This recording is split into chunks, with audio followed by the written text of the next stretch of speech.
All right, motherfuckers. We're back. Sorry I wasn't on yesterday. I was not. I was not feeling 100%. Um,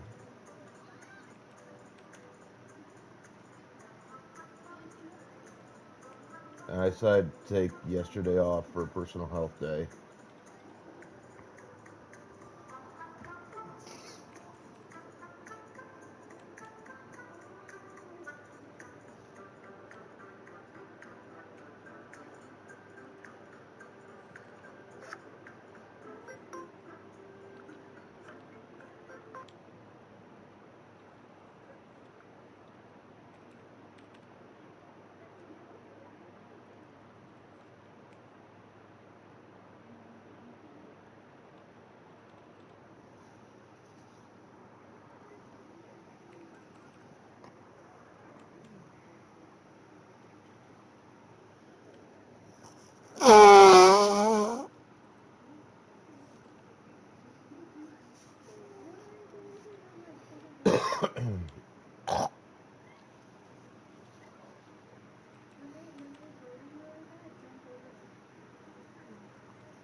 To be 100. To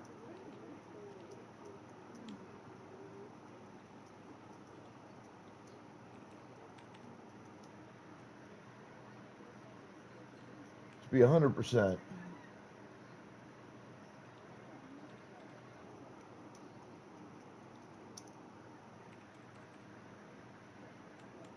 I'm still not fully up to snuff.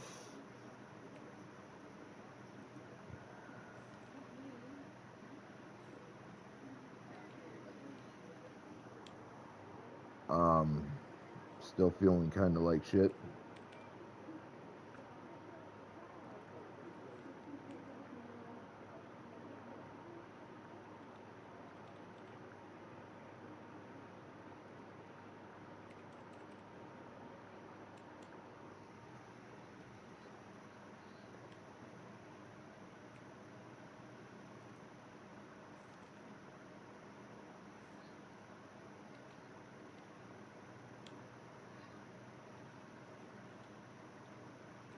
Grind doesn't care how you feel.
I haven't played this in a while,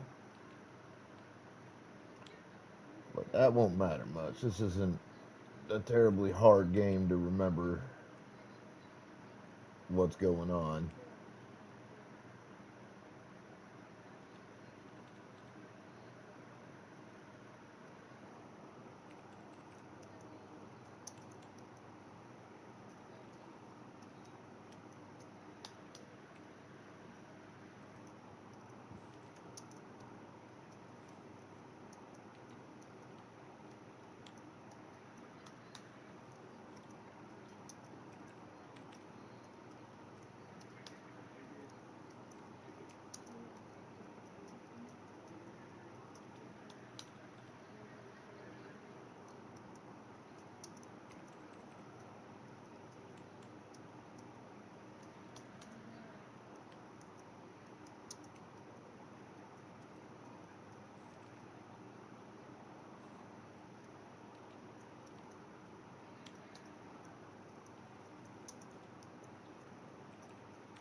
Oh shit! Hey, pup, how you doing, darling?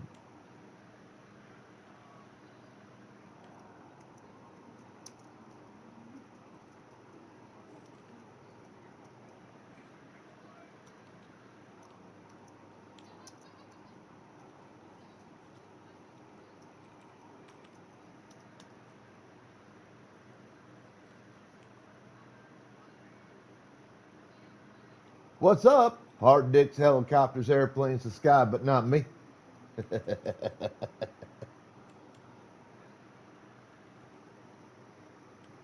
I mean, you asked.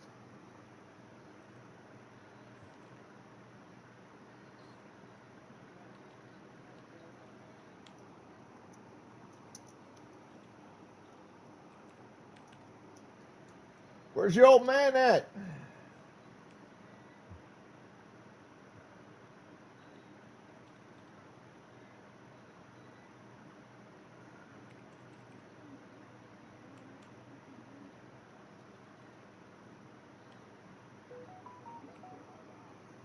Yeah, ants.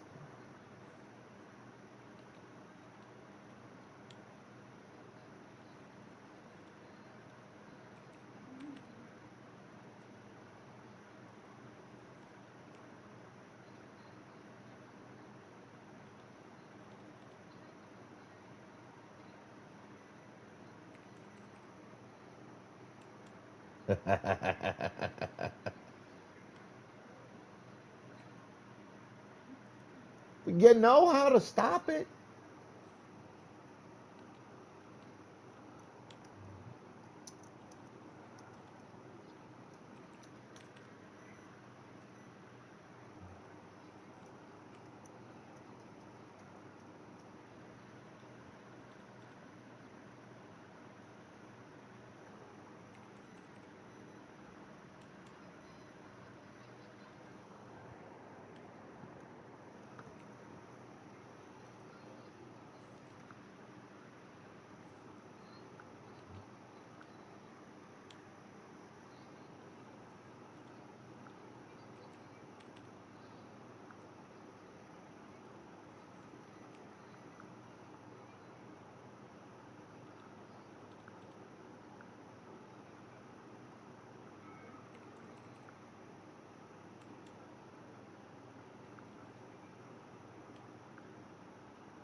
You know how to stop the ads, little pup.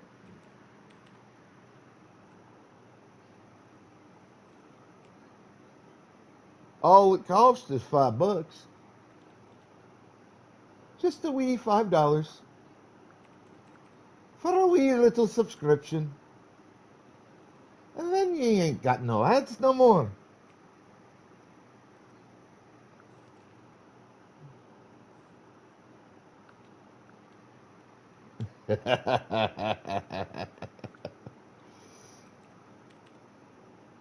Oh, I'm aware. I know how bad it is out there.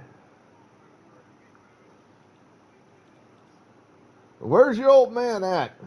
Where's the Viking? Usually he comes in here with you.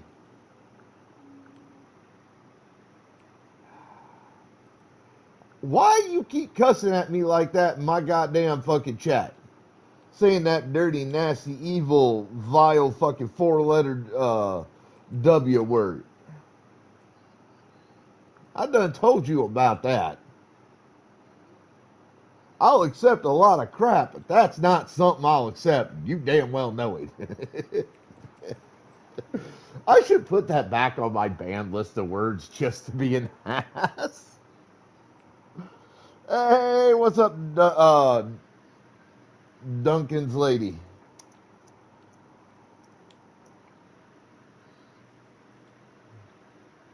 You know, I could. I have a couple of options to prevent that, but you know, meh, I don't give enough of a shit.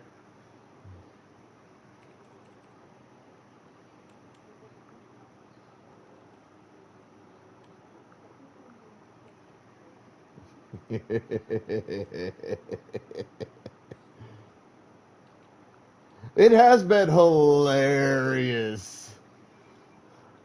to see people come in here though and attempt to use the word work when I put it on the ban list as a joke and get just super pissed. Like I've had people leave my chats over that. It was funny as hell. Like there's one time I had a guy come in and he was trying to say something with that word in it. And I had it like I'd actually forgotten at that point. I had it on my ban list of words as a joke. And he couldn't say it like outright. He had to figure out an alternate way, and he did. But then he started like a fucking 30-minute argument with me about it being on there. I'm like, dude, it's on there as a fucking joke. Get over it. Jesus Christ. It's fucking hilarious. You have no idea how much amusement I'm getting watching you sit there and attempt to say that fucking word and get just so pissed off because you can't.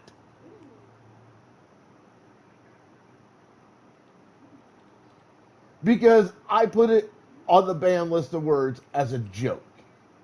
And now you're mad. Like that just I am so amused.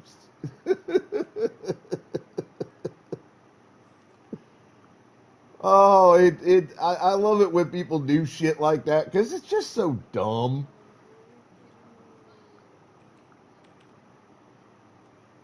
You know, people put words on, on their ban list all the time as a joke, and it's usually like words that are used a lot. Gun, game, words like that. And they're not doing it to be an asshole to people. Well, at least not entirely. They're doing it because they find it amusing to watch people come in and try to say those words and they can't because the words got put on that ban list as a joke. And then it's, they just watch, some of these people just start popping off all pissed off because of it. And they're just like, God, you fucking morons.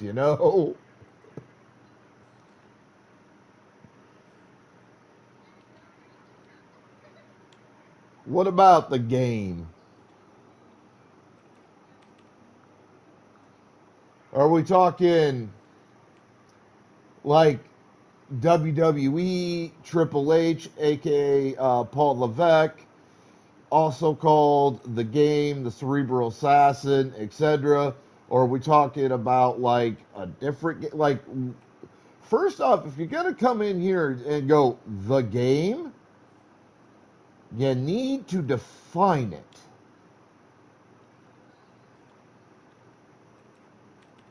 Because I could go a lot of ways with that.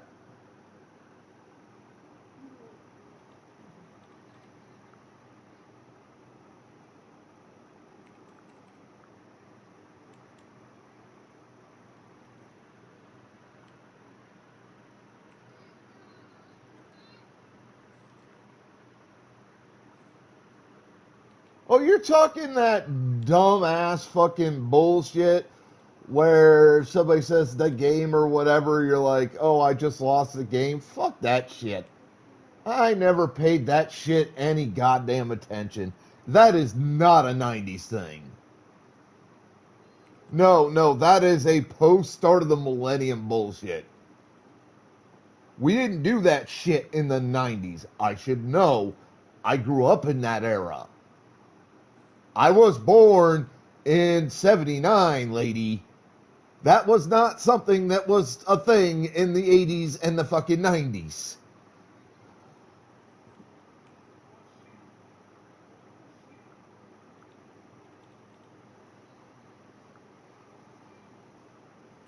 We had better shit to make up. Like sword fights with sticks, gunfights with sticks, alien invasions, superhero stuff. We entertained ourselves without something as utterly retarded as the game. Oh yeah, oh yeah. Sticks, brooms, mops, whatever we could get our hands onto that we could use to fake a weapon. Hell, we used rocks for Christ's sake.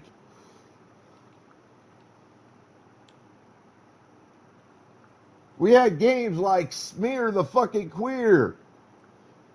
Now, there's a game that's not for the weak of body. Oof.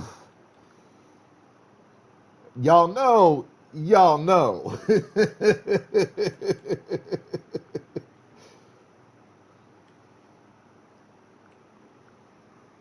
In Gen X, we didn't have initiations. We had let live or die. We had survive or not.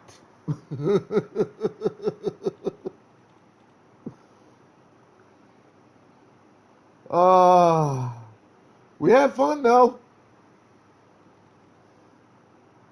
We in Gen X, we had fun. Those of us who survived it.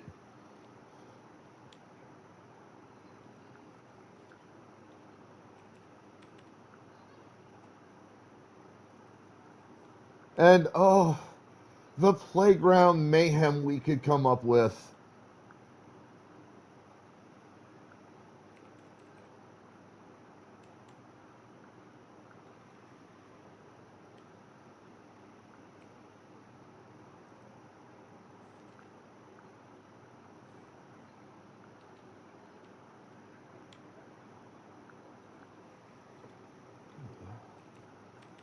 I mean, the games we came up with for just the merry-go-round were a blast.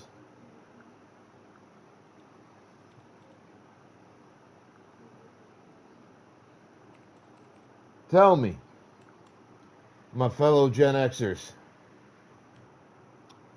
am I the only one who would sit there with their friends on those ancient metallic merry-go-rounds?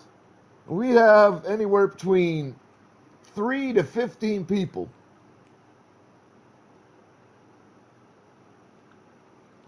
At a bare minimum.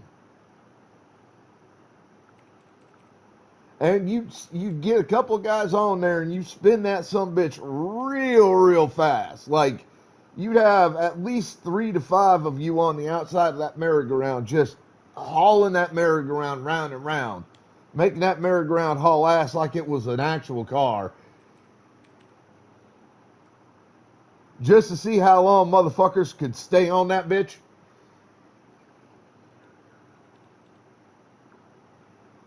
And at the same time, some of your friends kept trying to jump onto that some bitch, and sometimes they did it right, sometimes they didn't.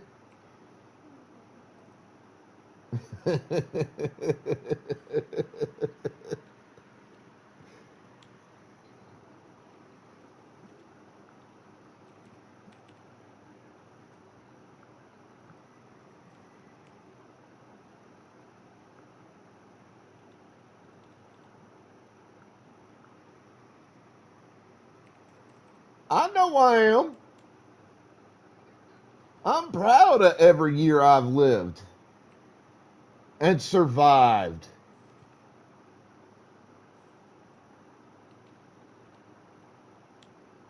I've earned my years.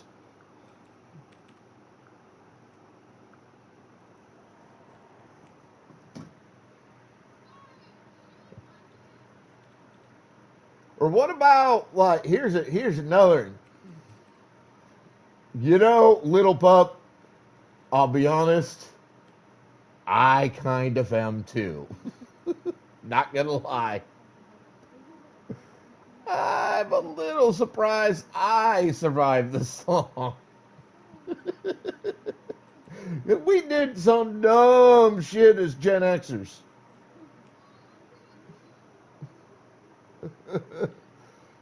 Oh, we Gen Xers did some dumb shit. Like, here's one. Just for fun. I mean, absolutely just shits and giggles. Gen Xers would get to a swing and we would try, while we were in the swing, to swing so high up that we'd wrap ourselves around the top of the swing. I don't think any of us ever quite managed it.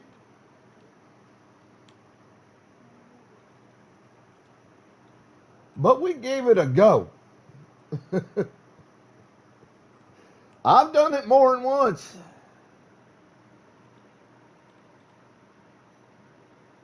I've made the attempt more than once.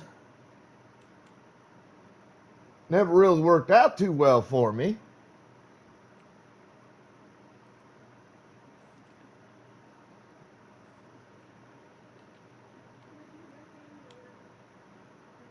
Never achieved the goal, but I tried it.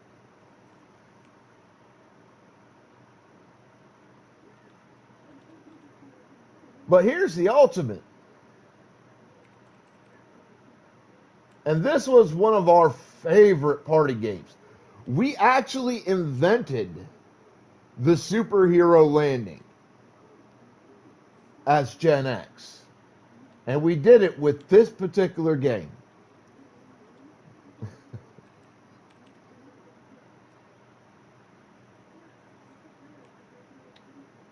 So again, it involves swing sets. Those beloved death traps of the Gen X age.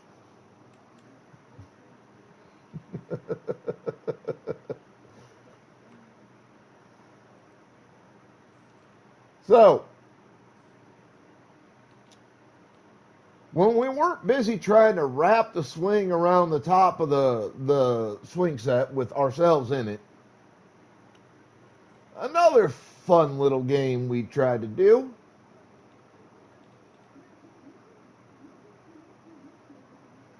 would be to jump out that fucking swing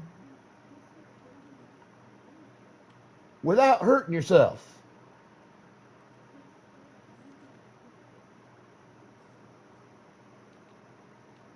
Now, sometimes it worked, and sometimes it did not work.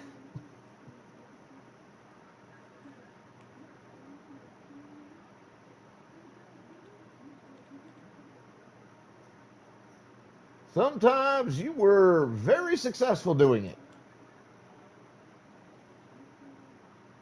Sometimes you went home with a busted leg. Or worse.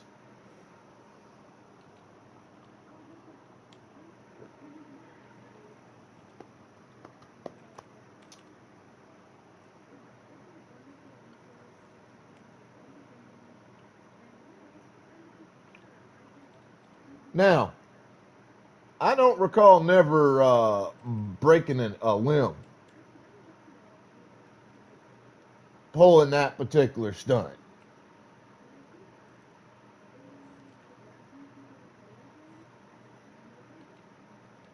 But I've come awful close.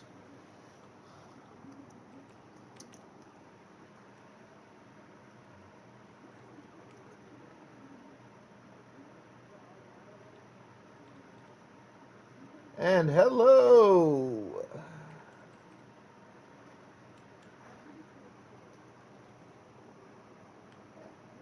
Sensei Narco. That's what I thought your name was. Wasn't entirely sure. Welcome the fuck into my crazy madness.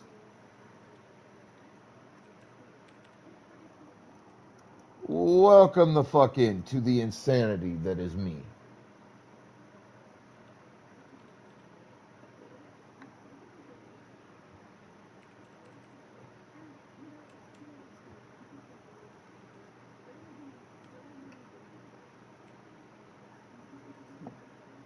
Oof.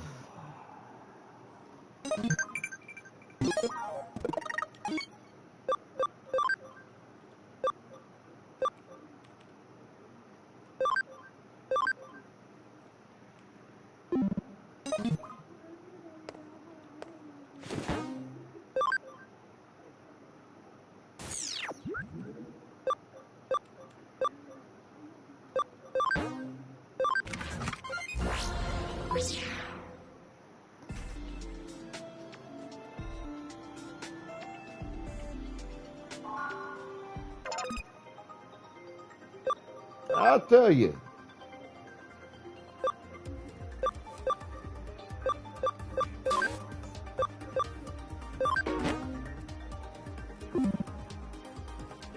The swing jumping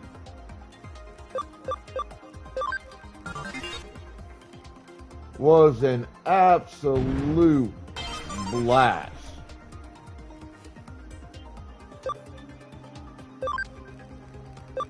But you had to be real careful.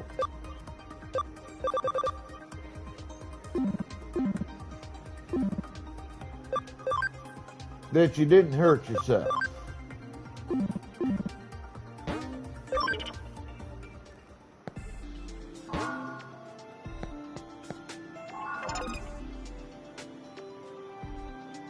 I didn't actually break nothing.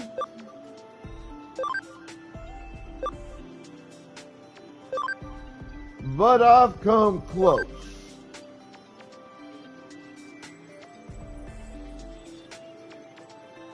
I've come real close to breaking limbs doing that. I've twisted ankles. I've sprained wrists. I fucked my back up a time or three.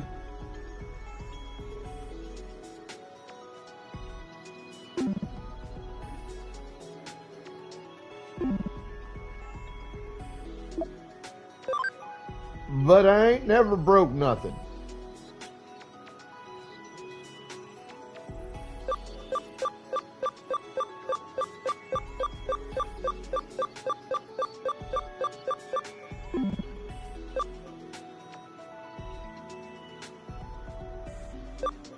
Now,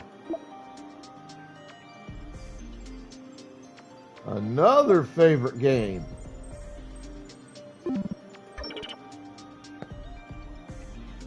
of Gen X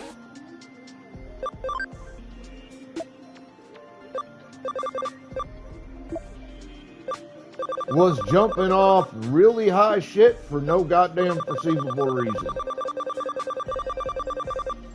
Other than we can.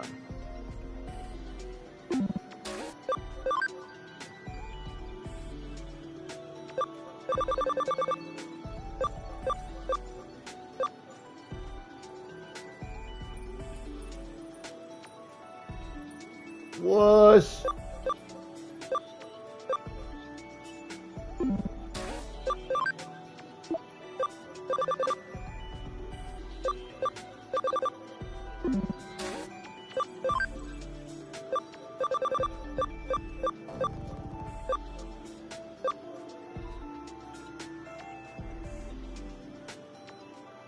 all I'm gonna say is was.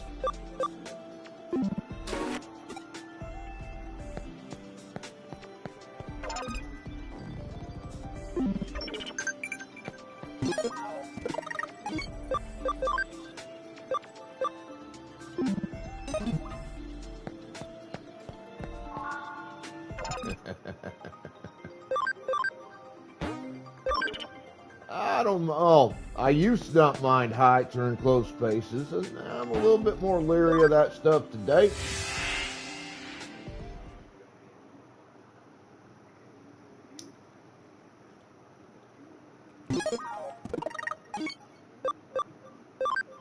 With age comes,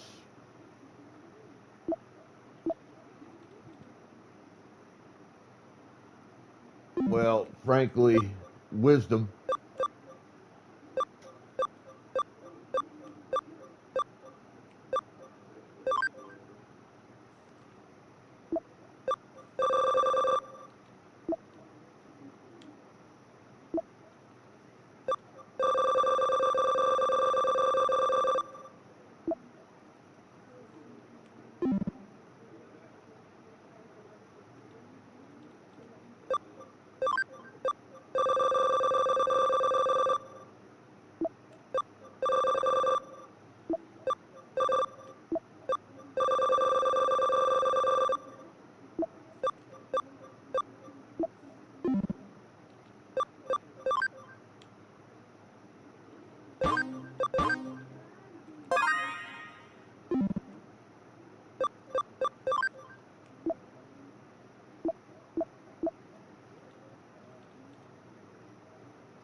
Now, I gotta remember my way around this place a little bit. Ah, here we go.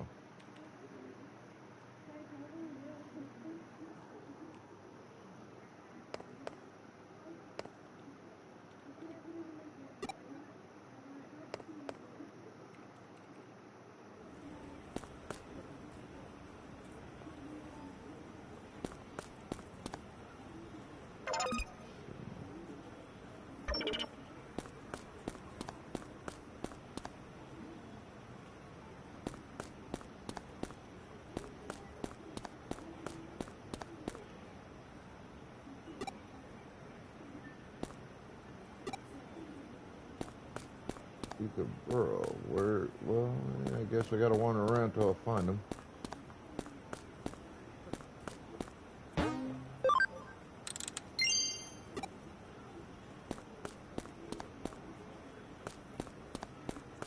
Alphamon, or you can.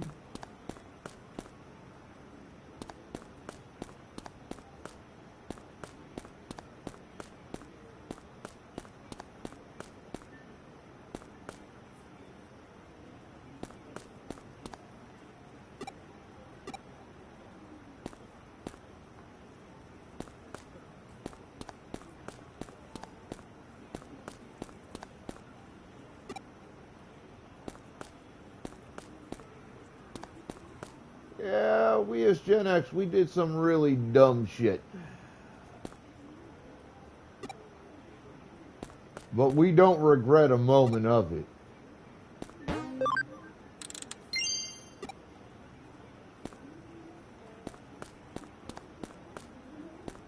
Gen X is probably one of the most fearless generations to ever exist.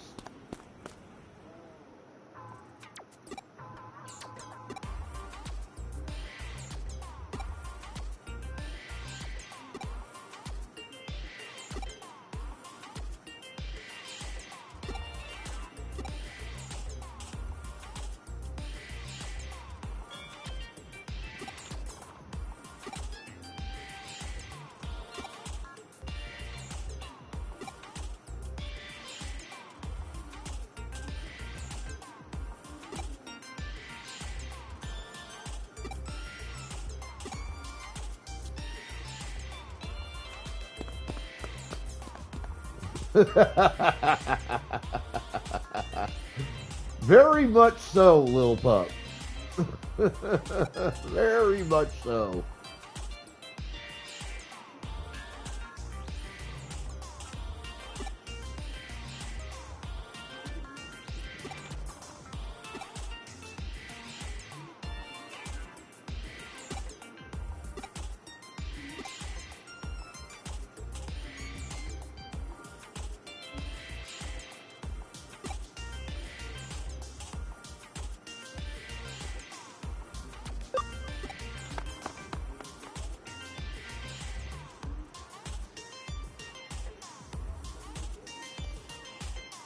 Yeah, there were some members of my generation that maybe shouldn't have lived through the hells we put them through.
The audacity, huh? Well,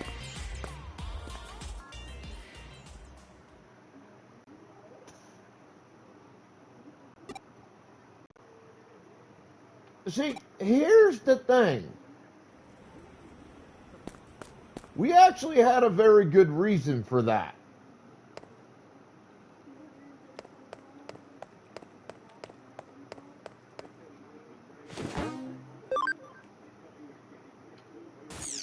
And if you think about it, it makes sense.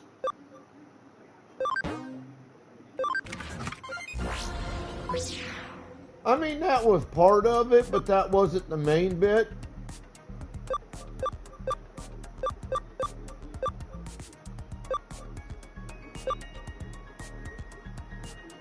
No, that wasn't it.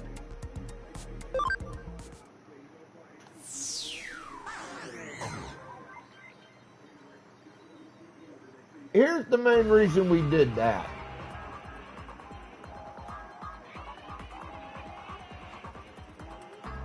It was all about passing on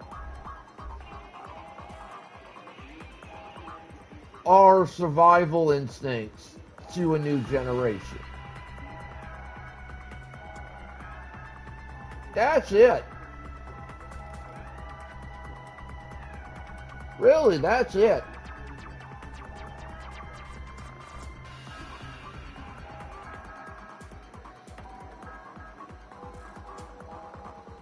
We knew that the world was going to get worse because we saw it coming. We saw it happening in our lifetime as kids.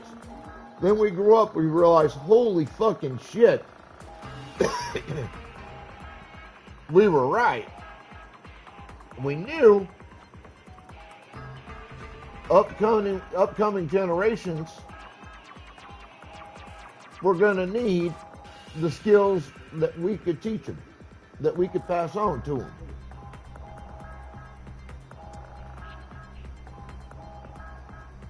Now, with Gen Y, we did a great job.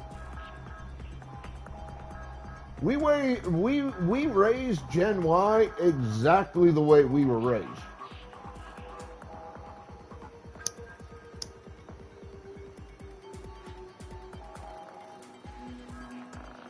Gen X is often referred to as a generation that was the last generation of feral kids, of latchkey kids. We were the last generation for that, but we weren't. Not really.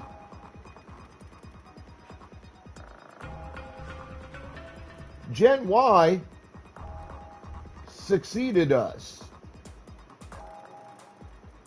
Gen Y was the last generation of feral children. Gen Y was the last generation of latchkey kids. Latchkey kids, it's a simple thing.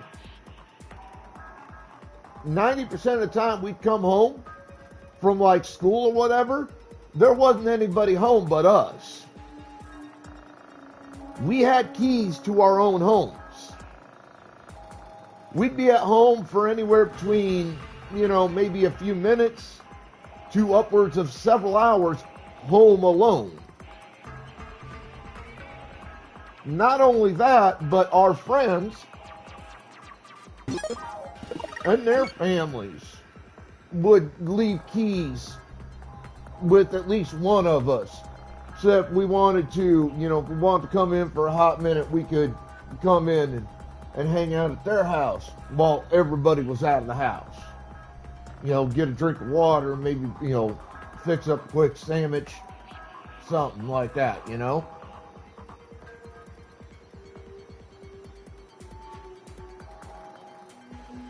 And that's assuming that doors were even locked, which at least 50 to 60% of the time when we were kids, we didn't lock our fucking doors. We didn't need to. All right? Because while there was crime, and while crime was prevalent to a degree at the time during the era, it wasn't so bad that it required your doors being consistently locked.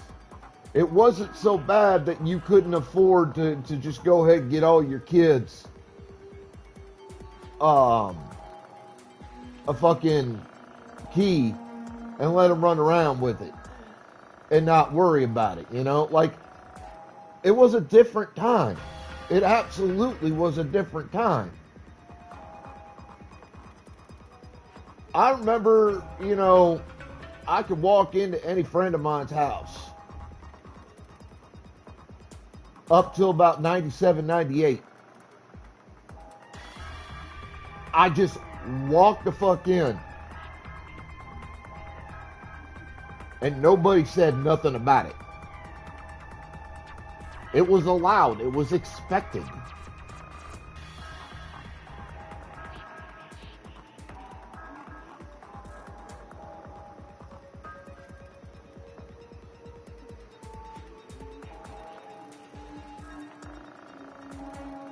Like, there's a reason why child predation crime stats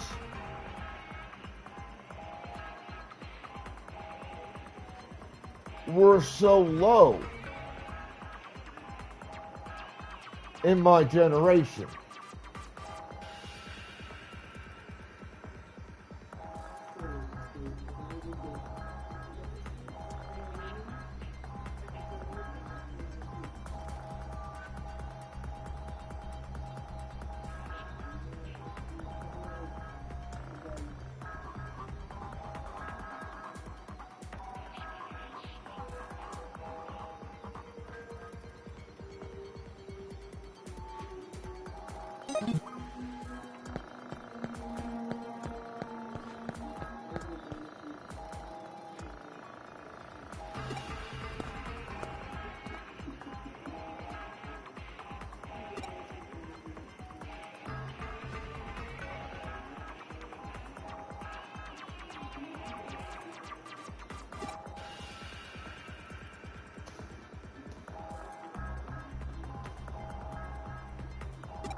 Fucking Ryuji.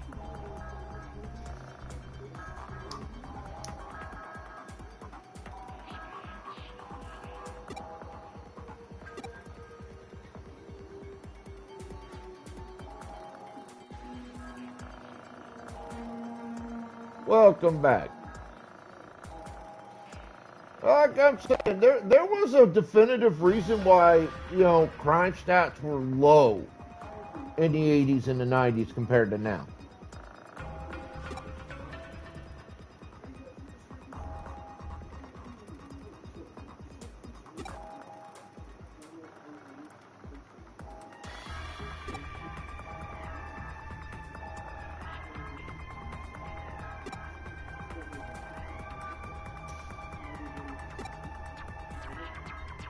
That reason is Gen X and Gen Y kids. They don't call us feral as fuck for nothing.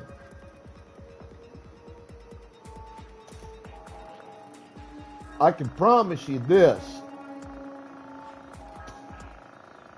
attempts to commit crimes against kids in my youth was asking for you to get hurt.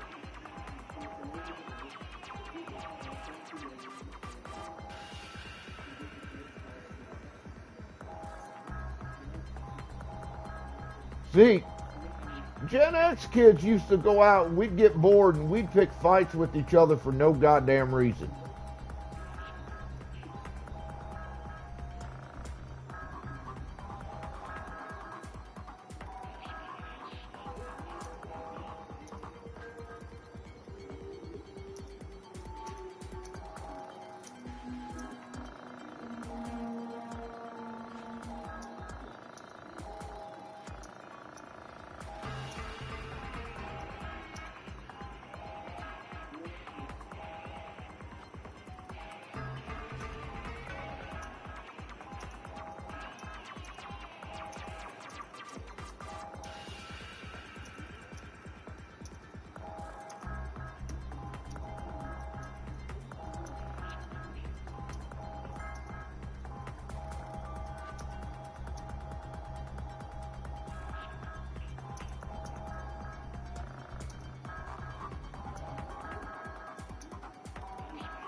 Oh yeah.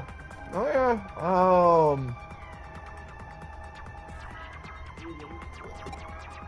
See, we fought, but we fought for fun. We didn't realize we were also learning how to defend ourselves against adults so that, you know, we didn't get kidnapped and shit. We were just bored.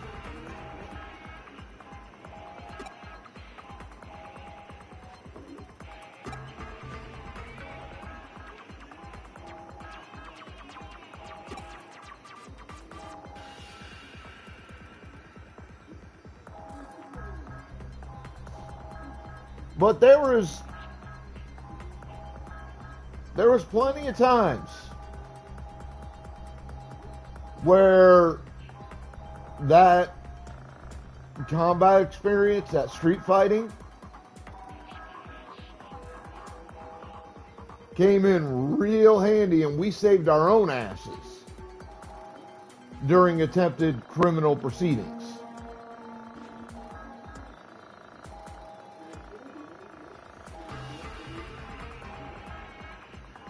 And then inflation.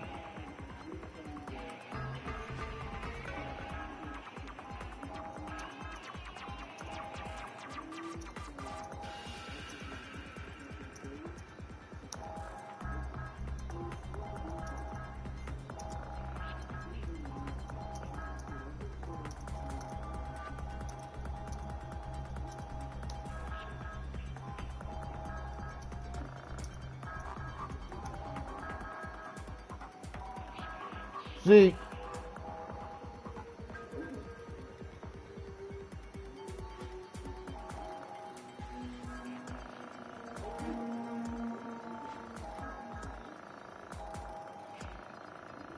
we survived Reaganomics. Thrived under a couple of Democratic presidents. One of the most notable is love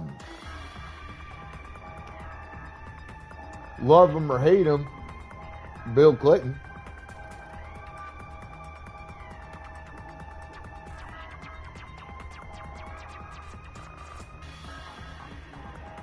suffered under multiple Republican regimes, and shit just went to hell in a handbasket. It's not that Gen Z failed, or Gen Z was failed by Gen Y.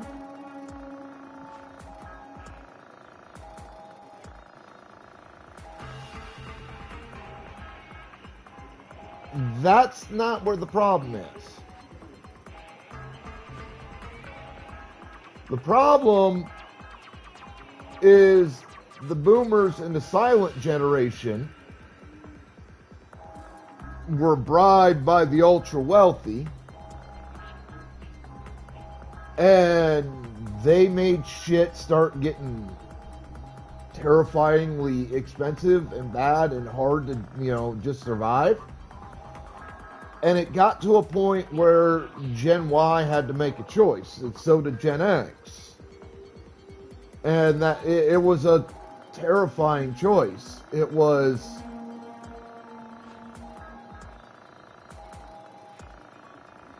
take extra hours, extra work, etc., so that we could continue trying to at least provide basic necessities, food, housing, clothing, that kind of stuff for our kids.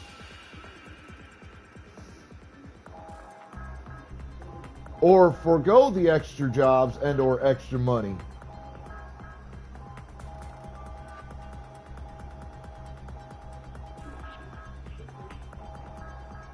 And spend more time raising our kids right.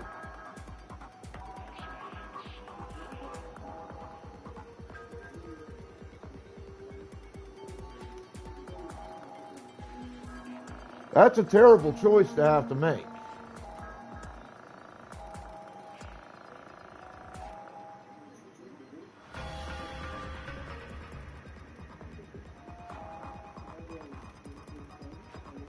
And it's not a choice that we wanted to make. Because when I was a kid, when most of Gen Y were kids, you could live very comfortably in a home that only had one income. You could be married, have one parent stay at home, the other parent work, have 2 or 3 kids, and live pretty comfortably.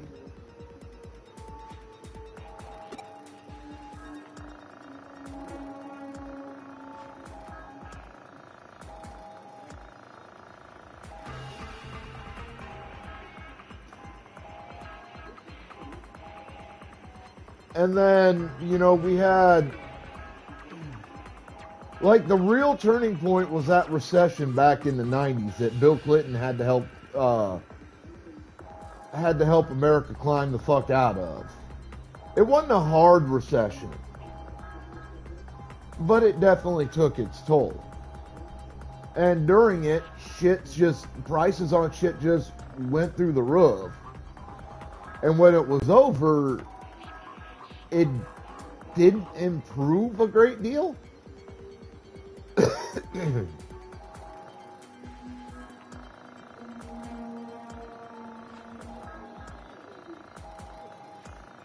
And then, as time went by, we had more recessions and more, things of that nature, more Republican administrations, which fucked up everything. And not often enough did we get opposing administrations that helped correct the problems. And even when they did help correct the problems, they didn't do enough problem correction to make it worth it. Because shit was still expensive. Prices continued to soar.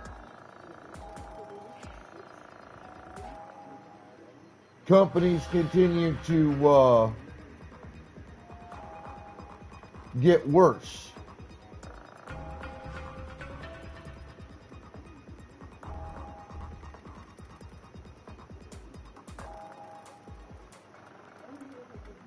If you look at it from a short-term perspective, Lil Pup, you're right.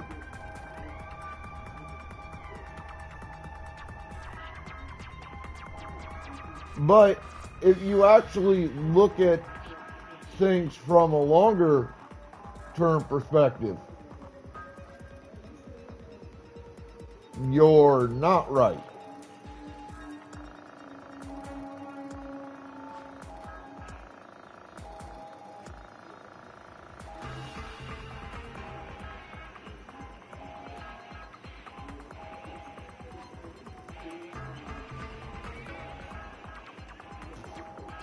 Historically speaking, this has been the pattern.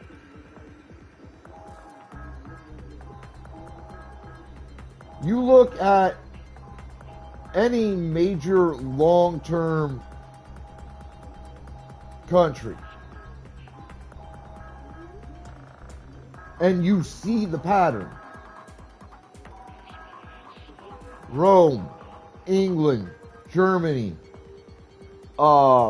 Italy, like any country that has been around for an extended period of time, this pattern is repeated over and over. They start pretty well. No matter what type of government they had, they start off relatively well.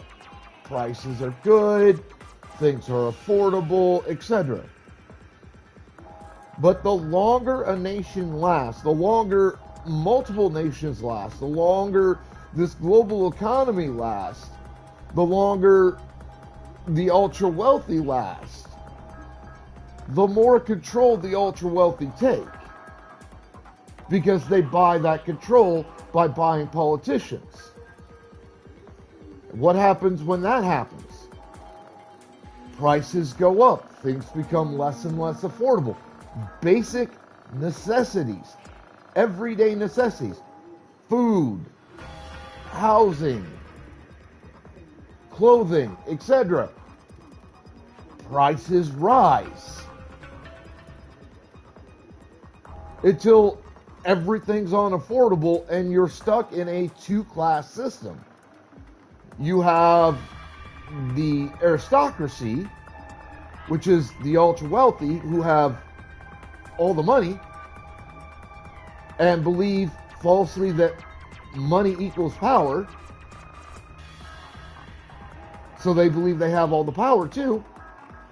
And then you have everybody else.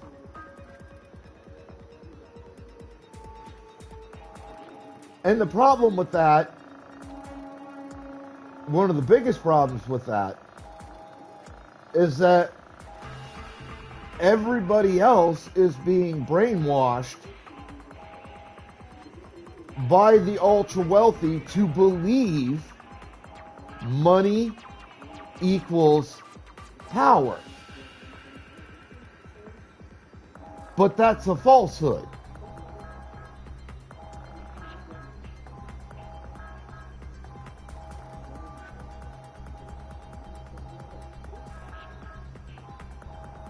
Because that's meaning that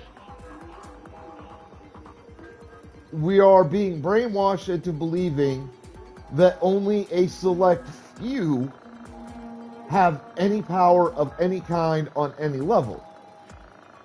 But that's not true. The power is in the majority, not the minority. And who is in the minority? The ultra wealthy.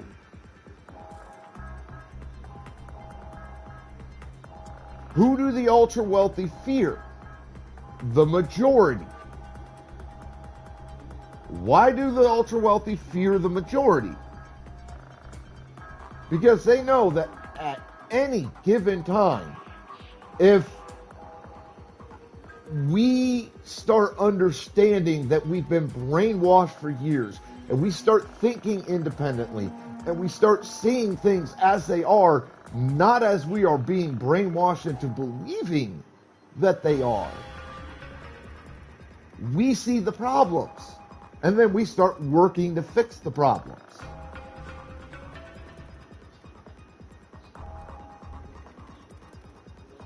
And that means the minority loses money. And if the minority loses money, then they lose power. And what is their biggest fear? Loss of money and the power that they believe that money gives them. So they have to brainwash the majority.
See,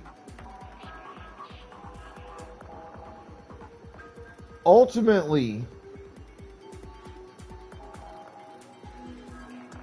this all comes down to a fucking numbers game.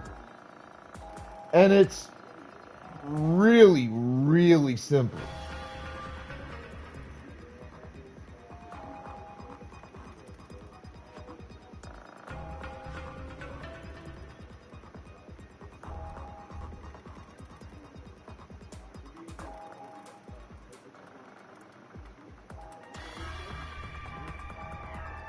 It's the 99% of people on the planet versus the 1% of the people on the planet. It's those with no money or very little money versus those with all the money. It's also a morality issue.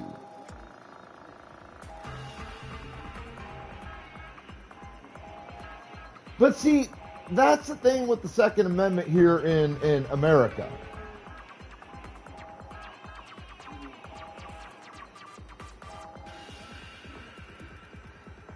For many, many years, for well over a century, the Second Amendment was actually interpreted correctly. Meaning it was interpreted as intended. Now, if you actually study the language of the Second Amendment, and if you have a basic understanding of Old English, you quickly come to realize that the Second Amendment only allows the government to own what is legally defined as weapons. And then they issue those weapons to the militia, which at the time the Second Amendment was written, the militia was the military arm of America. It would take at least 40 or 50 years after the Second Amendment was written and ratified and made legal for America to actually officially have a standing military, not multiple independent militias from all of our territories. For a long time, our militias were the American military. And that's who is being talked about in the Second Amendment. And the Second Amendment basically says that the government will buy weapons, they will own the weapons, they will have locations where weapons are stored that are accessible only to members of a militia who are currently on active duty and in the performance of their duties as a member of the militia. But once they're off duty and or not currently performing actively their duties as members of the militia, then their weapons are removed from them and taken away and stored to be used by others. The Second Amendment does not give in this country, by its very wording, because it is very, very, very, very fucking specific and clear, as it should be. It does not give your average American who is not in the military and currently performing their duties as a member of the military the right to buy, own, or carry anything that is legally defined as a weapon. So, Second Amendment doesn't even come in here.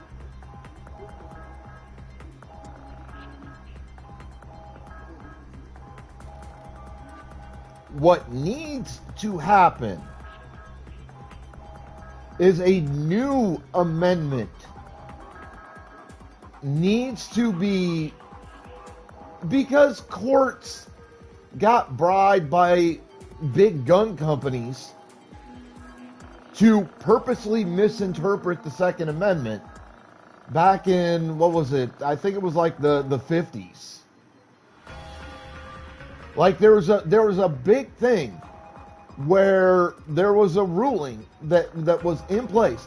And first off, to understand this,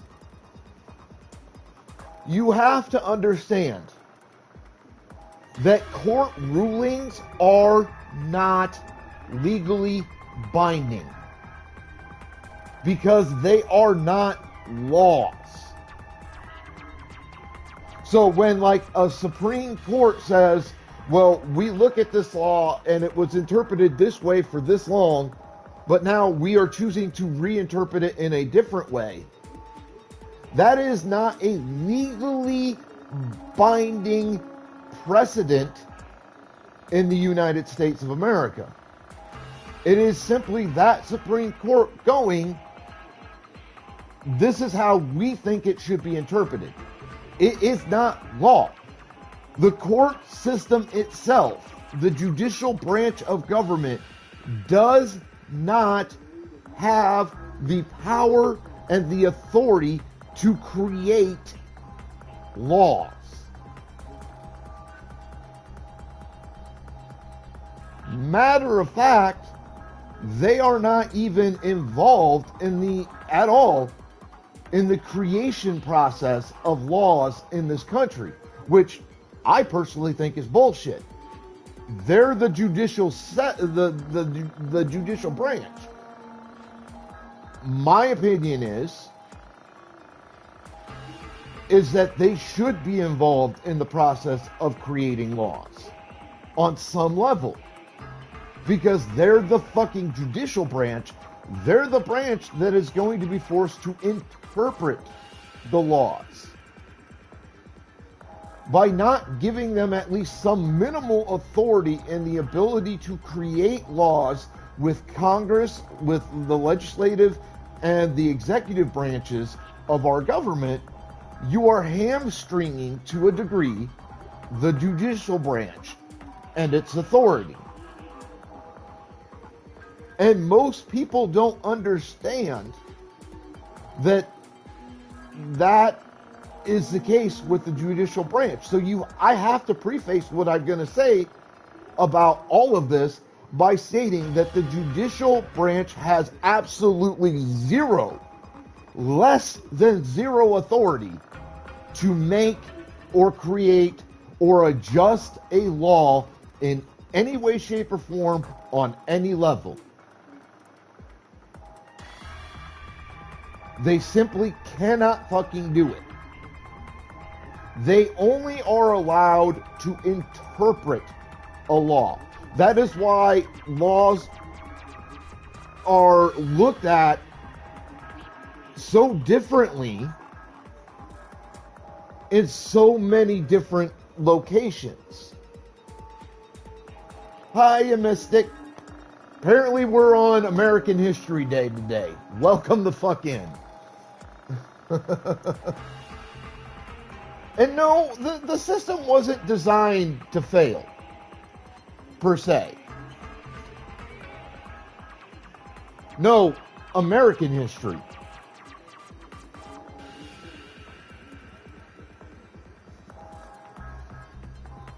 Our system of government was not designed to fail. It was designed to evolve. Because one of the things that most people don't understand that the founding fathers understood and were way ahead of their time in understanding is that most forms of government that were around at the time the United States was created were rigid and didn't allow for evolution.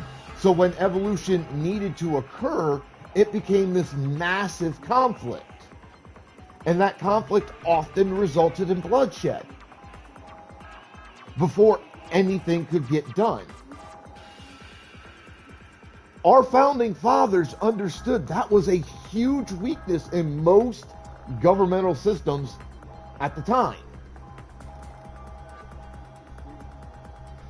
So they tried to design our system, and they did a wonderful job doing it, to avoid that problem by making our system of governance adaptable and able to be evolved at a moment's notice.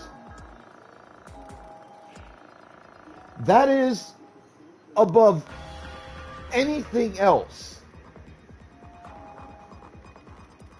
that you could say positively about the American system of governance. That is probably its best built-in feature. And it has been there since the founding fathers created our system of governance. Now, getting back to your Second Amendment question, like I said, it was, I don't remember the exact date, it was somewhere between the 50s and the 80s. The Supreme Court had the Second Amendment come before it.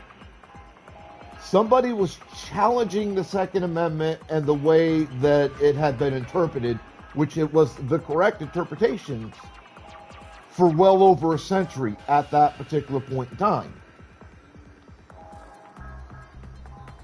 And the Supreme Court, because they had been bought out by the NRA and gun companies, and because Congress and the president at the time had been bought out by the gun lobbies and the NRA lobby.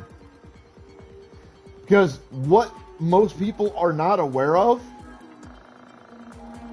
is that there's an actual law on the books that was created sometime in the 80s or the 90s that absolutely prohibited research into gun violence. because the NRA and the gun companies understood that if proper research was done and those research studies were published,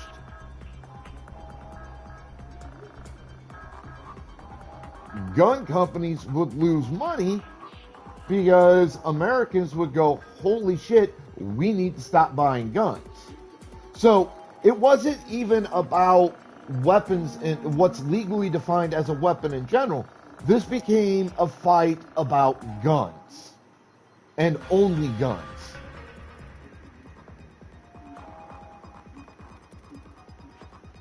But that's not what the Second Amendment's talking about. The Second Amendment uses the word arms. Now, in Old English, which is the language that was used to write the Second Amendment, the word arms, one of its primary definitions is weapons or weaponry. So, knives, bows and arrows, firearms, swords, anything that would legally be defined as a weapon by any individual body of law on any level. That is what the word arms in the Second Amendment is talking about. They are referring to weapons, the general term, not firearms, which is a specific form of a weapon.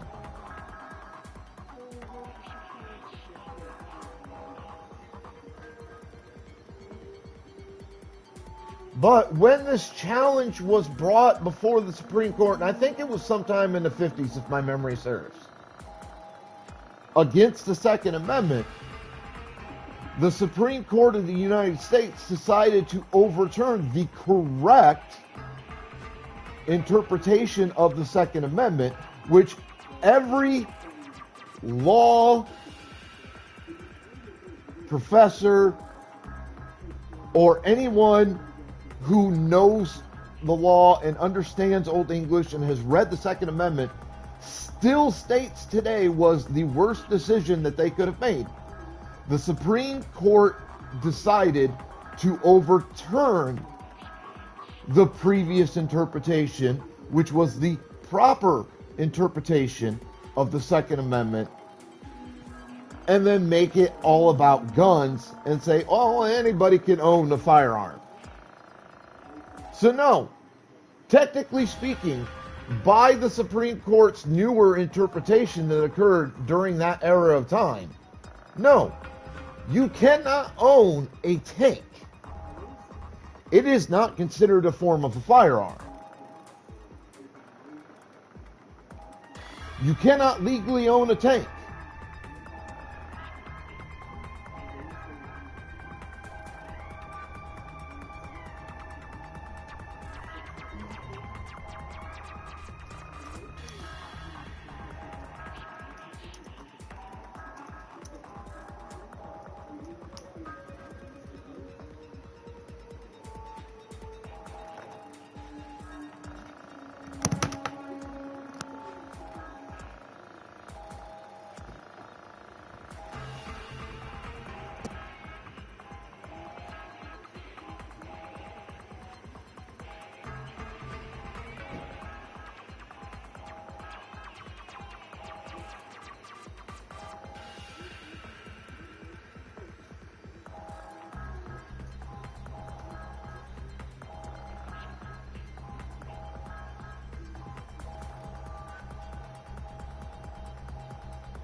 All right, bitches.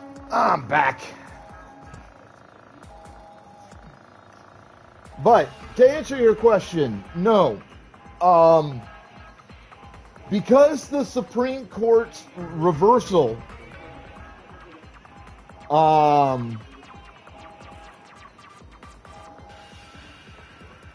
wasn't a full reversal per se, it related only to firearms,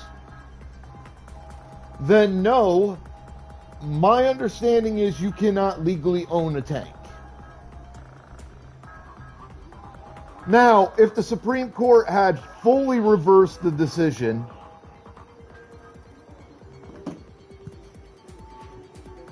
and completely reinterpreted the entirety of the Second Amendment,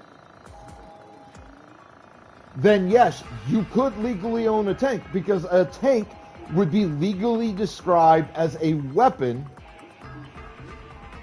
by law. But no, the Supreme Court decision only really spoke about firearms.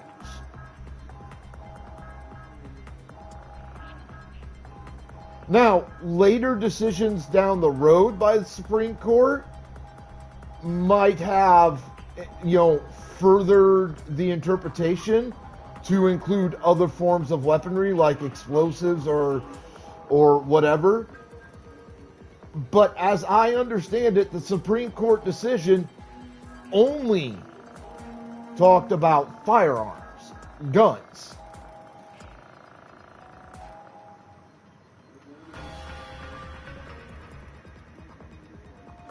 And because it only spoke about guns, that means that the decision only refers specifically to guns.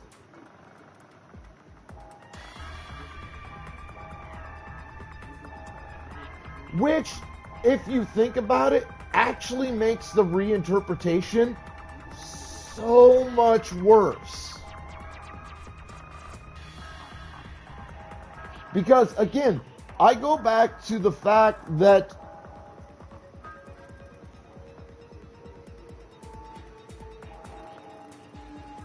the Second Amendment does not discuss just one or just a few types of weapons. Okay, they use a well-established generalized term that refers to all weapons as legally defined by the law.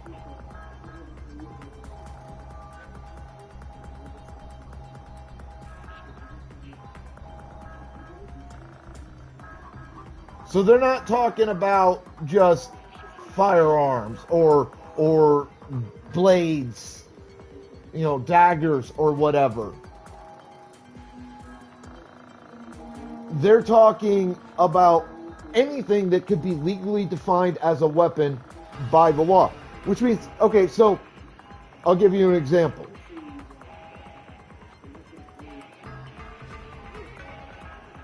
Under the Second Amendment,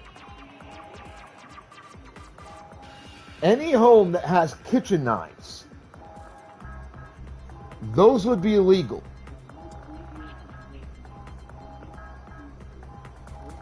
Because they're knives. Knives are and have been for centuries defined by multiple countries and multiple cultures as weapons. Justifiably so.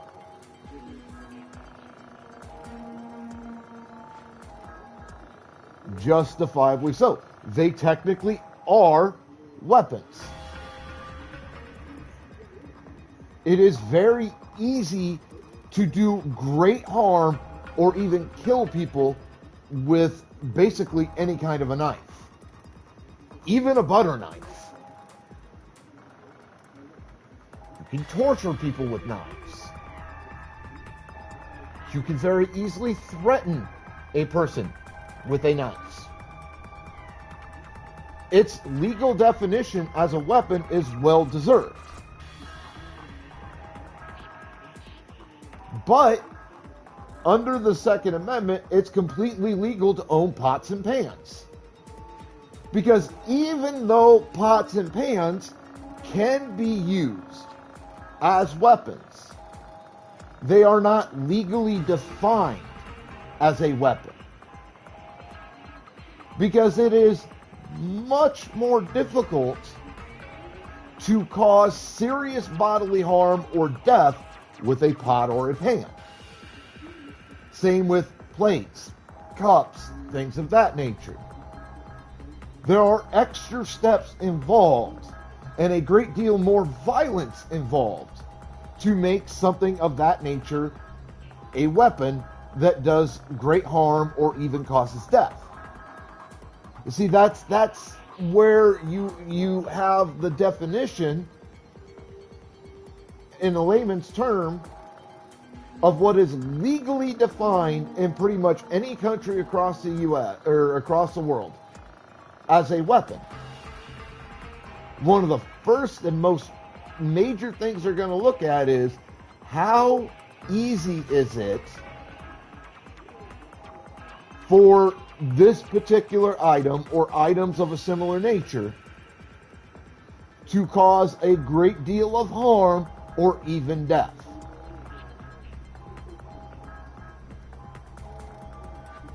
Hence why needles are not considered legally as weapons. Because it takes a hell of a lot of effort. And it's very close to impossible to cause massive harm or even death using a fucking needle. And when I talk needles, I mean any kind of needle, like any kind of average needle. Like, we're not talking like the big goddamn like 2 or 3 foot long motherfuckers you use for medical care for like large animals like elephants and things of that nature, where you need a needle that goddamn long. I'm talking like your average hospital needle. I'm talking about like a sewing needle, that kind of a needle. It cannot be legally defined as a weapon because it doesn't meet the basic minimum requirement for that definition. Firearms do. Knives do. Most types of martial arts weapons meet that definition. With some that are questionable or some exceptions. Like, technically, a nightstick is not legally defined as a weapon. A bow staff would not be legally defined as a weapon, as I understand it. I could be wrong on that one. And if I am wrong, I question the definition.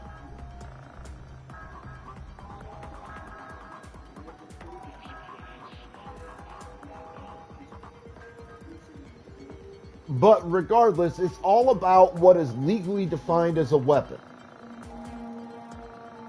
And the Supreme Court decision on firearms was only about firearms themselves. It wasn't about other types of weapons. So there were follow-up laws that were created to deal specifically with other forms of weaponry. But I was talking specifically about that Supreme Court decision back in like the 50s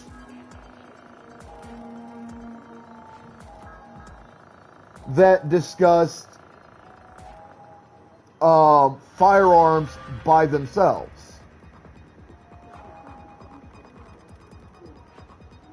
Which is why I said that that decision by itself would not legally allow you to own a tank. Because a tank is not a firearm.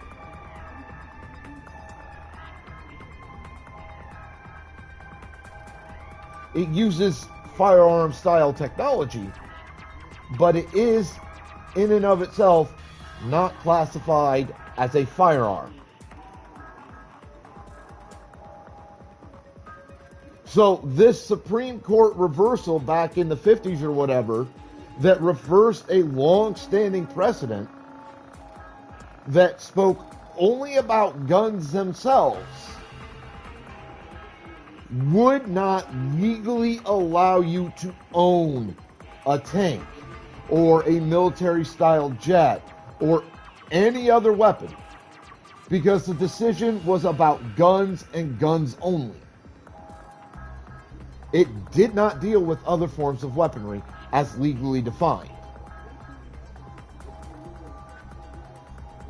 Those came later in later laws that were passed by Congress and the President that would allow the average American to own various types of weapons, such as martial arts sai, various types of swords and knives, nunchuck, which I believe are classified as weapons legally. I believe. I'm not 100% sure. Kamas, which are handheld mini sights. Basically a wooden handle or metal handle with a fucking scythe blade, a small scythe blade attached to the top end coming off to one side. And any other form of weapon which is legally defined as being a weapon. Hence why there are laws about, like, for example, how long the blade of your pocket knife can be before you're not legally allowed to carry that in public. Because as a kid, I could carry a 6 to 8 inch long blade as a pocket knife. It was legally allowed.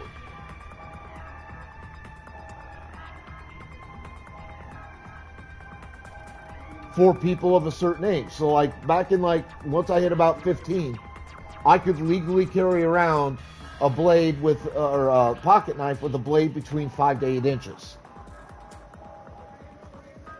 It was allowed by the laws that govern that type of thing.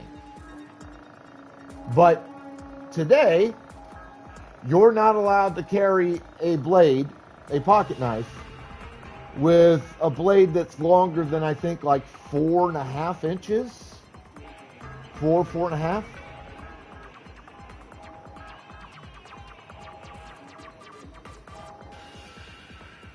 But again, that's because individual laws were created and passed by Congress and the President that dealt with those specific types of weaponry.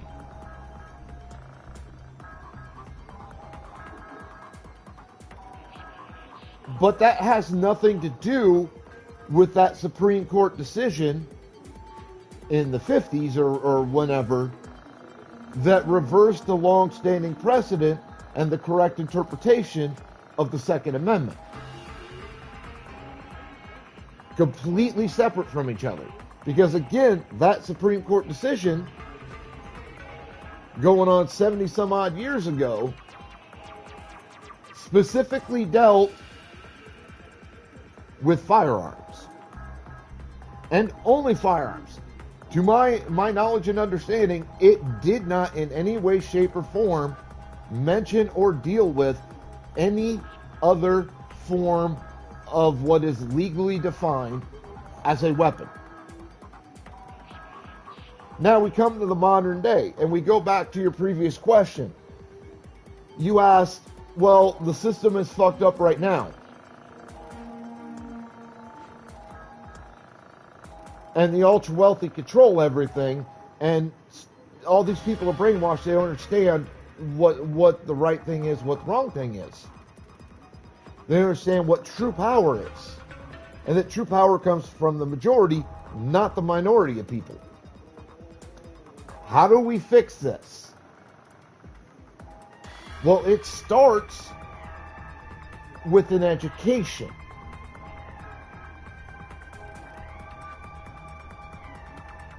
Which hopefully, like it did with me, because much of what I know about this subject, I did not really learn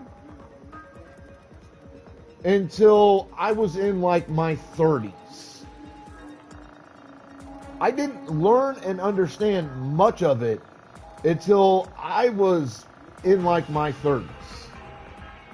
Or it was around about 34 to 36 years old is when I really started learning most of this and understanding it. Which, for me, led to the breaking of the brainwashing, the breaking of the chains I'd lived under my whole life up to that point. Slowly, bit by bit.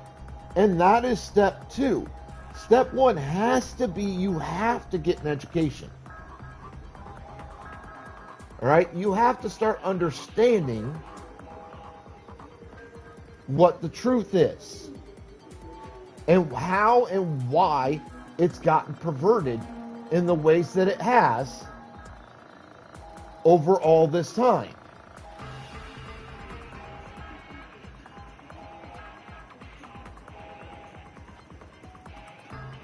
You have to understand the patterns that have shown up throughout the course of known human history, and how those patterns affect and fit into today's world. There's a lot of things that you have to understand historically in order to understand why we're at where we're at today.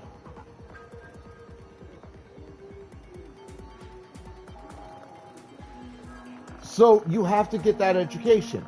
That absolutely has to be the first step. You have to get yourself properly educated. Now, what's step 2? Well, step 2 will hopefully be breaking the chains and the brainwashing that have bound you your entire life.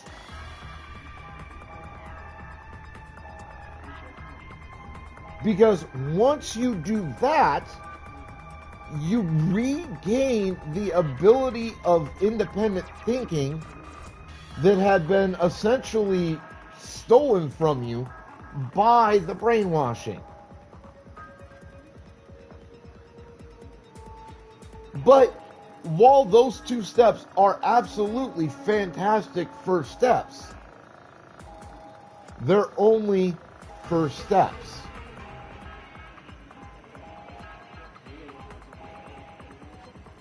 By themselves, they're basically meaningless since they only affect one individual at a time.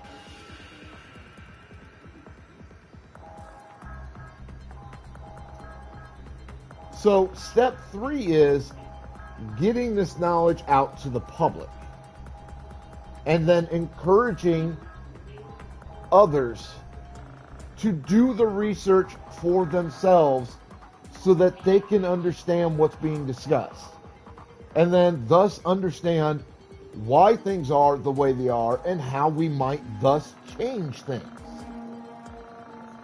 Because your ultimate goal, and this is my ultimate goal when I talk about this kind of thing, so I definitely appreciate you bringing it up. My ultimate goal in discussing this kind of stuff isn't my personal safety. I could give a damn about that. I guarantee you, if somebody comes for me, they better be very, very good, and they better bring a small army, because I'm going to fight. I'm going to let them know that I ain't going, without a fight. They're going to know I was fucking there, regardless of anything else.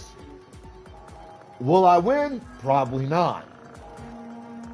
Am I going to leave a mark? You're absolutely right. But that's not the point. I don't care if they come for me at some point. Let them. I'm going to make them work for it. It doesn't bother me that that might happen at some point in time. No, what bothers me is the lack of education of the general public, not just in America, but across the planet, on how all of this started.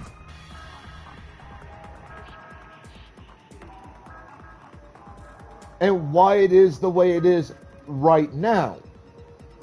That's what bothers me. That's what scares me. That's what pisses me off. And that's why I talk about these subjects on my streams. This is a platform that I can and absolutely will abuse to get this knowledge into the ether.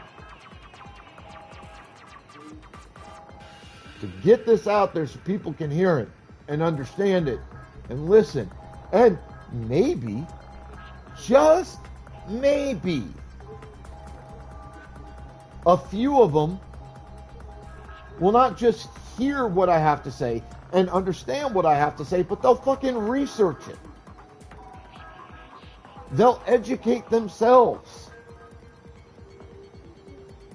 And by doing so, they'll break their own brainwashing that they've lived under their whole lives. And they'll break the chains that brainwashing has surrounded them with. And then maybe it expands from there.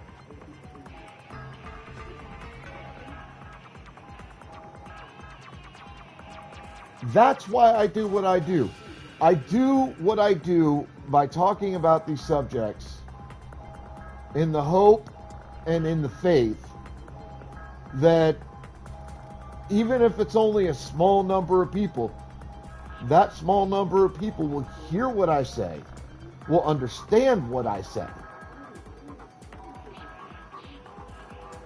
They'll look into it, they'll educate themselves on what I'm saying, which will break the brainwashing and get rid of the chains that they've been surrounded with for centuries as a people. Because the ultimate end goal is to get enough people worldwide to wake up to what is reality,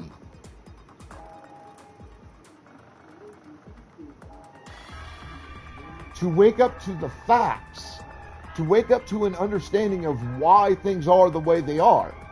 Because the only way to break the hold, the ultra wealthy, the minority of people worldwide, have on everybody else, the majority of people across the world, is for enough of the majority to wake up and break the brainwashing and break the chains and educate themselves.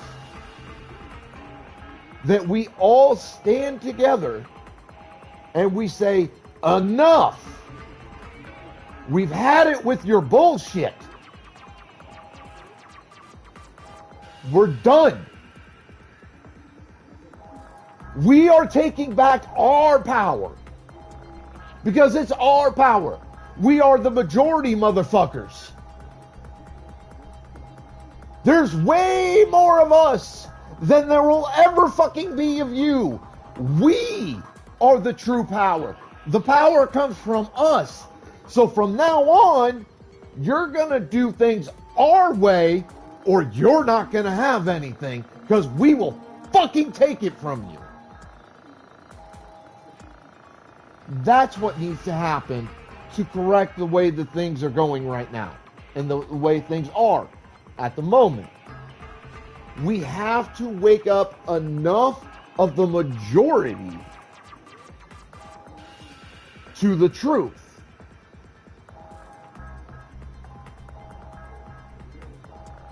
So that the majority, when we stand up and we say enough is enough, you have to fix this and do it correctly, we can no longer just be ignored. The problem we face right now is that there are a lot of people, numbers wise, that have woken up to the truth, that are educated, that know what's going on and why. And they understand the process needed to occur to correct the situation. I mean, we have hundreds, if not thousands, or even tens of thousands of people across the world that understand that. And they're speaking up, they're speaking out. And those are big numbers on the surface. Here's the problem.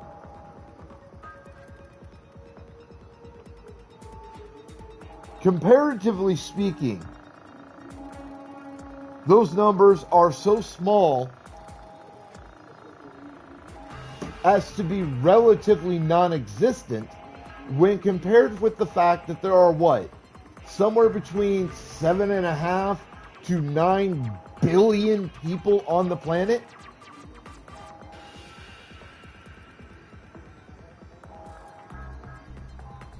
Even tens or a few 100,000 people being woken up to the truth, understanding the truth, being educated on the truth, and speaking out and trying to help free others is, compared to that number of multiple billions of people, it's a small number.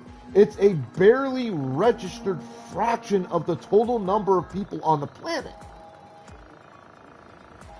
We are small, we are isolated, and our voices, no matter how loud we try to make them, don't get loud enough.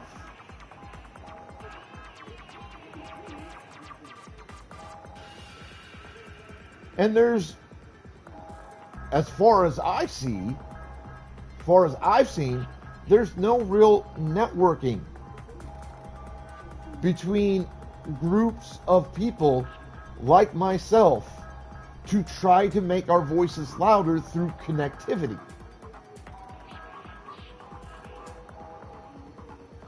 We remain single individuals or small groups of individuals isolated in a vast sea.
Alright, sorry, also dealing kind of with a side issue today from somebody else.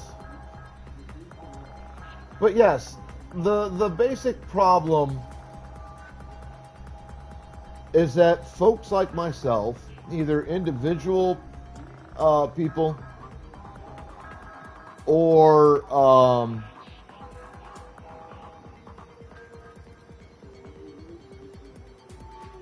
small groups of people, remain too isolated from each other for us to be an effective tool to fight the problems.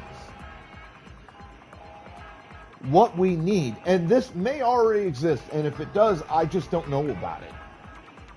What we need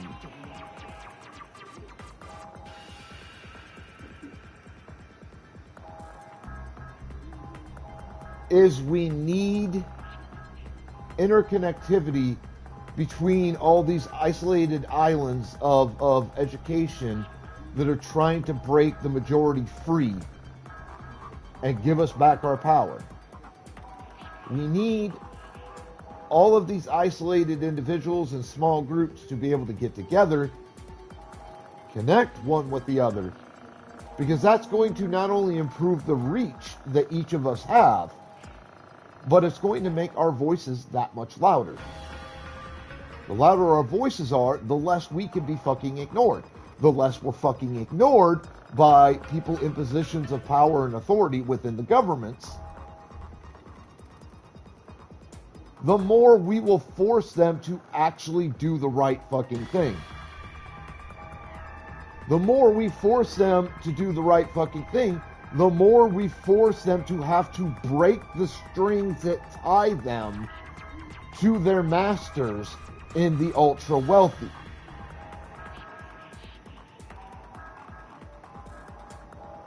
And that ultimately is the goal. Because if we are going to stop the ultra wealthy from controlling the planet through the false belief of money equals power, therefore the more money you have, the more power you have, we have to break their strings, tying them to politicians and people in positions of leadership and authority within governments. That's the only way that that's going to happen without bloodshed. And while I am absolutely Gen X, I'm Gen X to the core. I've also learned something over my years of living. And history bears me out on this. Physical conflict never solves a problem. Not once in the history of humanity has a physical conflict completely and utterly solved the problem. Not one fucking time. All it does is causes death and destruction. That's it. Physical violence always leads to more physical violence. That is a rule that will hold true for as long as sentient life exists.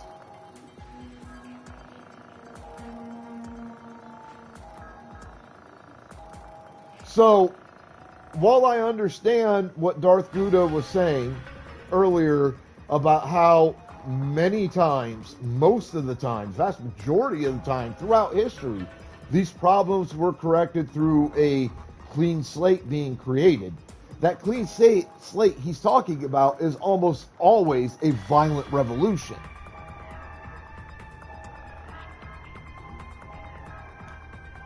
Violence begets violence. It's that simple. Yes, that violent revolution may have corrected the problems on a short term. At least on the surface. But it did nothing to address the long-term issues that led to the problems that created the violent revolution in the first place. And if you don't correct the long-term problems, then fixing the short-term problems doesn't mean shit. And you can't fix any of the problems with violence, because all you're doing is you're creating a short-term solution that leads to the long-term problems coming back, which then leads to the short-term problems coming back. It's a cycle.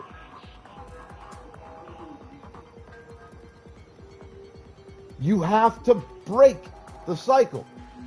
And we know violence won't break the cycle.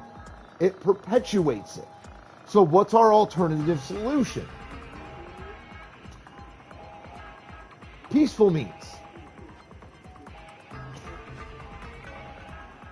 We have to use our heads, not our fists.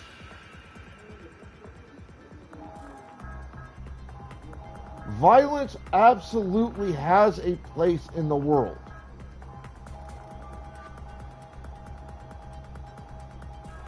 Sometimes it's all we've got left, so we use it. But it should not be the go-to response to correct issues, especially long-term issues such as the ones we have talked about today.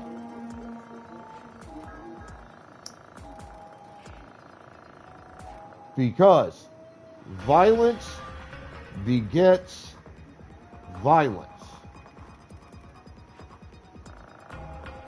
It doesn't break cycles, it maintains them.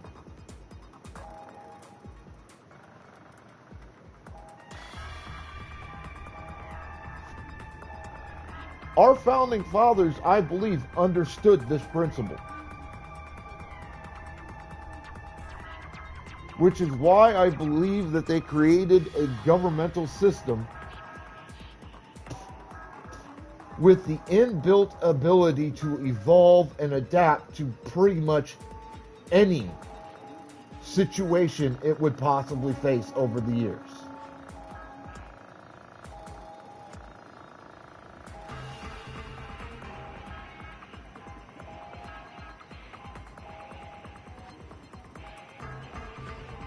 So, if we are going to throw off the shackles of oppression, it's obvious that violence might end up being necessary to start the process.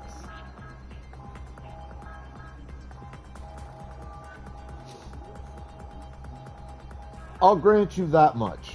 I don't like it, but I understand that it may prove necessary to get the ball really rolling. But it's not the solution to the problems that we face today in the world.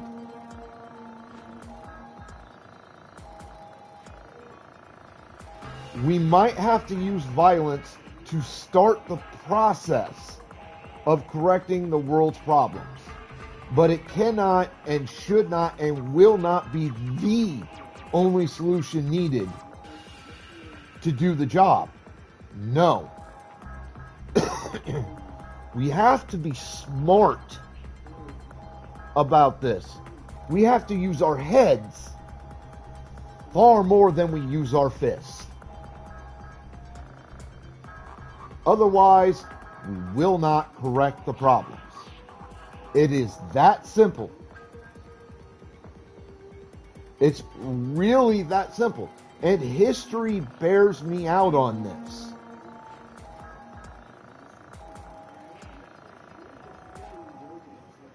I'll give you some examples.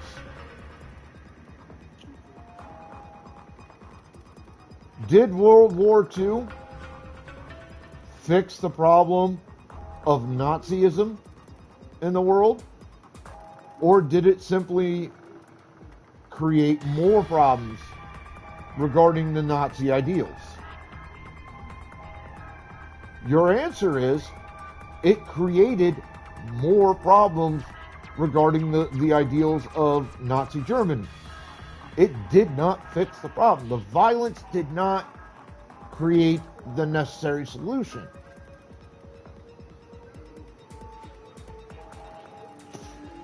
Nobody thought to sit down with the remaining members of the Nazi regime of the 30s, 40s, and 50s that we could find and talk to them and try to reach a mutual fucking understanding that might have changed their fucking minds. Instead, we pursued them with violence.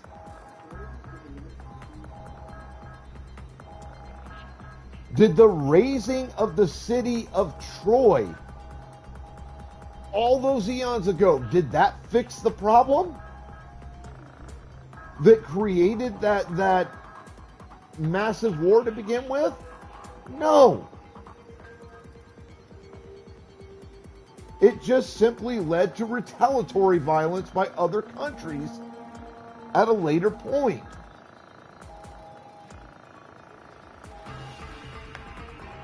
When Rome switched over from a republic to an empire and became infinitely more violent by doing so, did that correct the problems that Rome was hoping to correct by switching its governmental type? No. In fact, it directly led to the fall of Rome and the Roman Empire.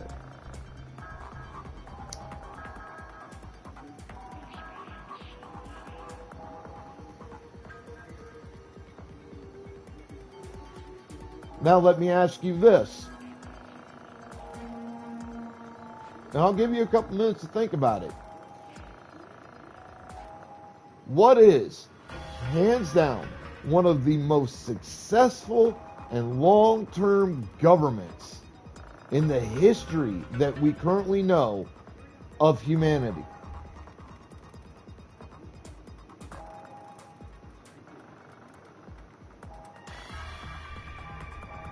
I'll give you a few minutes to think about it.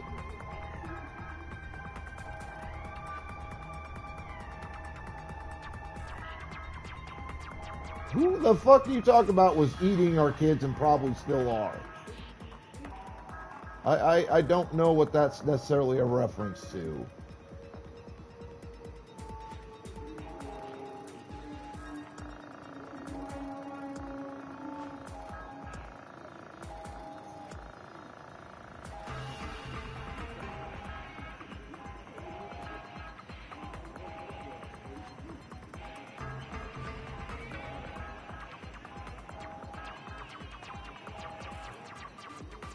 That's an entirely different discussion. I'm going to give you, because ads are going to start in about 15 seconds.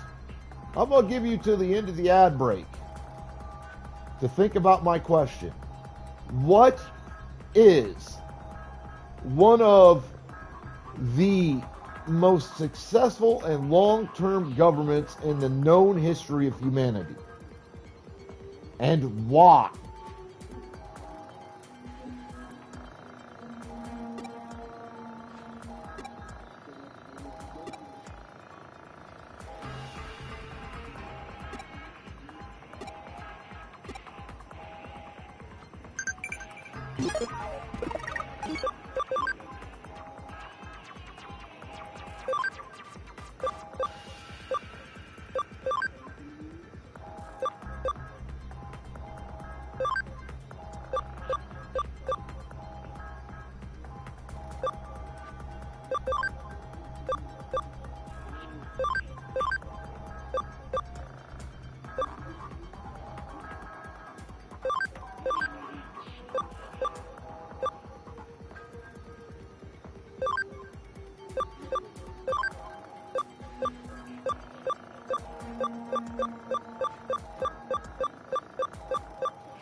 開始だ。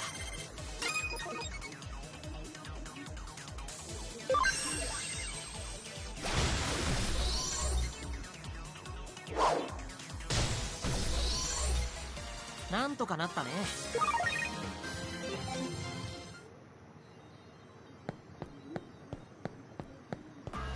All right, is everybody back from ads?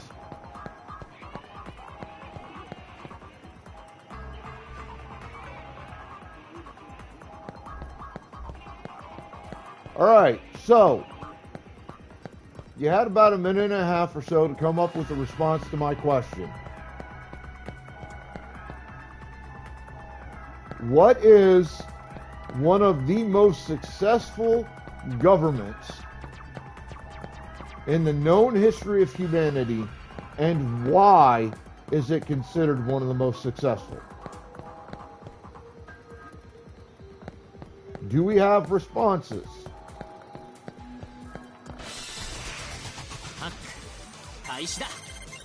No.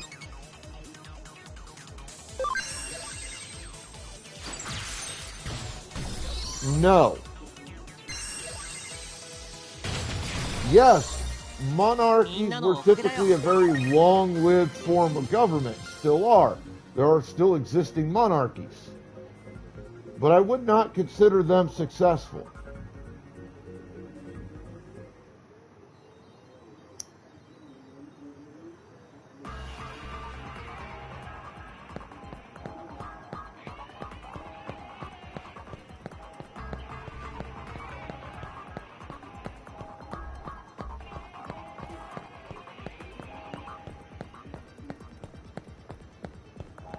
No, I was speaking of Greece, actually. みんなのおかげだよ。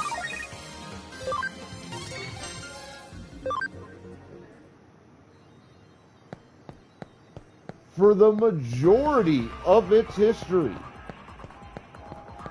Greece has been a democratic government.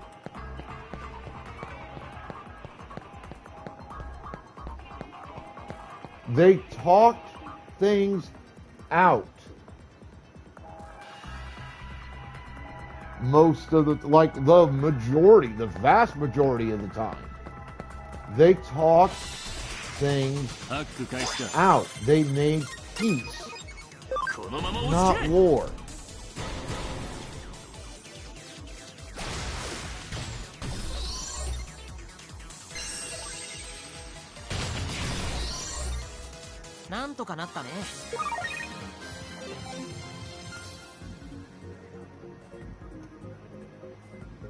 And Greece has been around for thousands, tens of thousands of years as a nation.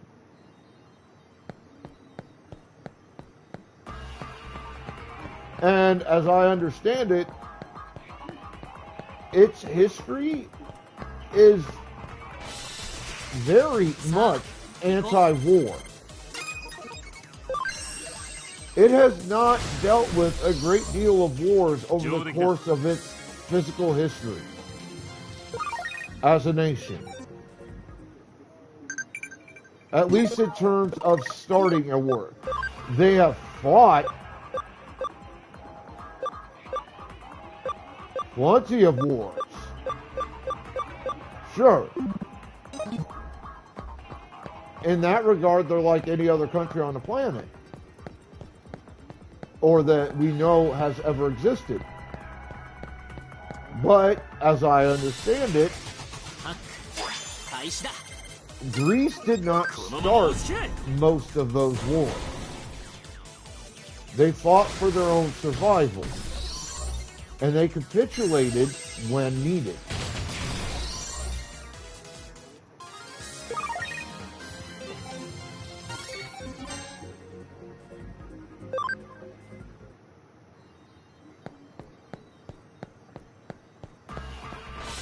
Greece is タ hands ック開始 down だ。 one of, if not the longest running and most successful government to ever exist in the known history of humanity. Because Greece understood something centuries, eons ago, that most of the world is still trying to figure out today.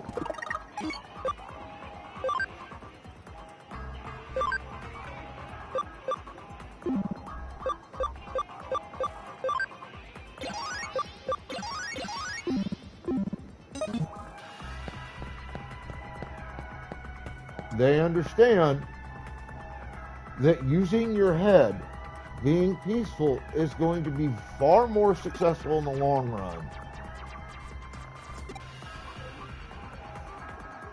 than using violence.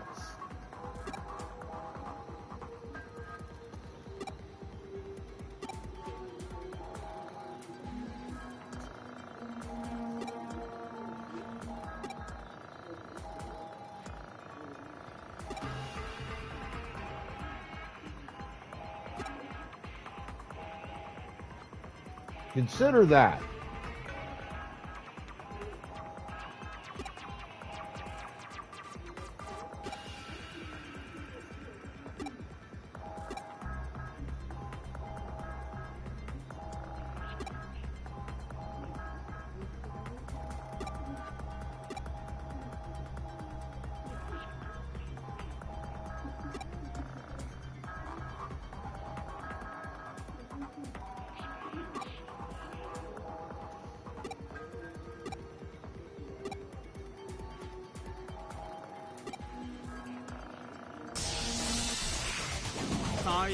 We're talking about a nation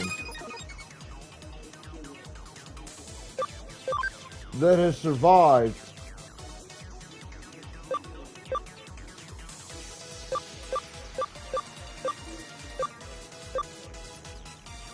for thousands, even tens of thousands of years.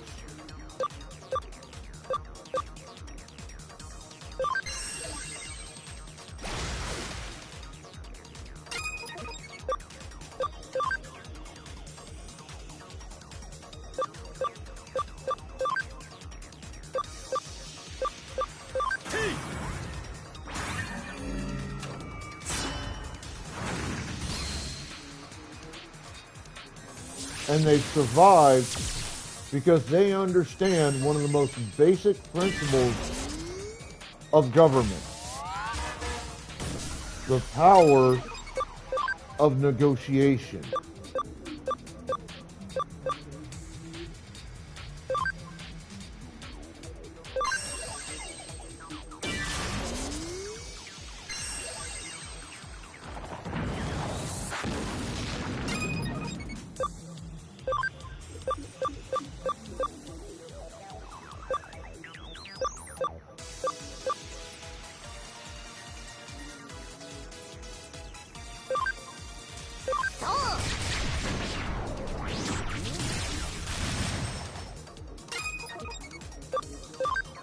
What does that say?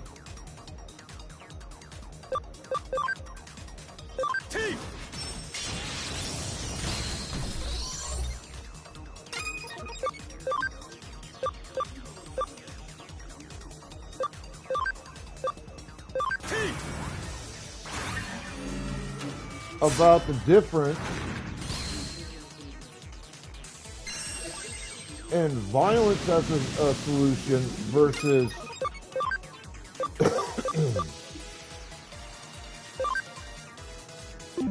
using peaceful means.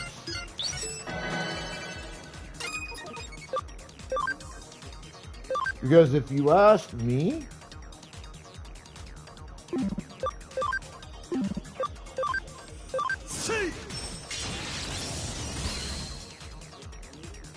I'd say it makes my case for me.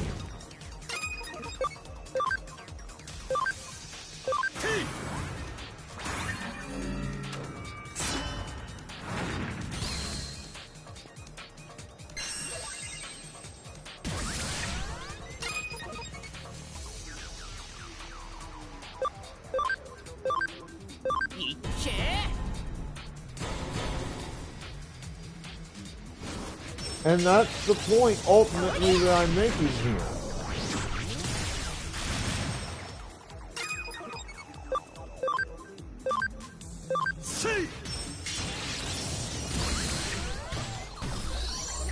If we're going to attempt to correct the problems that humanity across the world faces,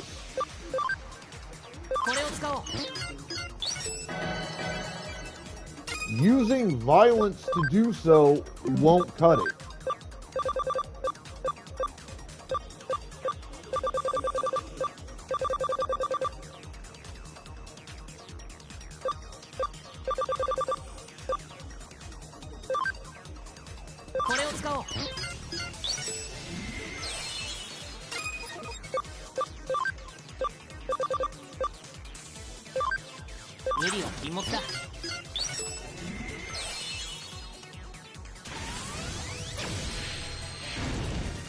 I think that's been pretty well established by history.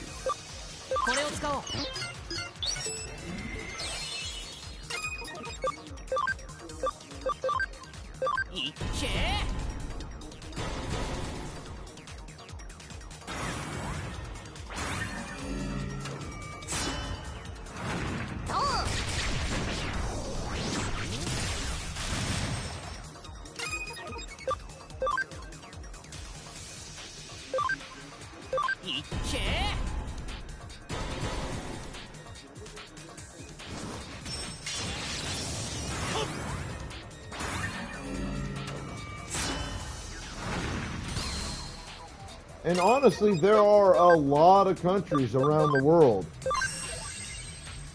whether you want to believe it or not, in today's world that are actually subscribing to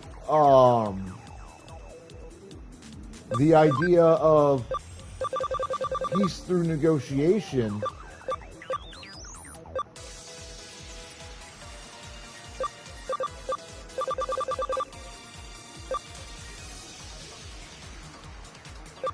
Versus peace through violence.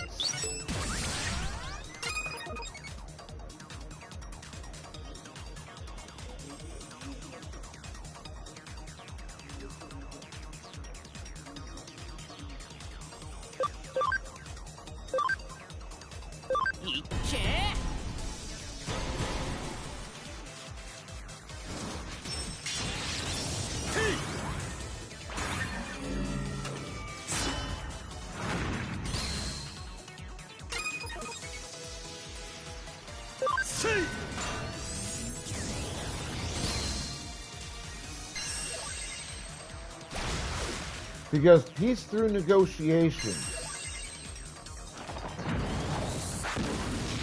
is just a better way to go about things.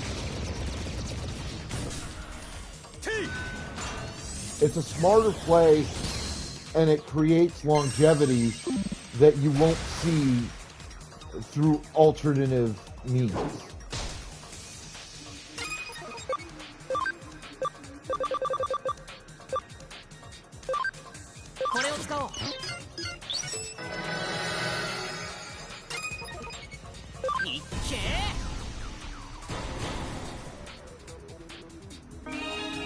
And you can dislike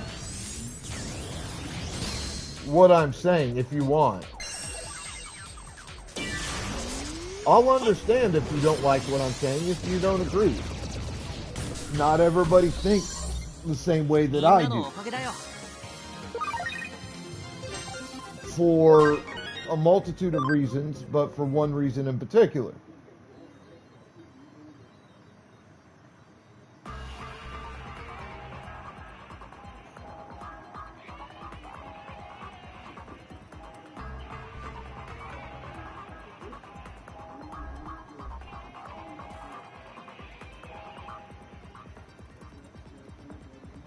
Mainly,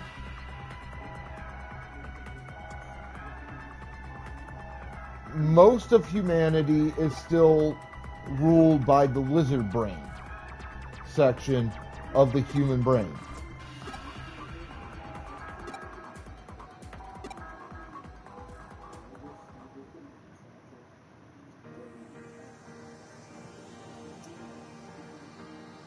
And if you don't know what the lizard brain is, I will educate you a little bit. I'll give you a layman's definition. Essentially, the lizard brain is the part of the human brain where the majority of negative impulses of humanity originate.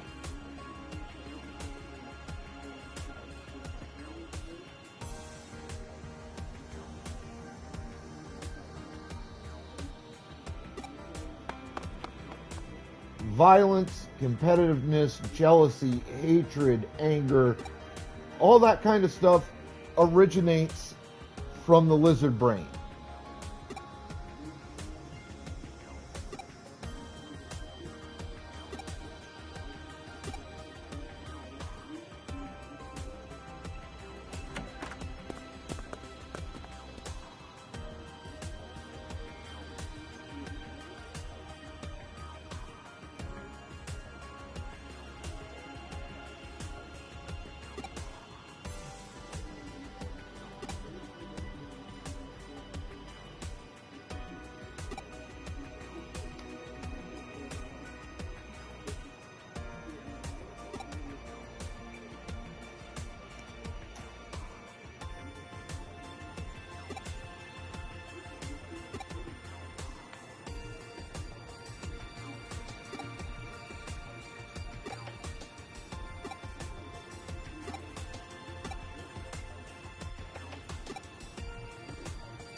I love Erica.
Welcome back.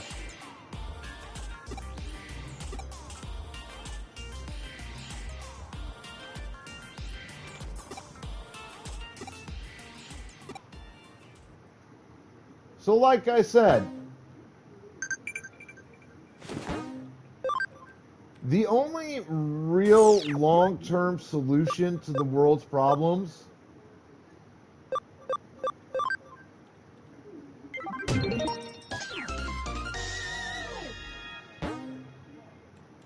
is communication. Verbal communication, one with another. Greece has proved that this is a very successful way to go about living and governing. リュウジ君、いきなり呼びつけてすまないね。いえ、問題ないです。早速取り掛かりますか。お願いするよ。Greece has been around for thousands and thousands and thousands of years.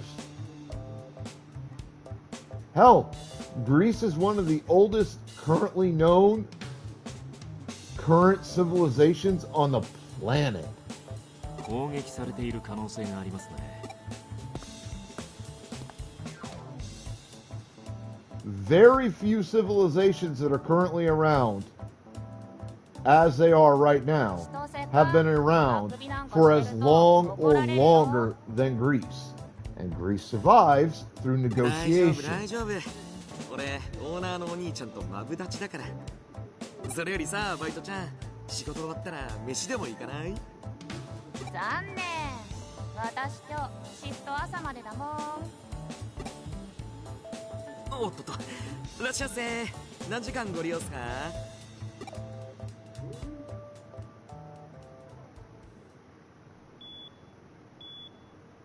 ？Think about what that means.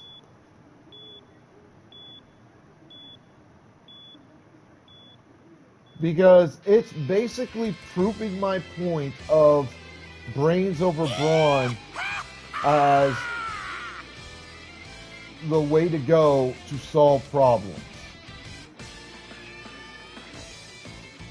But again, I will reiterate, that does not mean that violence isn't sometimes a requirement to correct a situation, or at least start to correct a situation.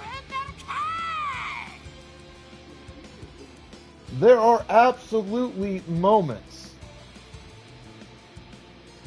where violence is necessary, however distasteful violence may be.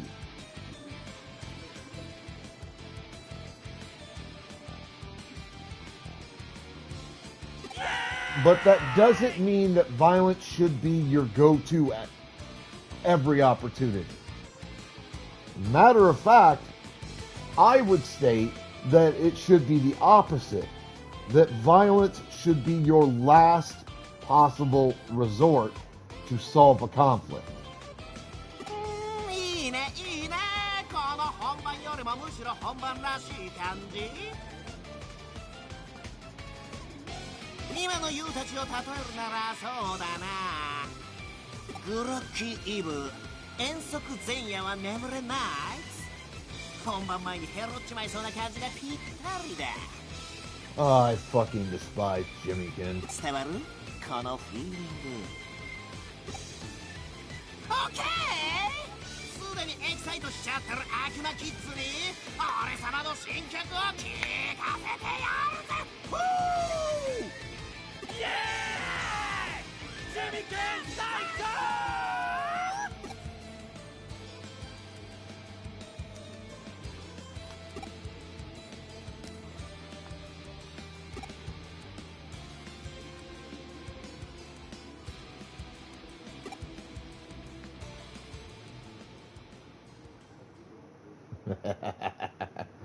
！Yet another side chapter.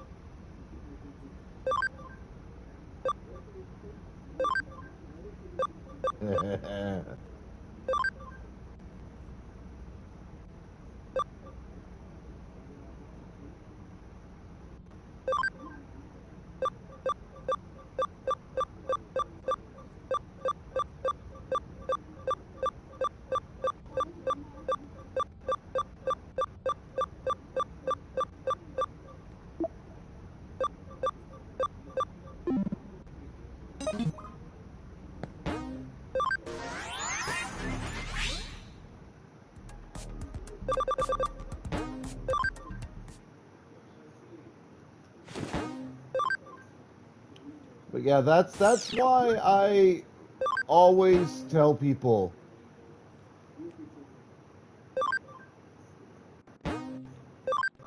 use your head, not your fist.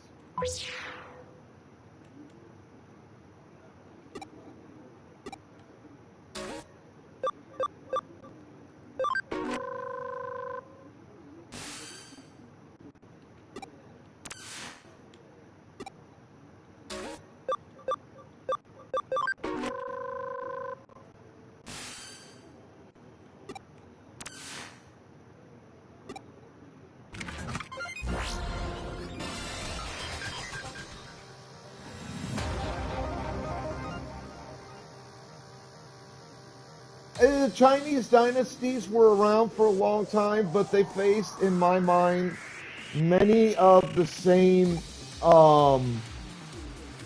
problems that ultimately a monarchy faced.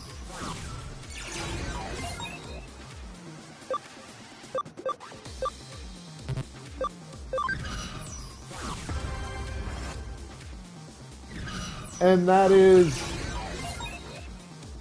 they were never solid about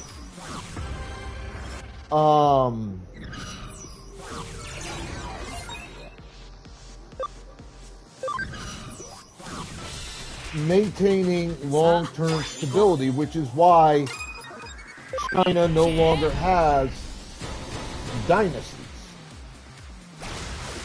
Same with Japan and many other countries in the Asian part of the world that had dynasties for hundreds of years, thousands of years even. Dynasties are a form of a monarchy. And we've proven that monarchies are not terribly successful forms of government. さあ行こう Because monarchies always turn into violence versus peace. The aristocracy of a monarchy style of government always ends up becoming corrupt.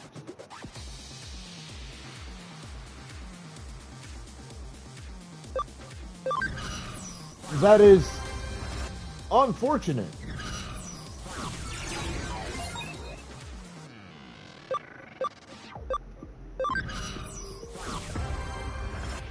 But it goes to prove the ancient adage that power corrupts and absolute power corrupts absolutely.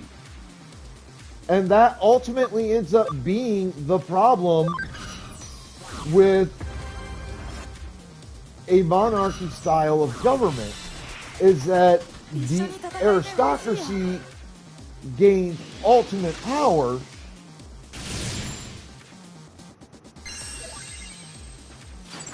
and thus becomes ultimately corrupt.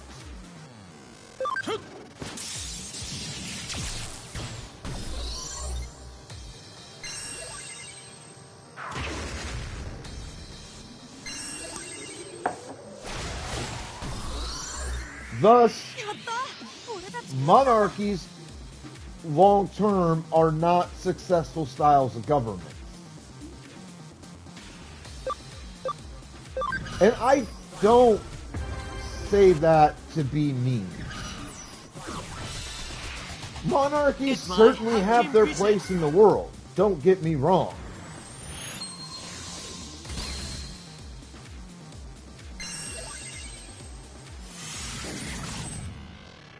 And they've had their time on the stage of history.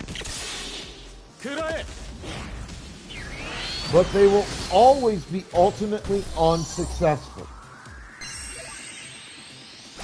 Because in a monarchy, you place power in the hands of the few,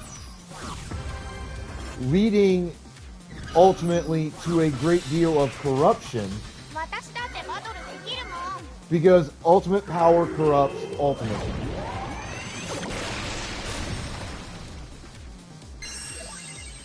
This is why I truly believe that the single most successful variation of government that the world will ever see is going to be a true democracy.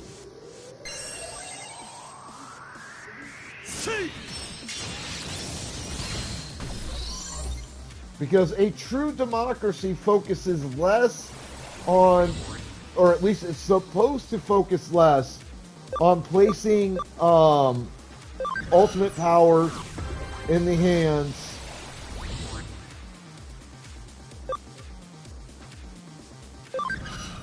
of a few and more on negotiation and power through peace, power through discussion, power through compromise. Thus, I feel that democracies, as has been proven by Greece and a few other random countries over the years, I believe democracy is the ultimate form of governance.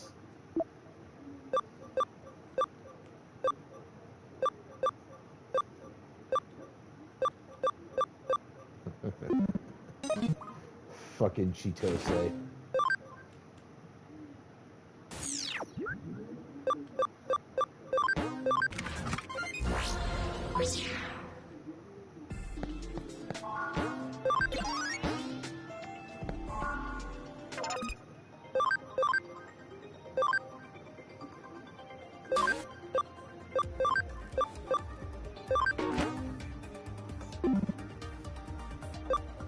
Oh no, I understand, especially if you live where I think you do, the Midwestern area.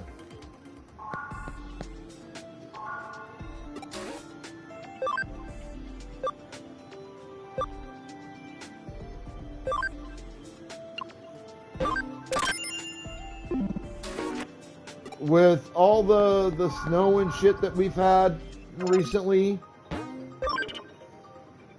you need to be careful while driving. 100%.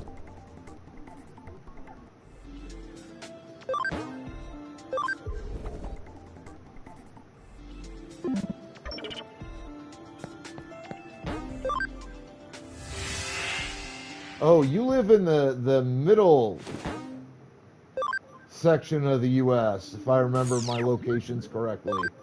So I don't know if you get winters quite like we do.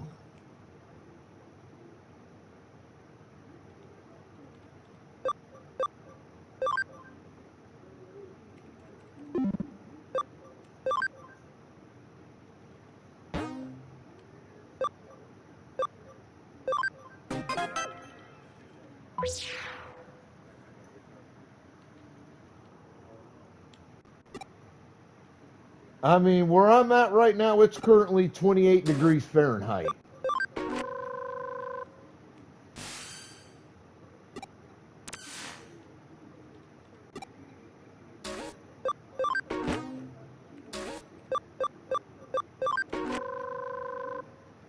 I wish it was 53 here. Fuck you.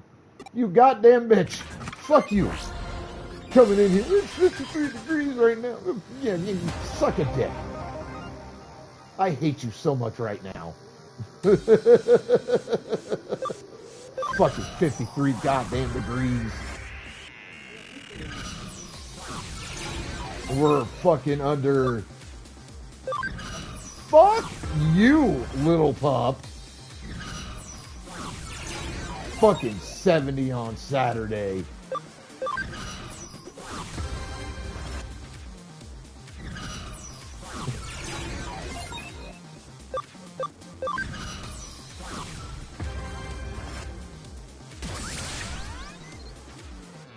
Now you're just trying to make me jealous.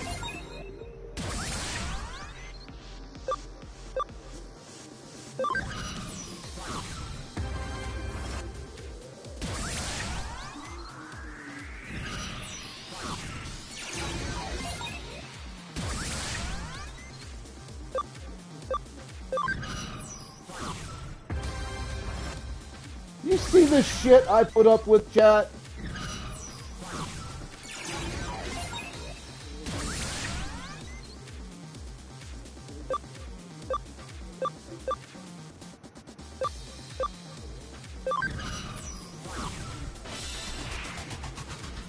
You see the shit I put up with?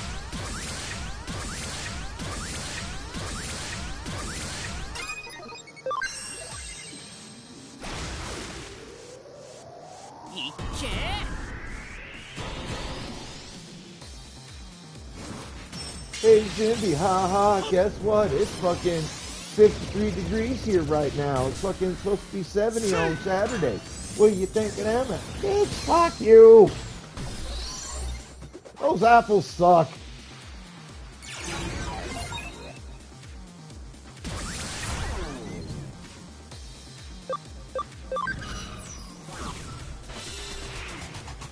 Hack 開始だ。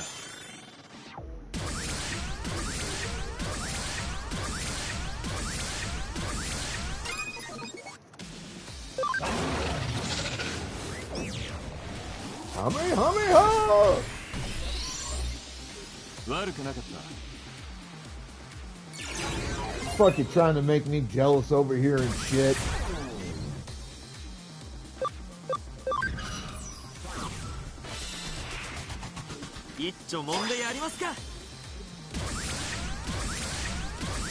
No, you don't.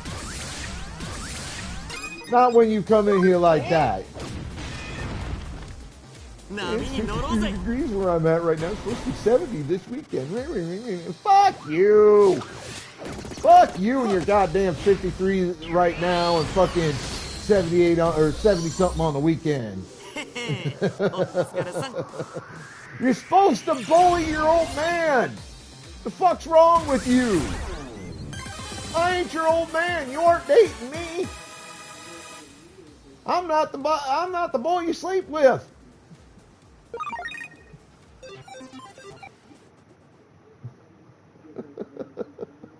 How dare you bully me like that? I'm so offended.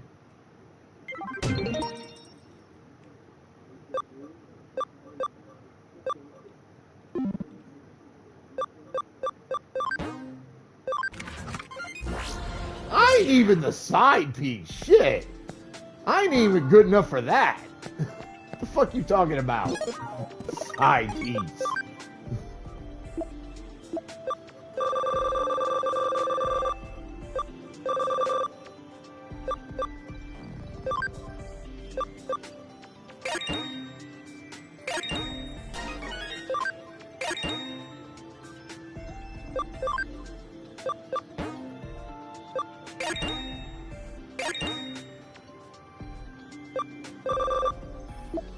I'm not even good enough to be the goddamn side piece for you. And we both know that's true.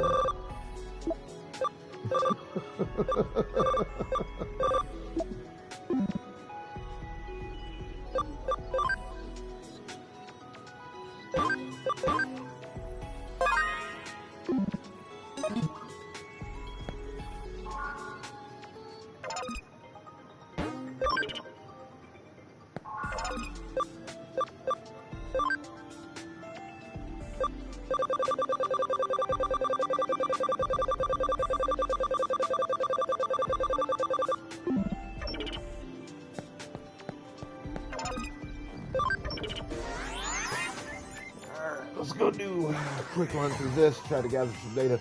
Before I start that, I got to run to the restroom, grab me some coffee right quick, and then the motherfucking hurry. I'll be right back. Y'all hang tight.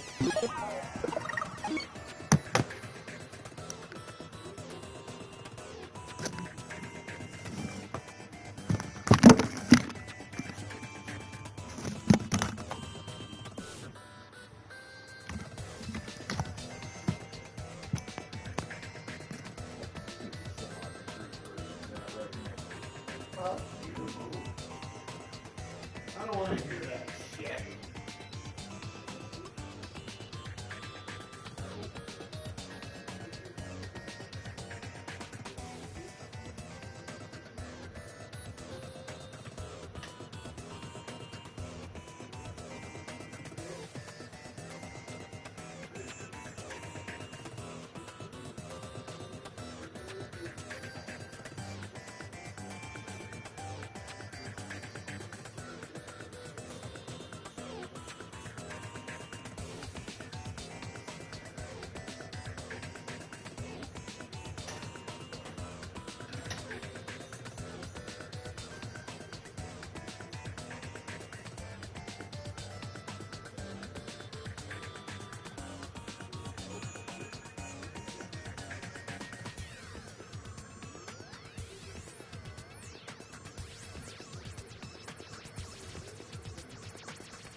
Ooh.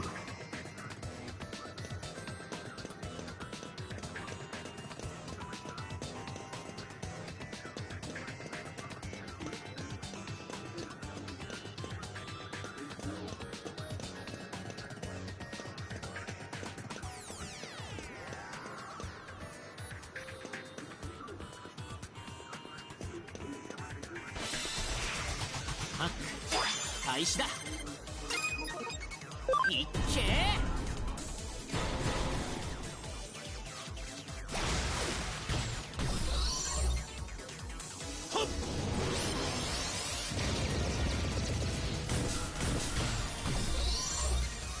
ー。なんとかなったね。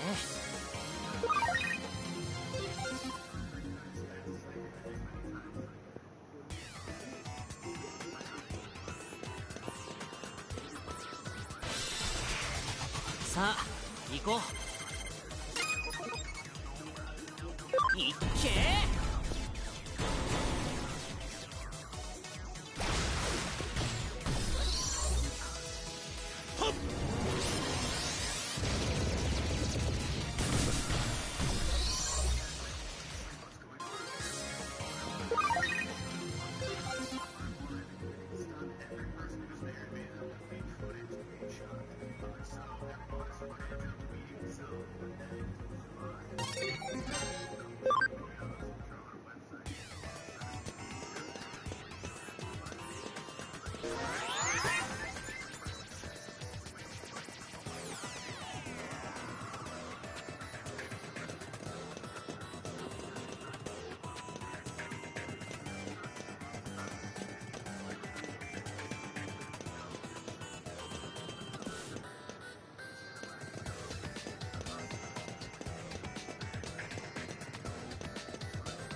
さあ行こう。いっけー。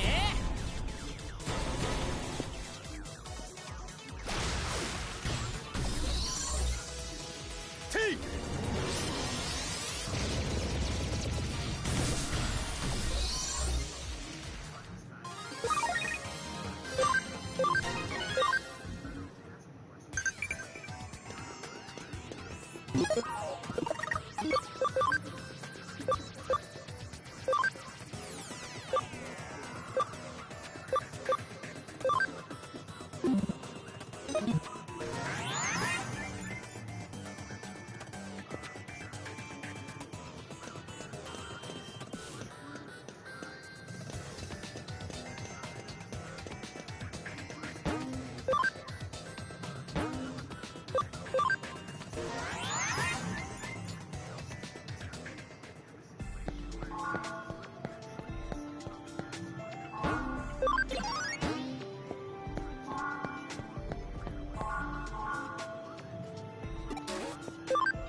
All right, let's see.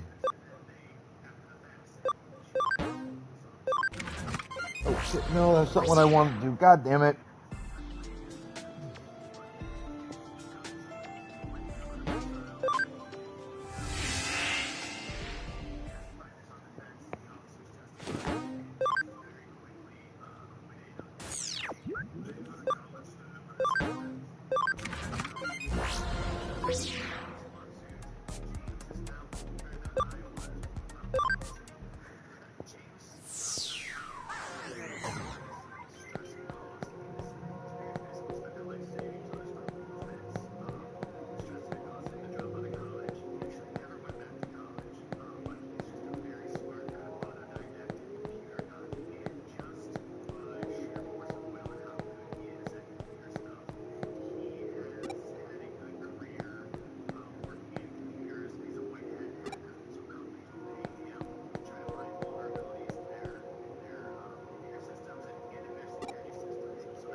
ペイさんだぜ。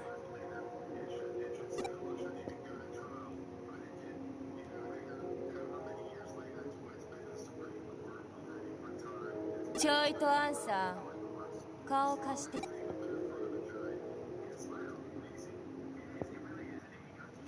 これからクーロンを見回る。いいから黙ってやり。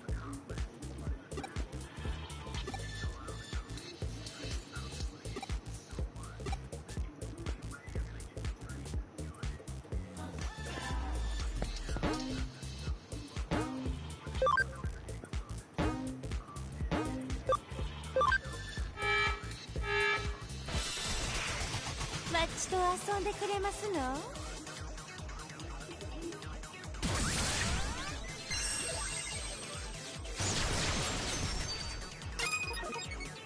遊びはしまいや。 These are annoying fights. I don't like how they do firewall breaks in this versus Cyber Sleuth, the original game. I think it's a lot more annoying.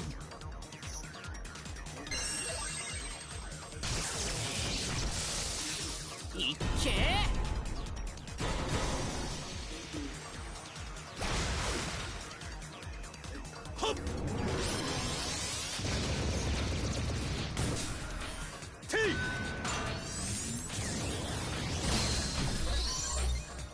ほな次行きましょう。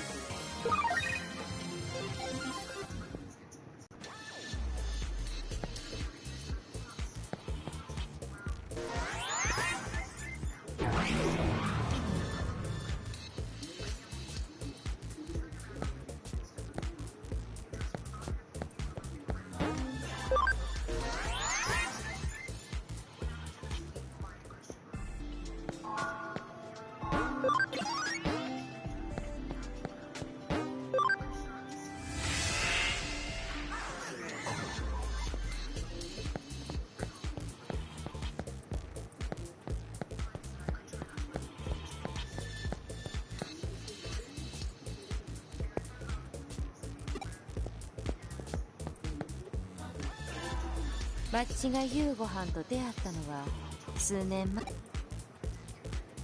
そん時のワッチは金のためだけに動く企業の雇われハッカー。実を言えば最初もユーゴハンを監視するために。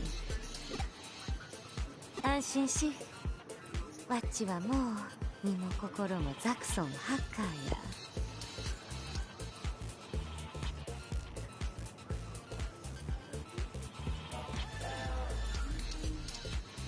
ユーゴハンに会うてワッチは大事なもんをいただきにした。それからはワッチの命はあの子のもんです。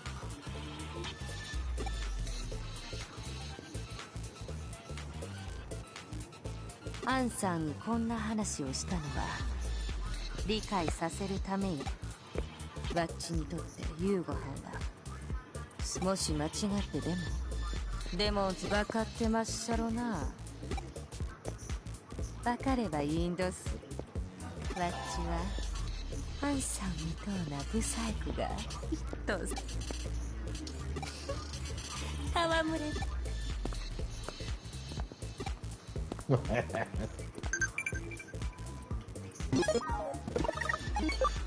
They may be a bitch sometimes, but she's not a bad guy.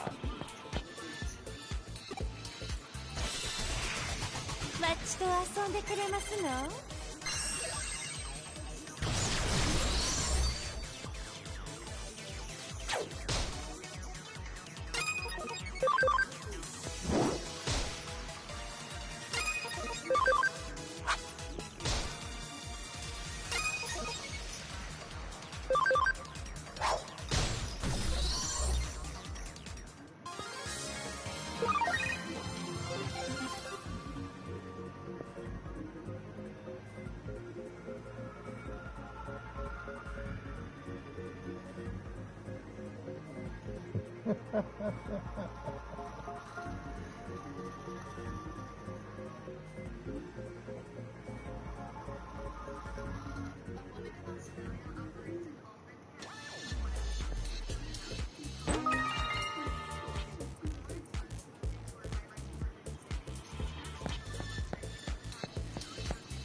挑む相手を間違えんしたな。マッハスティンガービクトリー。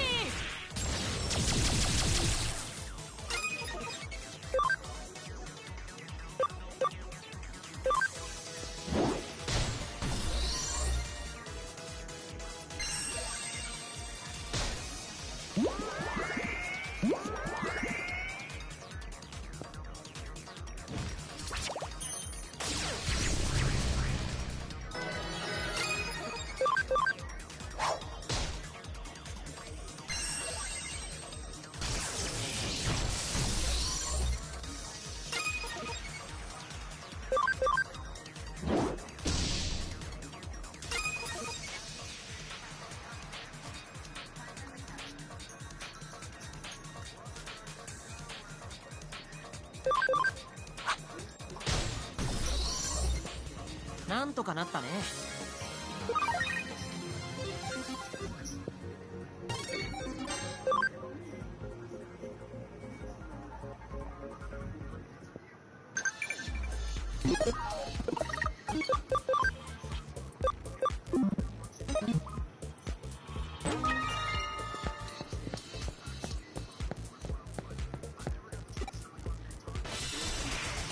さあ行こう。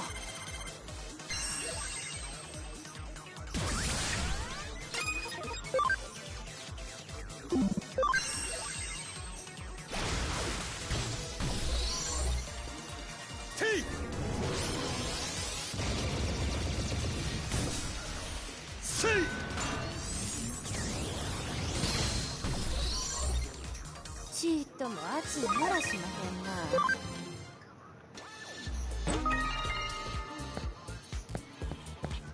Do do do do do do do. Hey, look, it's a broken Mr. Nevitz.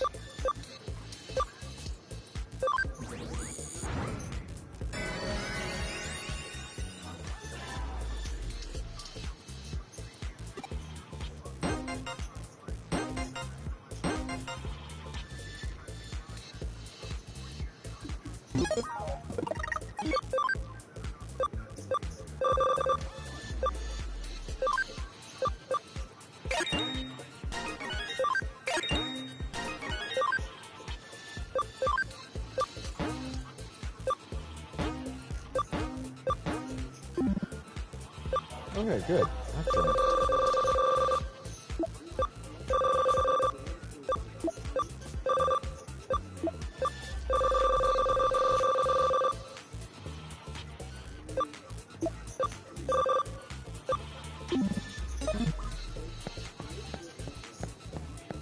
This is why in a game like this you explore everything!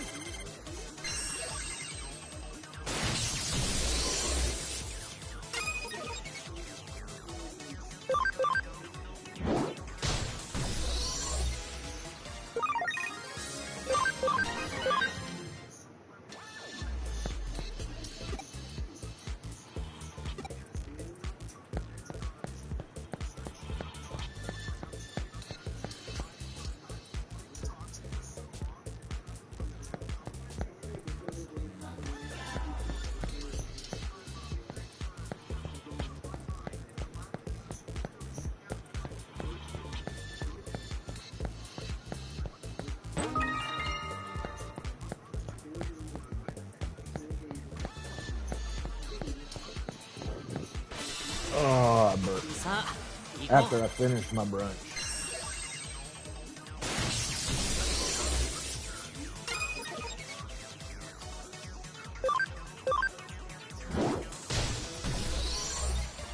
う。なんとかなったね。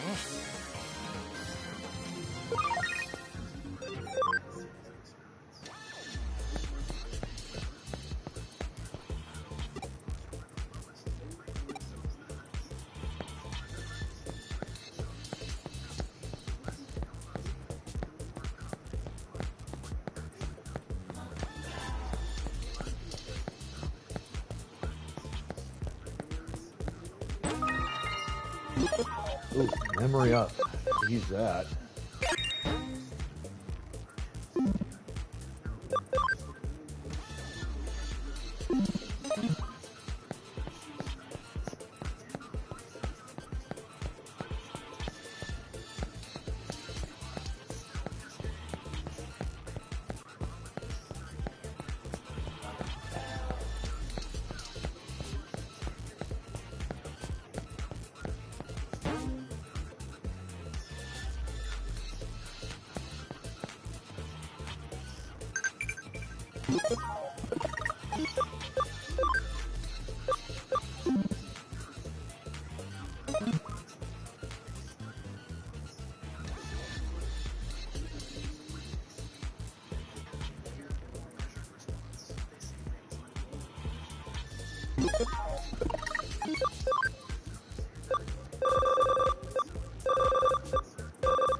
This is what I came back here for.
There we go.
Why do I have a feeling I may not be where I need to be?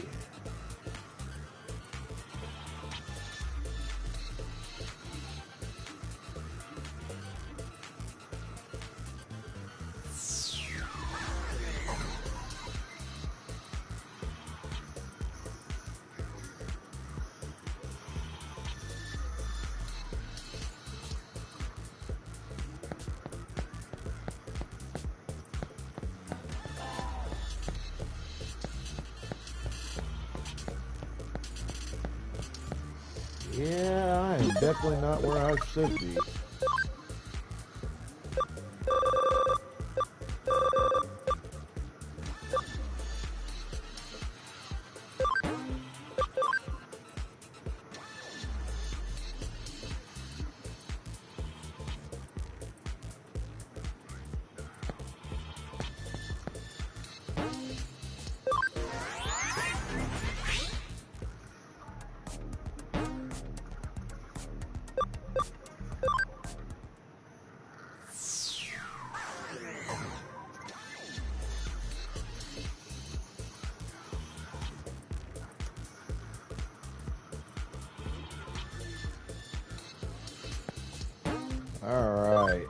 This is where I need to be.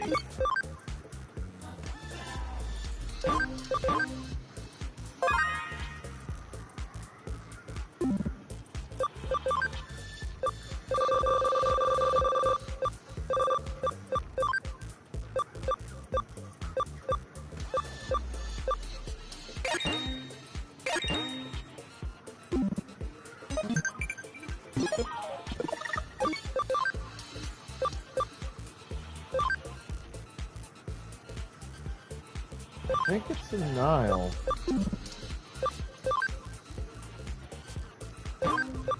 And the Nile is definitely one of the biggest rivers on the planet.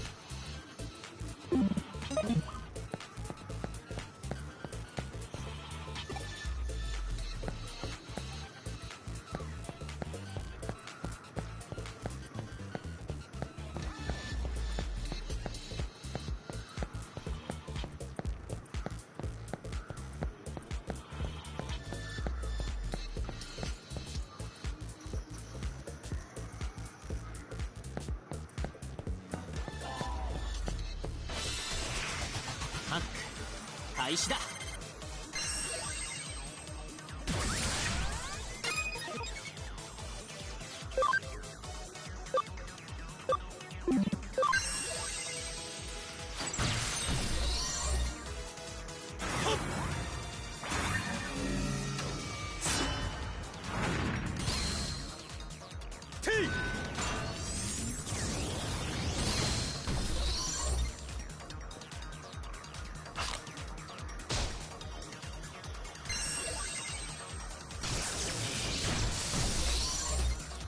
ほな次行きましょう。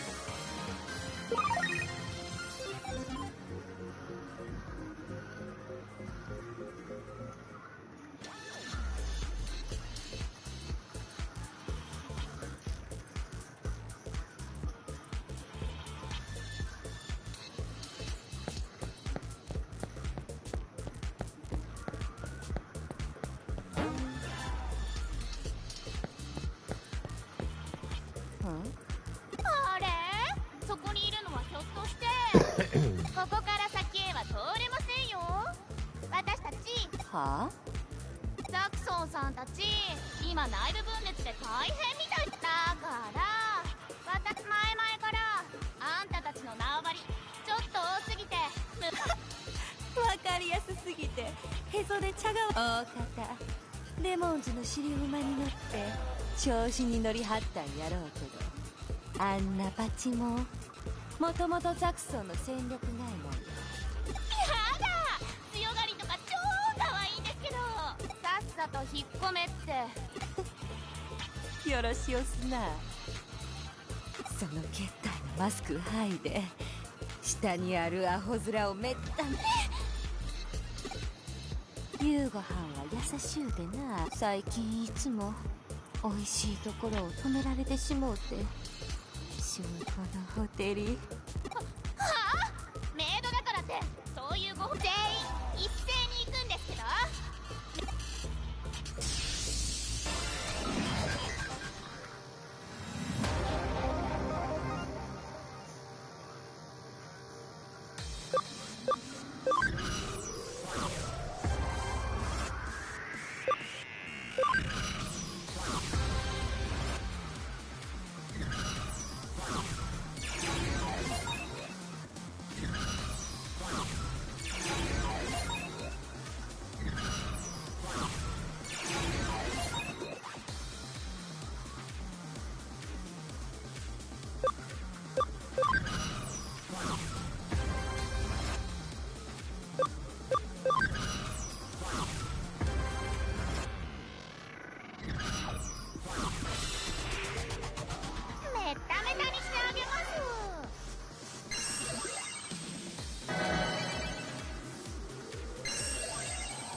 さあ行こう。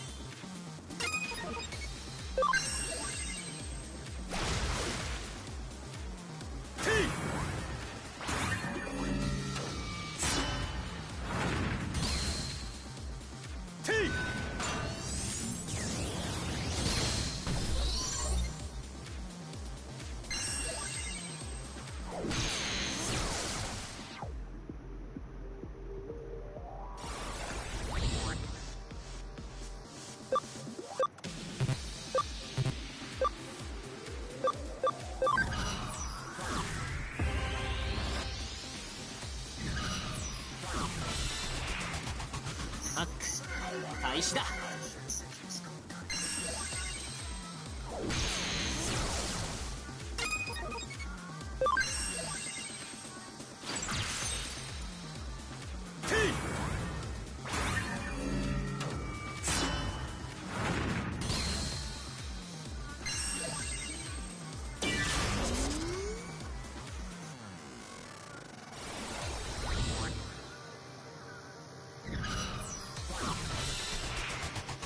アック開始だ。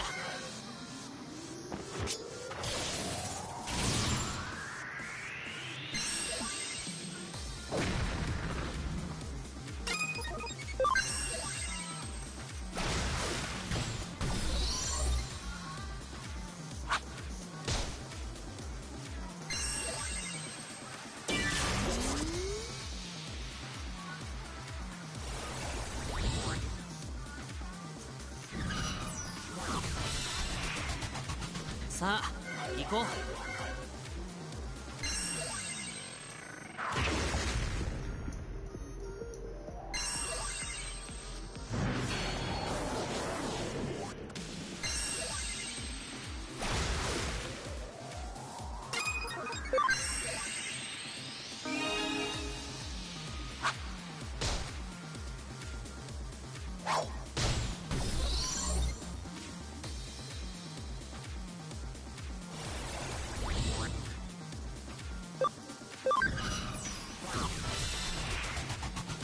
めっためたにしてあげます。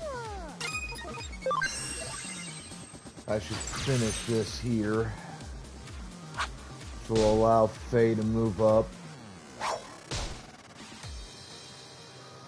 Wow, really?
さあ行こう。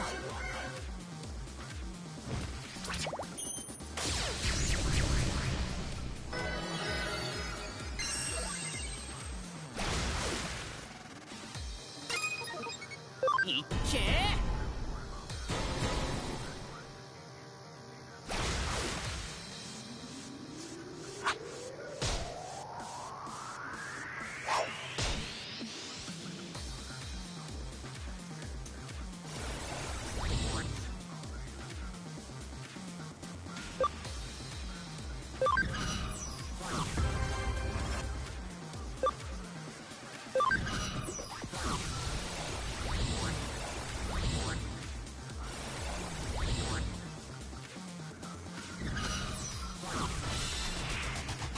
挑む相手を間違えんしたな。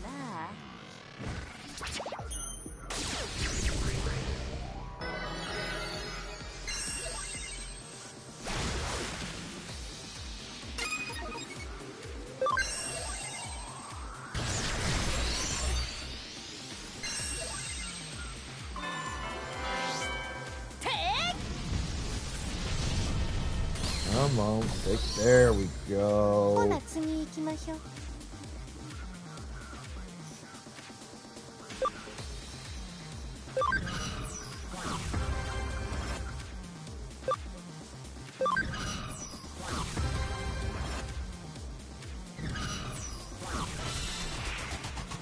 売られた喧嘩は買う主義です。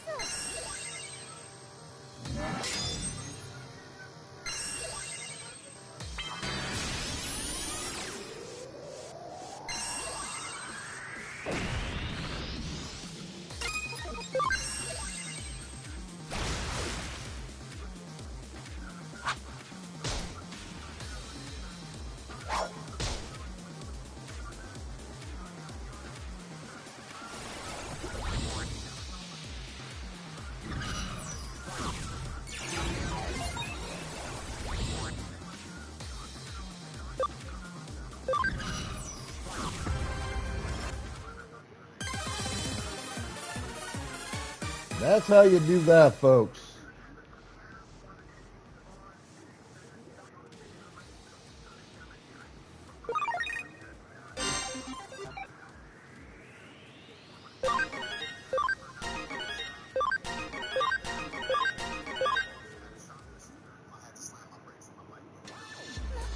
Nani 格の違いをようやく思いさーてそれ堪忍しておくれやす。戦闘後はいつも興奮してしもうてな。ねえ。口ほどにも。これで分かりましたやろ。ああいうバカを野放しにすザクソンはそれを紙一重。それなのによそのチームの連中といえば夕ご飯も気づく者だけが気づけばまあそないいうところが。話はこれでしまいや。バッチの言ったことを忘れるんやな。デモンズも近いうちに必ず叩き潰す。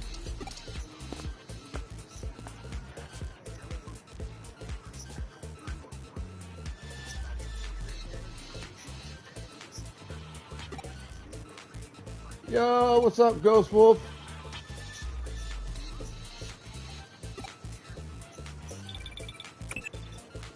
あ、俺悪いんだけどさ、俺もリュウジも仕事で抜けられ。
大丈夫。治療っていうのは私の記憶をエデンにある記憶がなくなったわけじゃないよ。脳から記憶サーバとリンクしている限り私の記憶量はサーバに上げたデータが勝手に消えること。確かに常識じゃ考えられない処置かもね。でもそうしないと私は。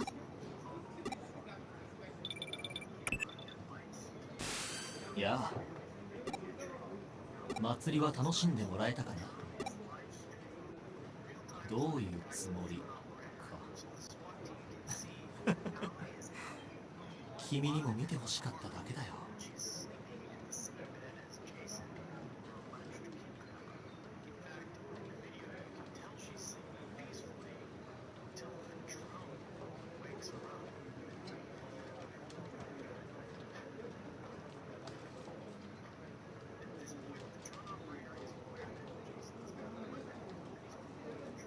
新しい伝説のその始まりをね。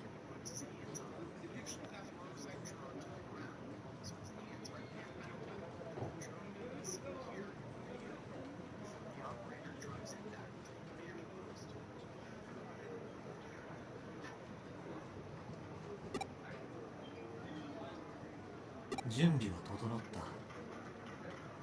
今度こそ直接会って話をしよう。近々大きな集会がある。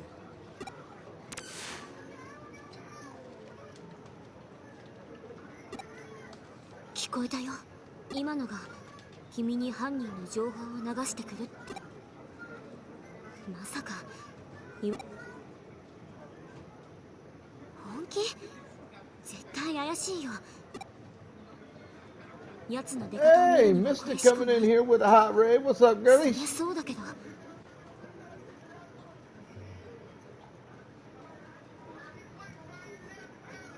Y'all missed American Education Hour. わかった。 It's all right. 協力はさせてよね。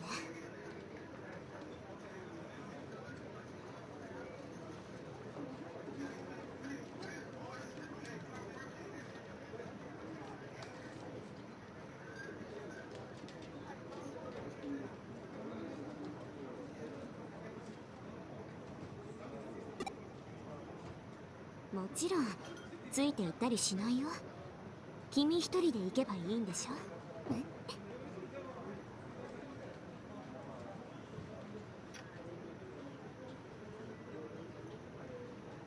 Well, go to bed, lady.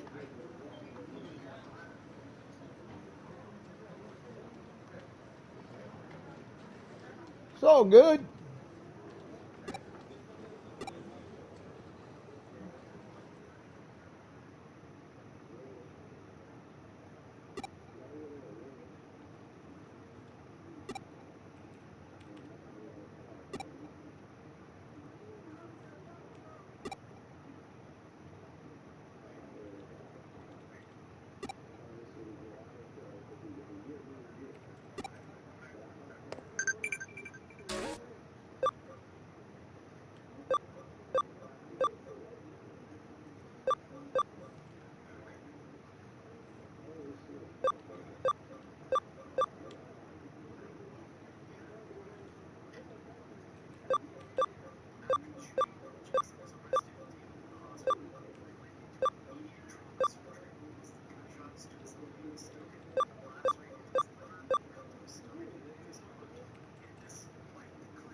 Digivolve X Vemon.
I think it's Skull Greymon.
Get your Pokeballs out.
All right, bath, coffee.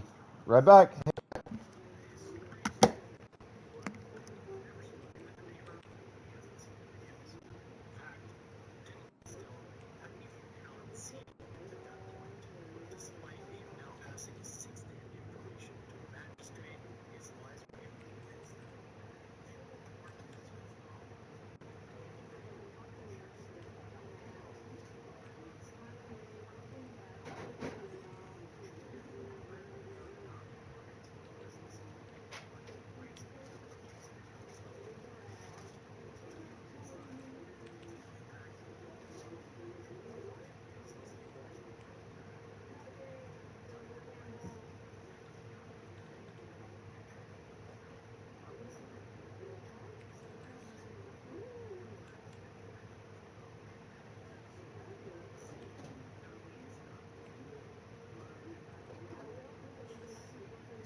Alright, gotta do a little grinding because I just put new digis into the team.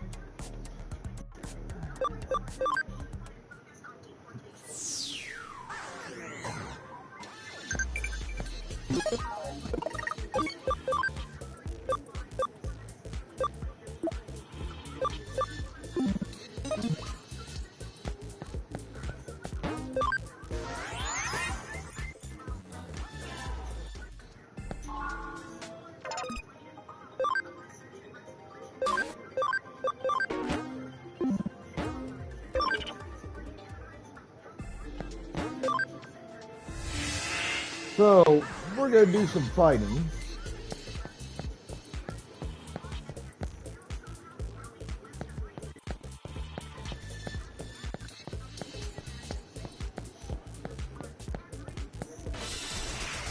Two of the guys I got on my team right now, I'm going to DNA Digivolve into a new Digimon once I max their levels out.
みんなのおかげだよ。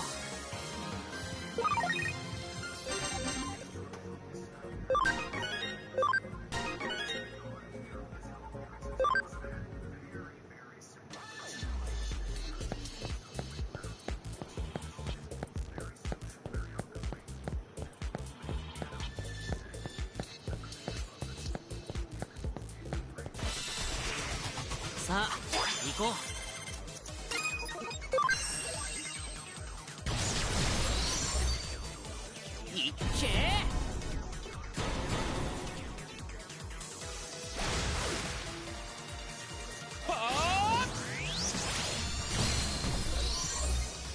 なんとかなったね。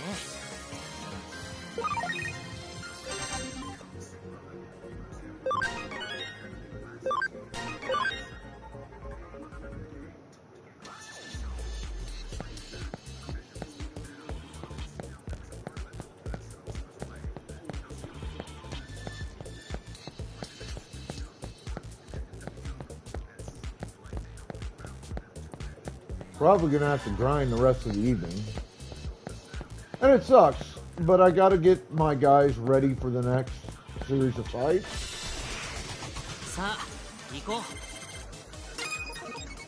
Plus I need to gather conversion data.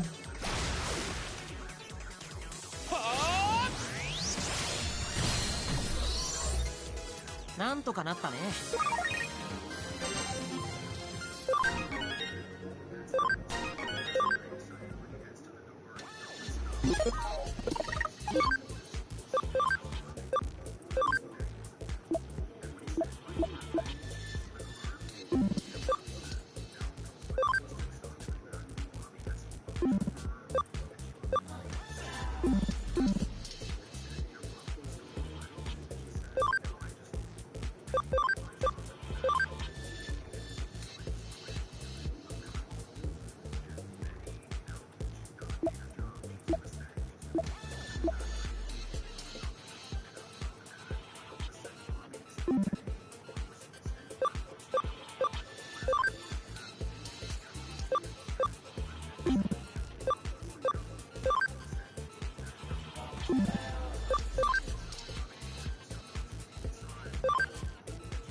さあ行こう。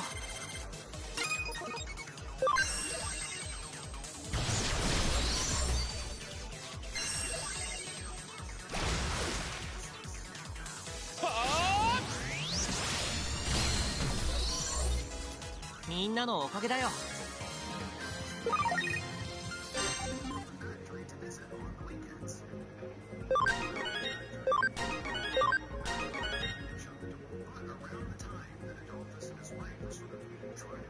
Pokeballs out, folks.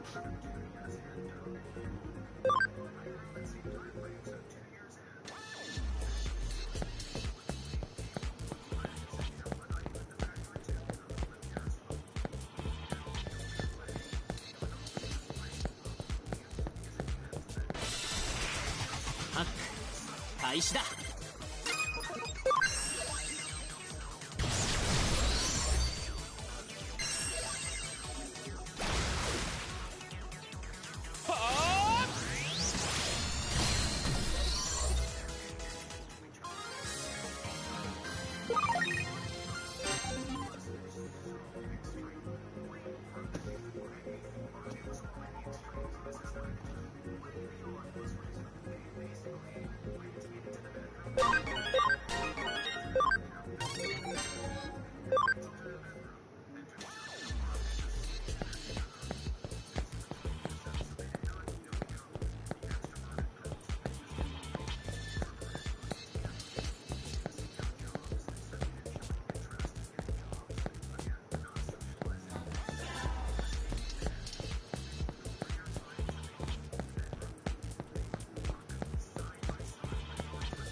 さあ行こ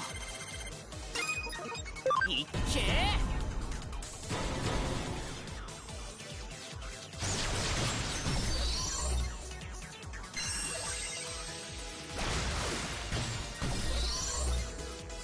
と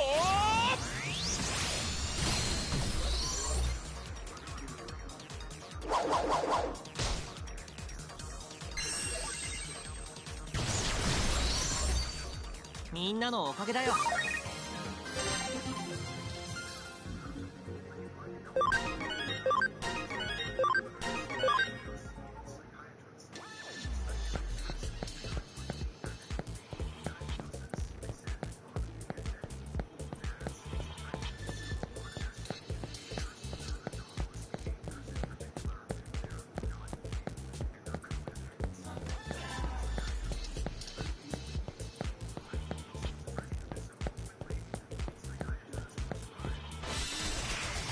ハック開始だ。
さあ行こ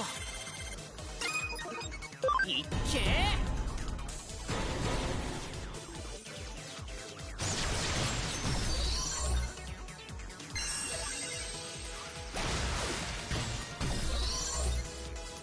と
さあ行こう。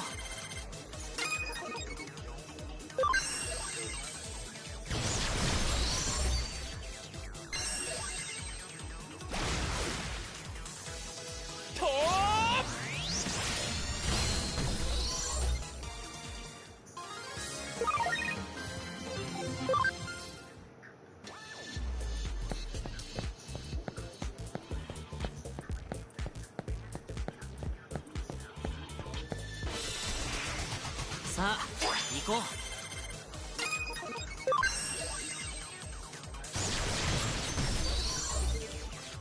う。いっけー。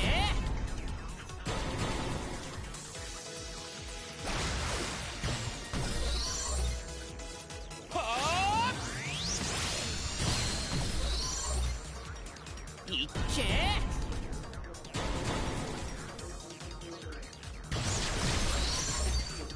みんなのおかげだよ。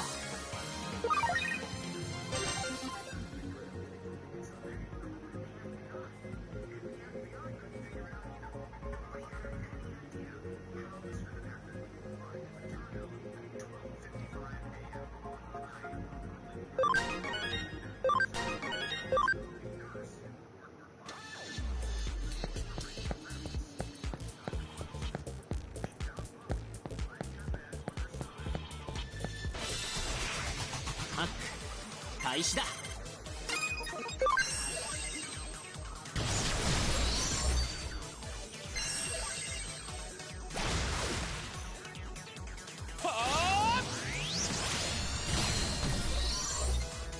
なんとかなったね。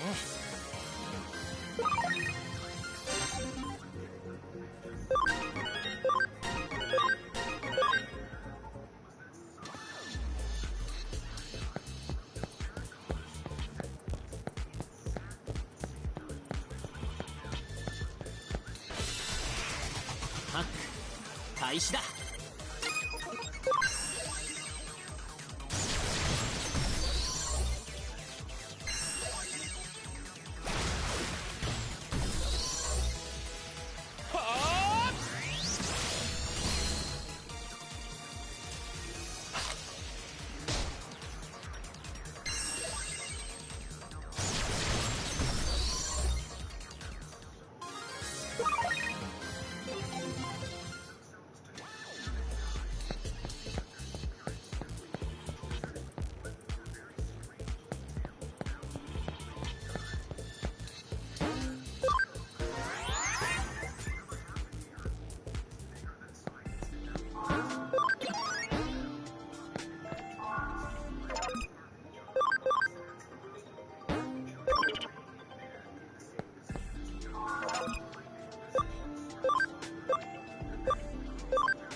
さあ行こう。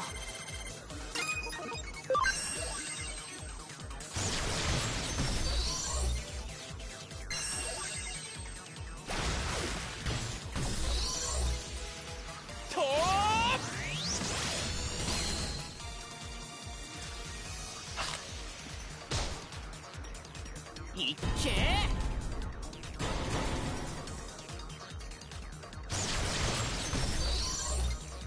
なんとかなったね。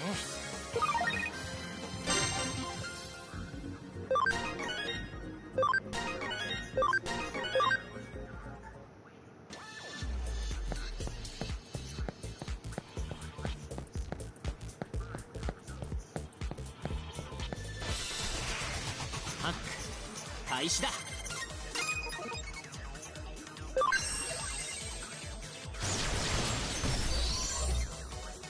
いっけー。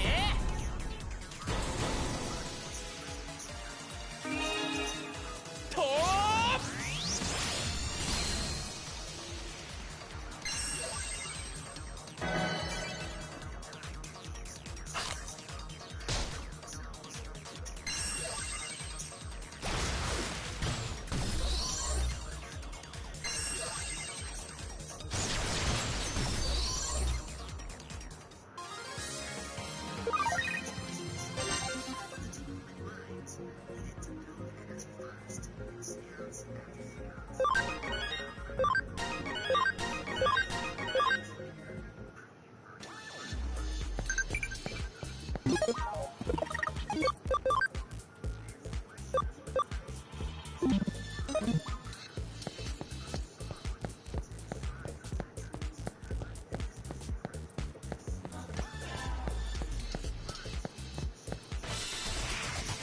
さあ行こう。いっけー。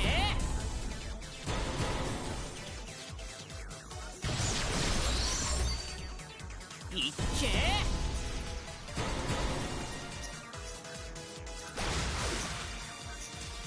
とー。なんとかなったね。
開始だ。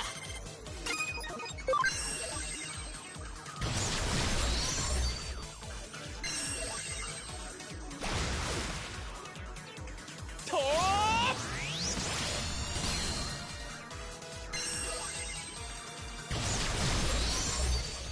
みんなのおかげだよ。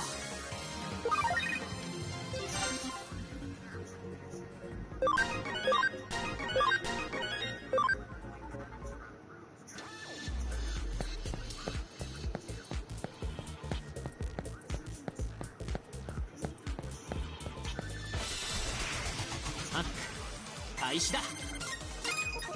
いっけー。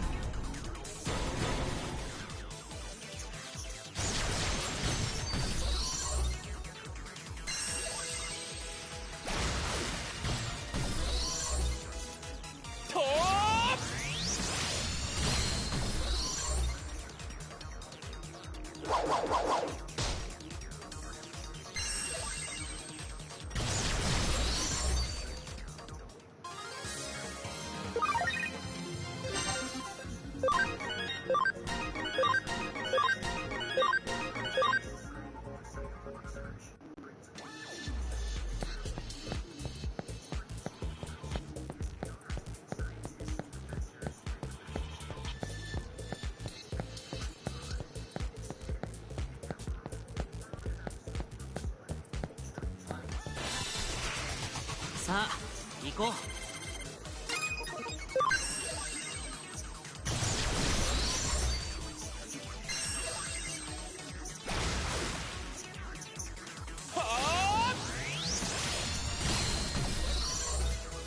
なんとかなったね。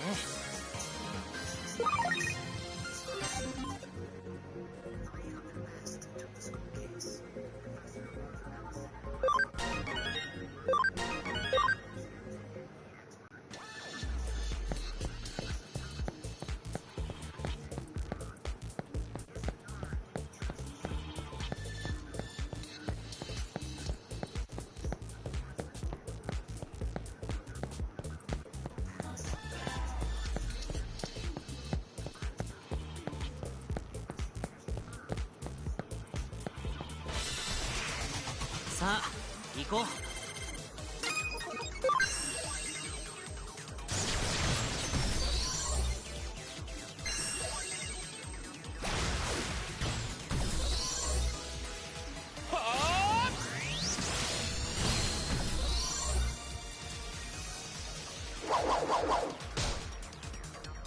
いっけー。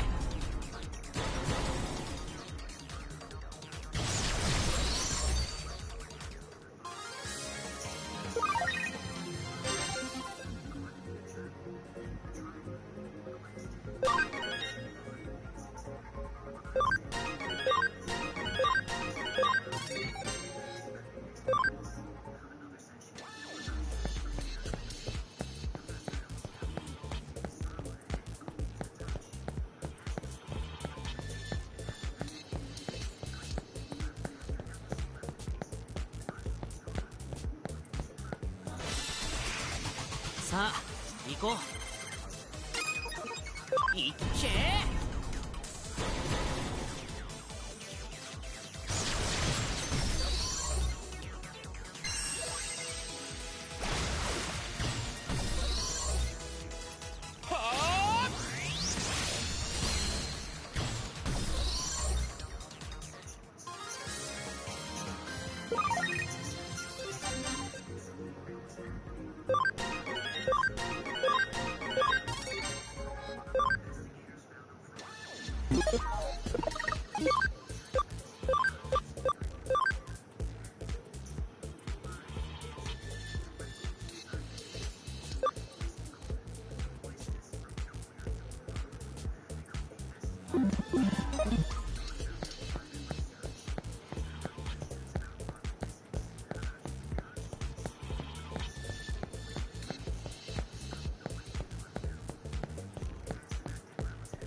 ハック開始だ。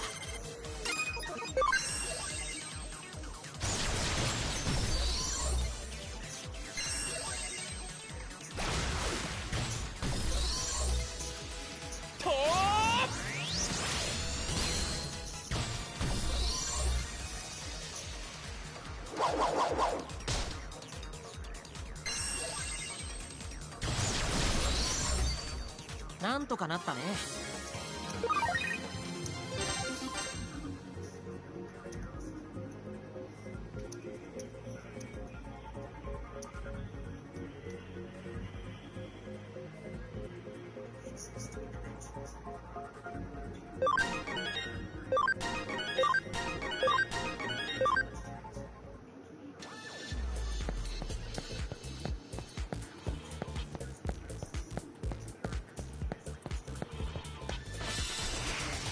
ハック開始だ。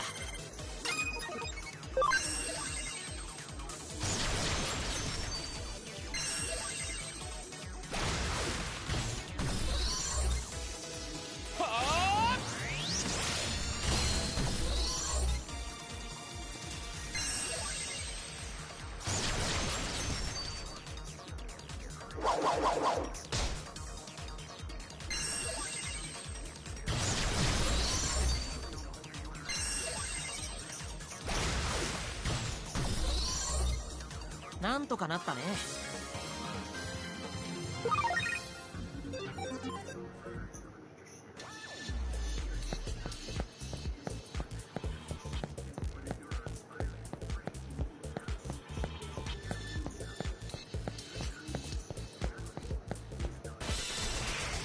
ハック開始だ。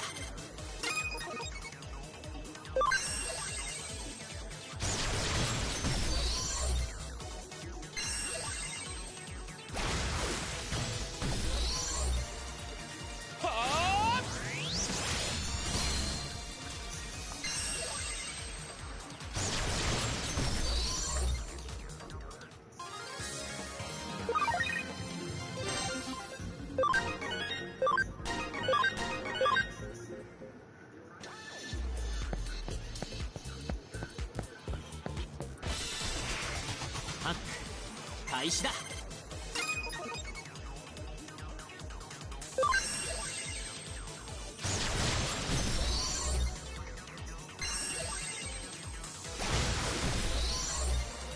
なんとかなったね。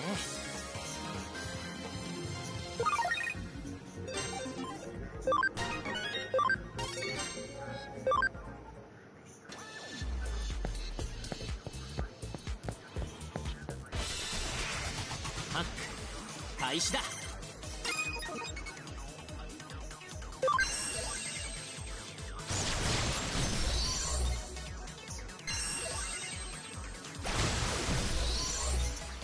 みんなのおかげだよ。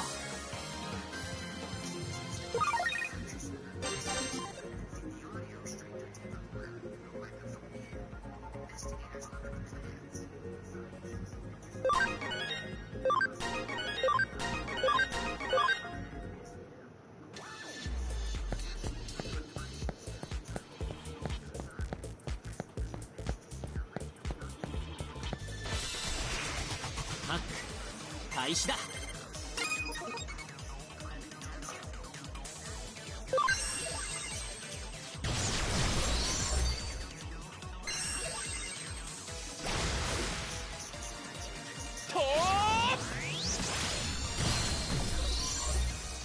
みんなのおかげだよ。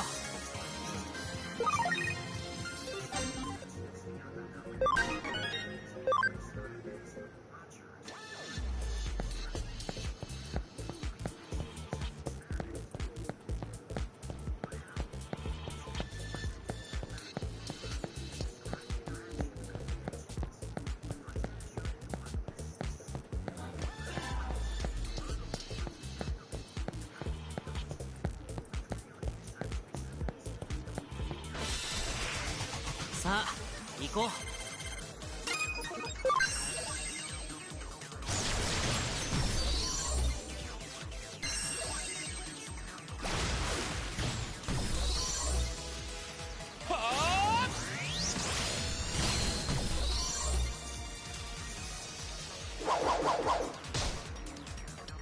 いっけー。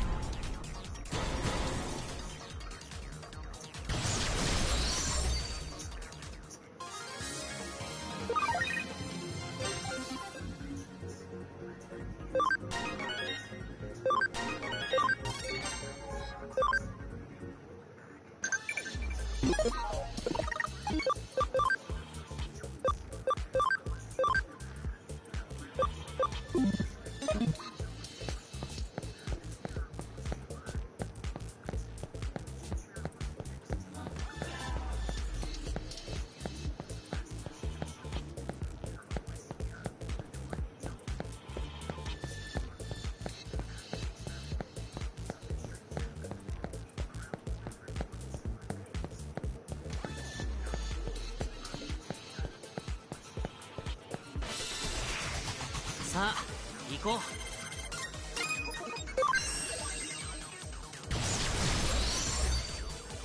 う。いっけー。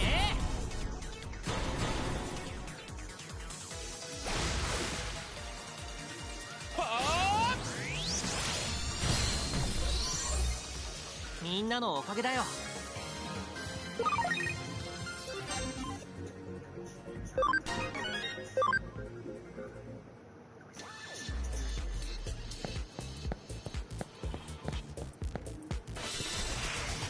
さあ行こう。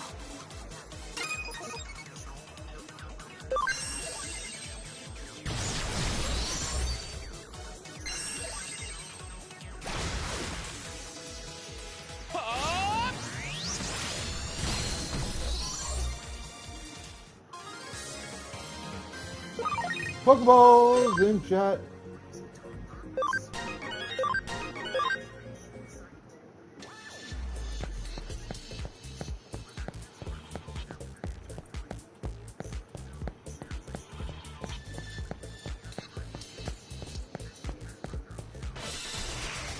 ハック開始だ。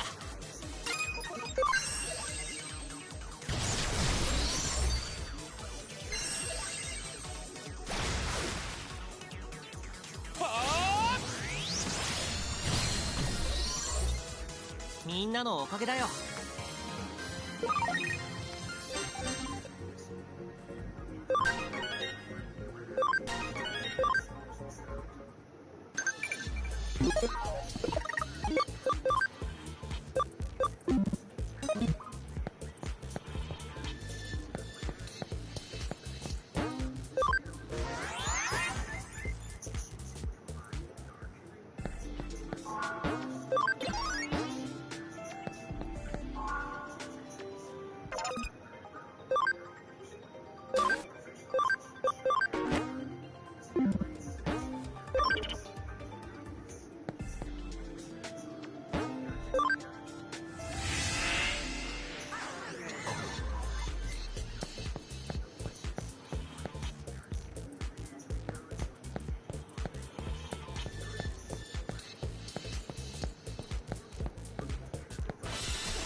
さあ行こう。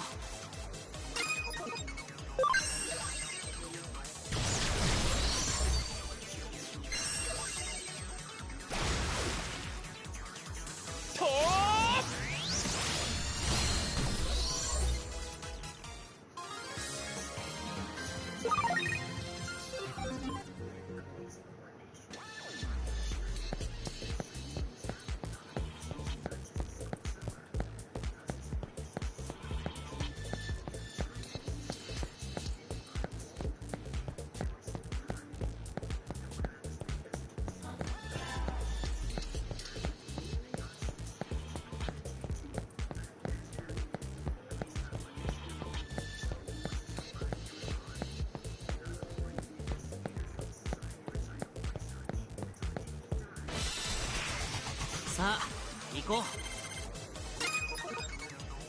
う。いっけー。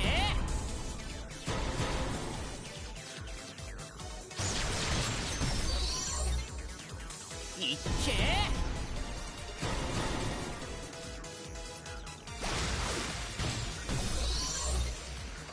と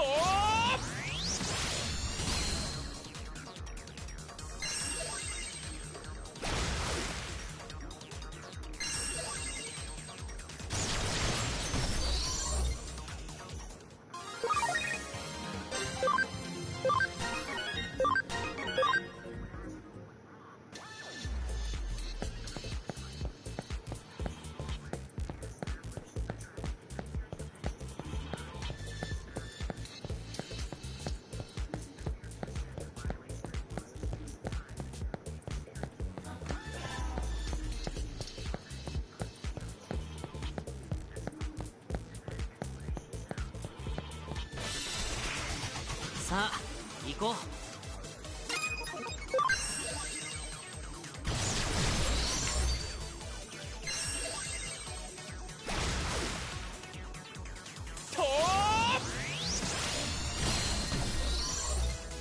なんとかなったね。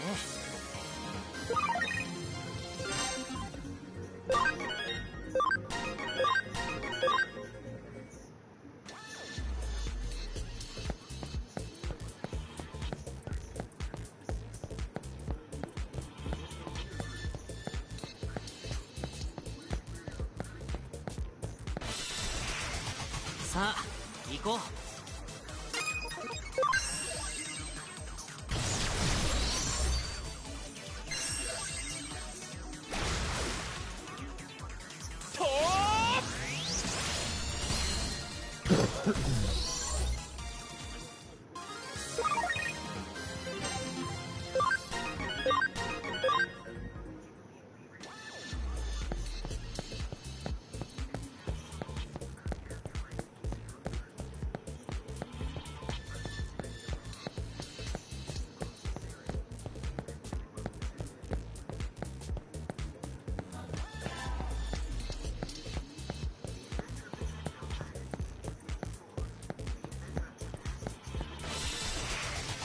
さあ行こう。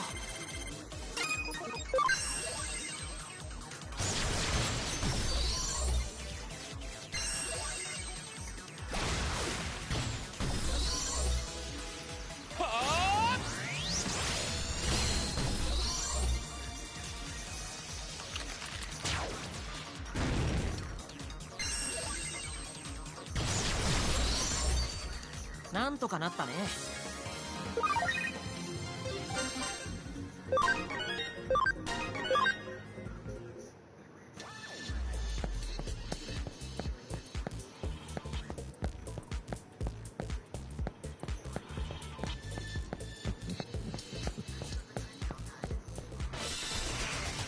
さあ行こう。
さあ行こう。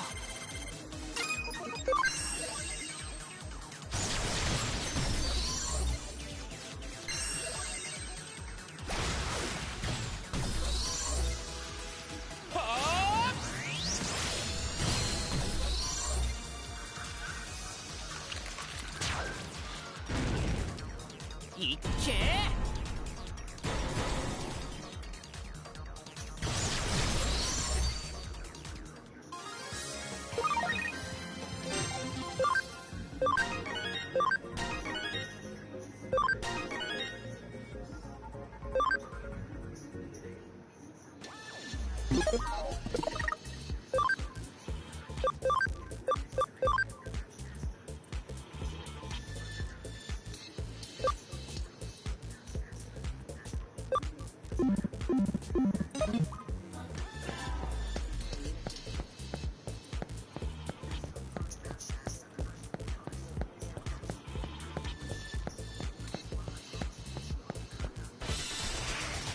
さあ行こう。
さあ行こう。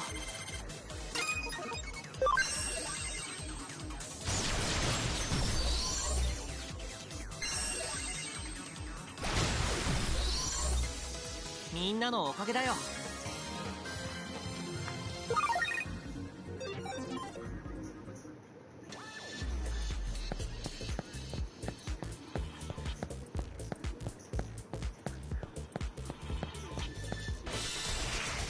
ハック開始だ。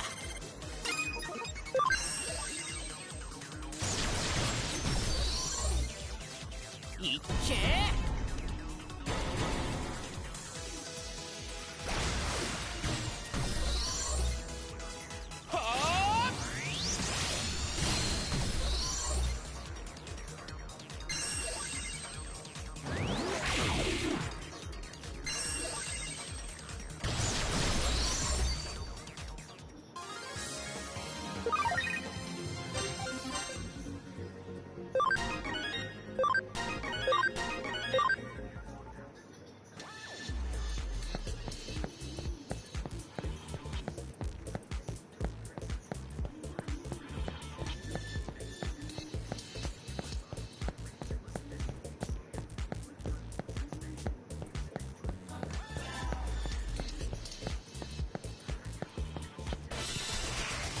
ハック開始だ。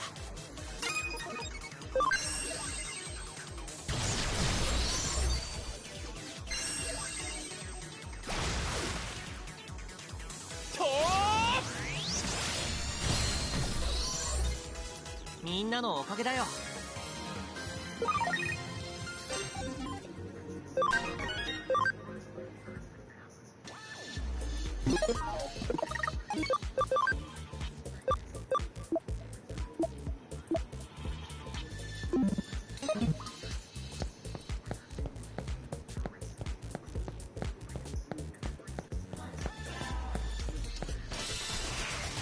さあ行こう。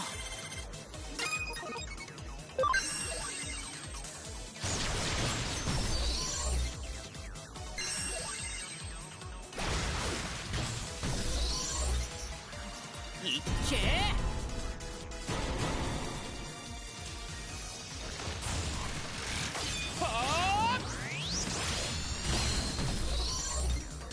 なんとかなったね。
Okay, so I just need to raise my cam level.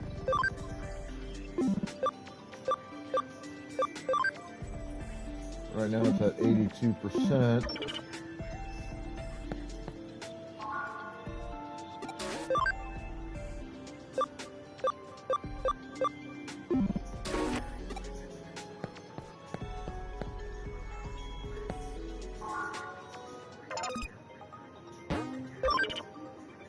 That's the wrong one.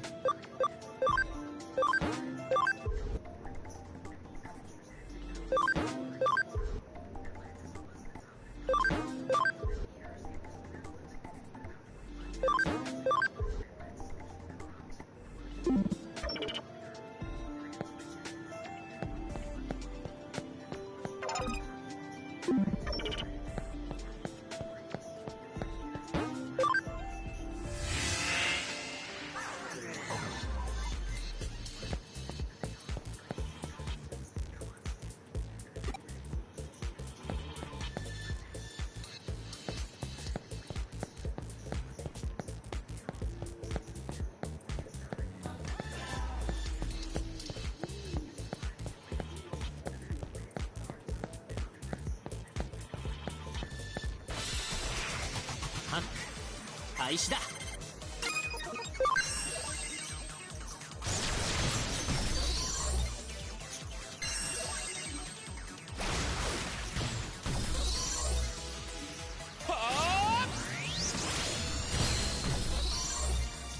なんとかなったね。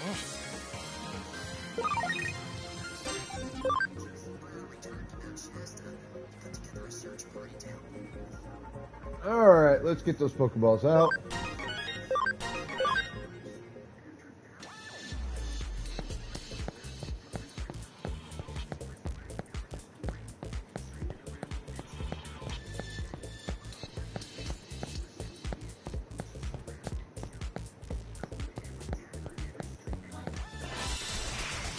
Hack 開始だ。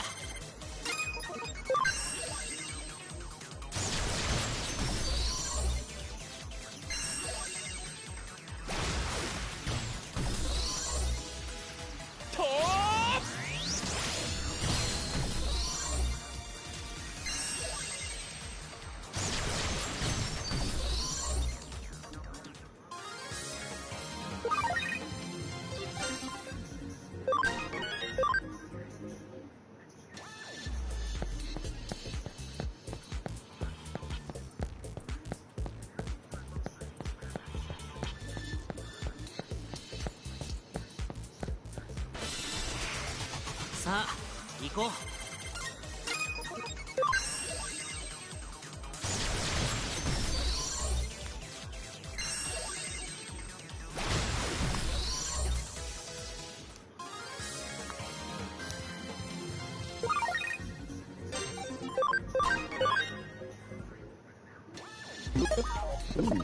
Friendship.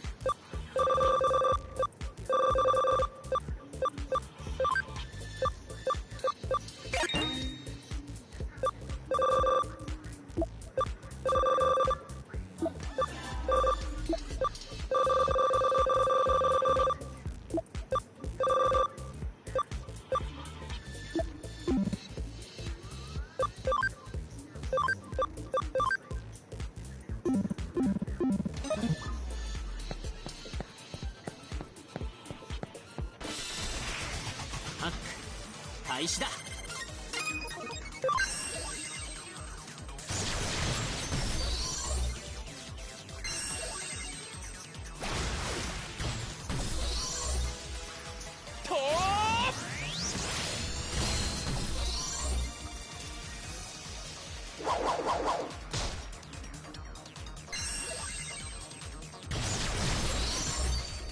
みんなのおかげだよ。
ハック開始だ。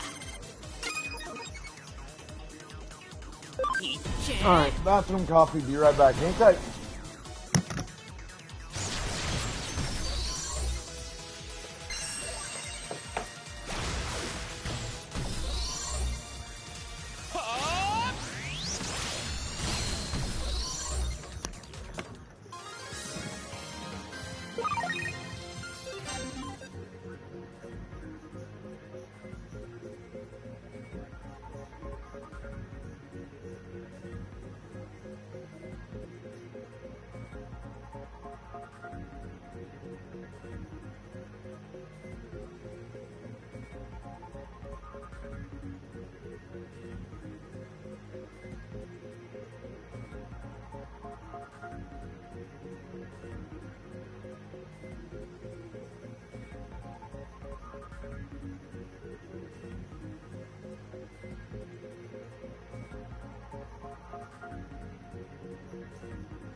I know it's long.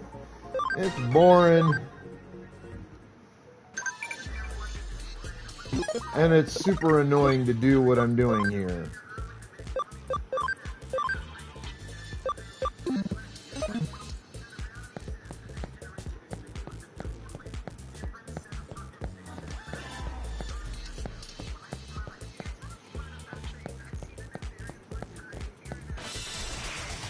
Sa, 行こう。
さあ、行こう。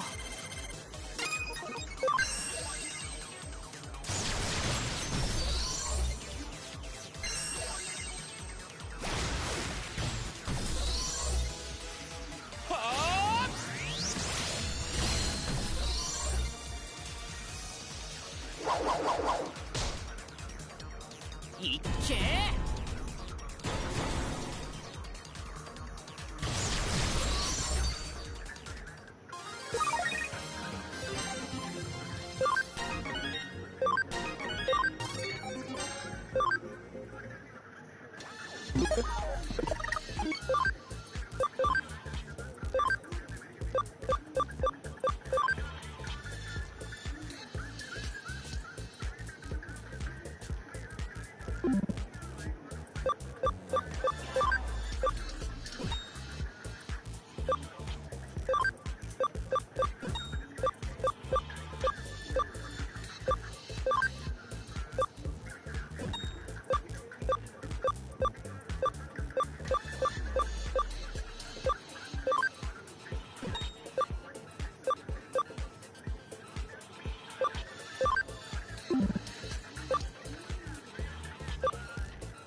Alright.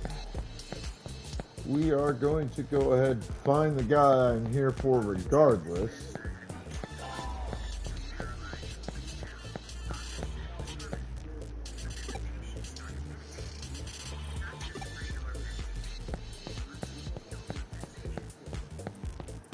And we're going to see if I've trained enough to take this guy down. Sa, 行こう。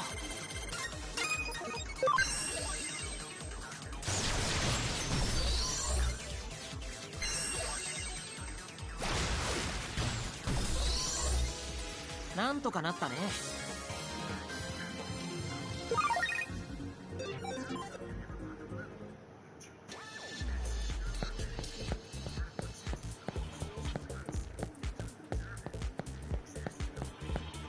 But we're going to be smart enough to fucking save first, because I've done a lot of work here to power up, and I don't want to lose that work. さあ行こう。いっけー。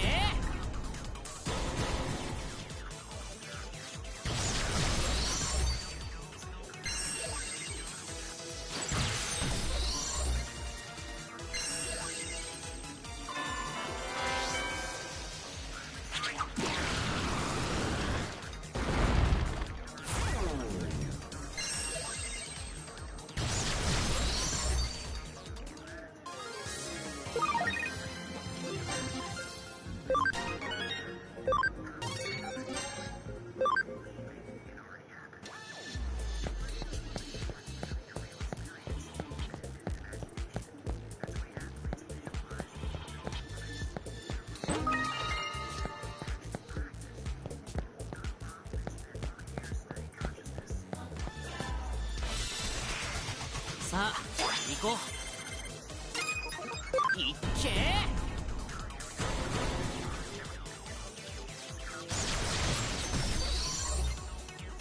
いっけー。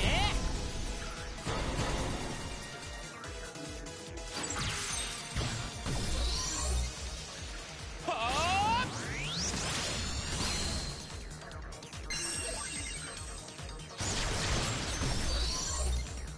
みんなのおかげだよ。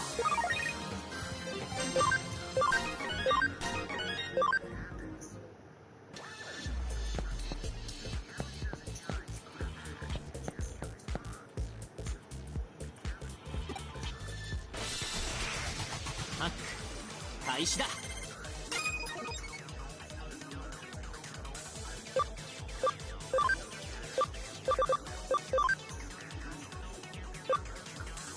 無理は禁物だ。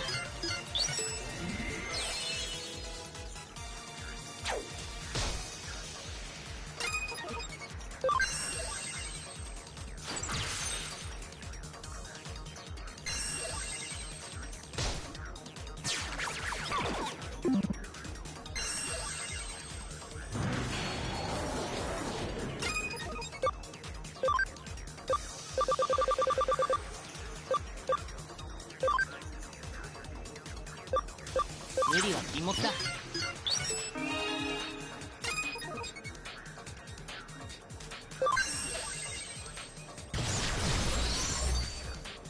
あ。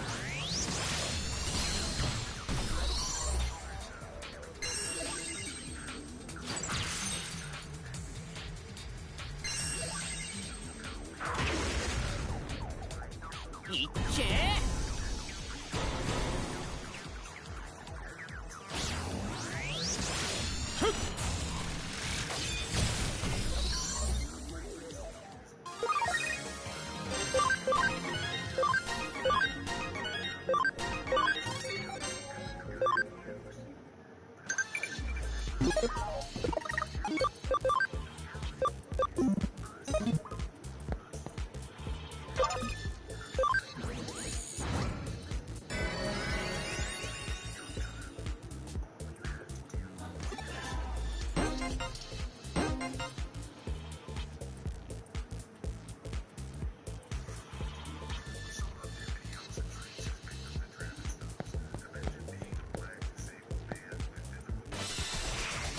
ハック開始だ。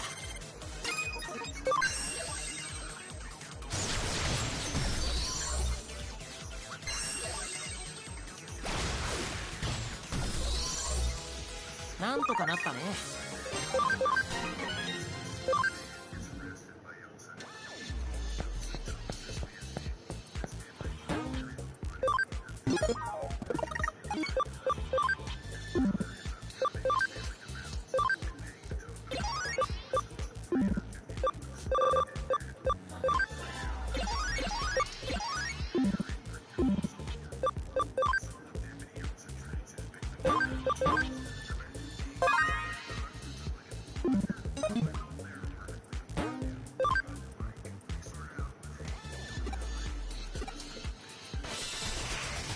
お手柔らかにね。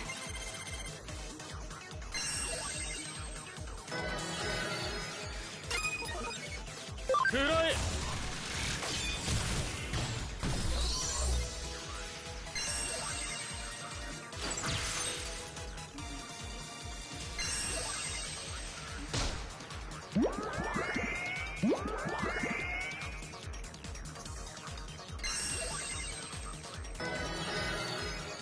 食らえ。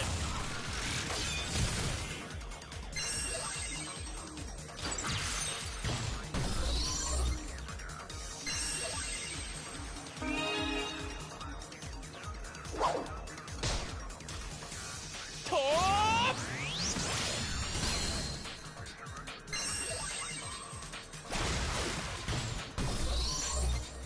みんなのおかげだよ。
Pokeballs in chat.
Go!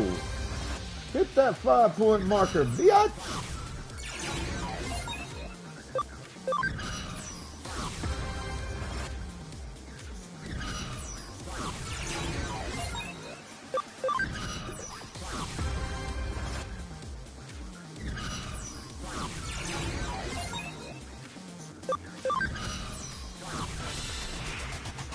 さあ行こう。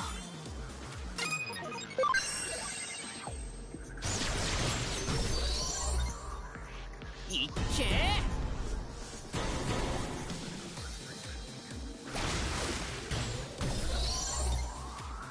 はあ。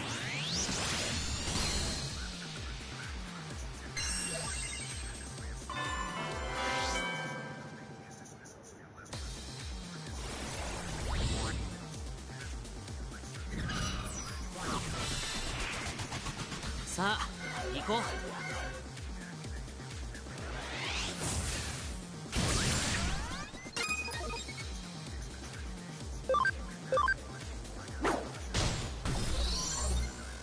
みんなのおかげだよ。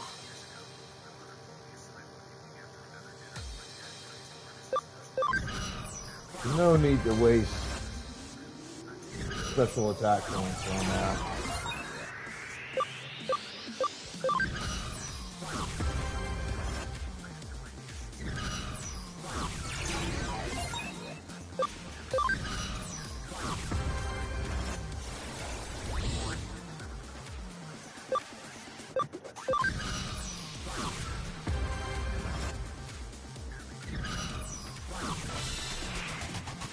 Hack 開始だ。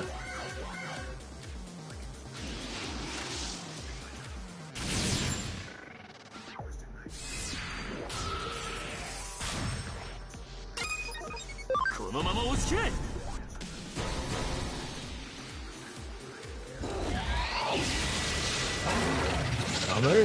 Ho!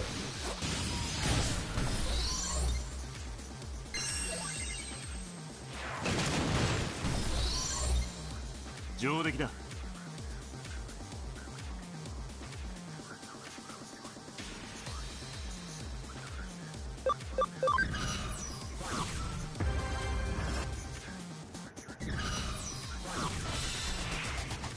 一緒に戦いね、嬉しいよ。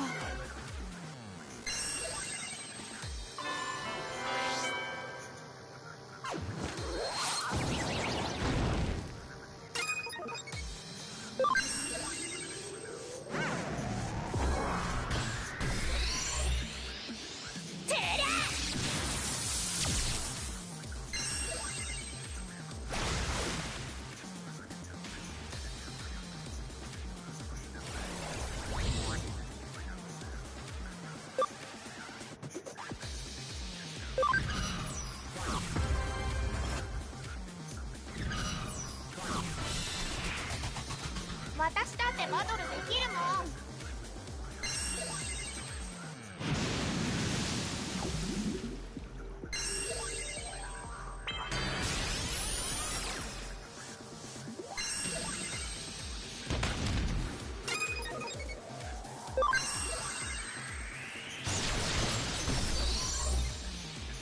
いっけー。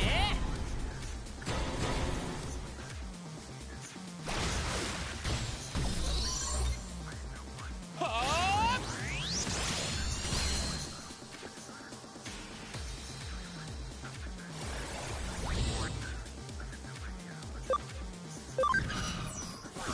And that's game, bitches.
行きます。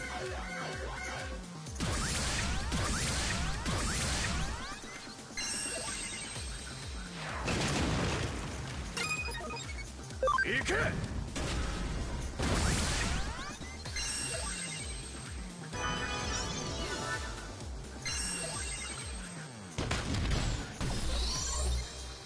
ごめんなさい、仕方なかったの。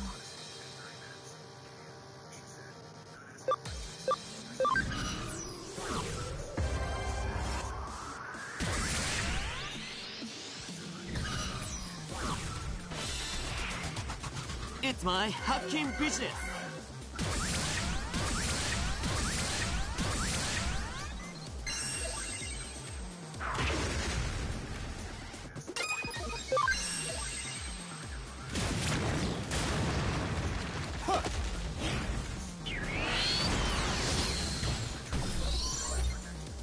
Hehe, お疲れさん。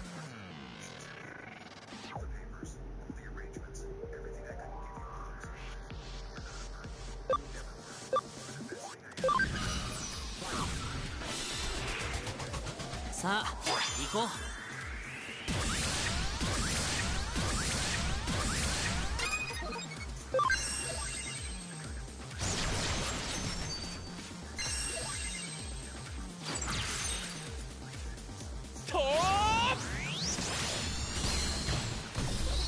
There we go.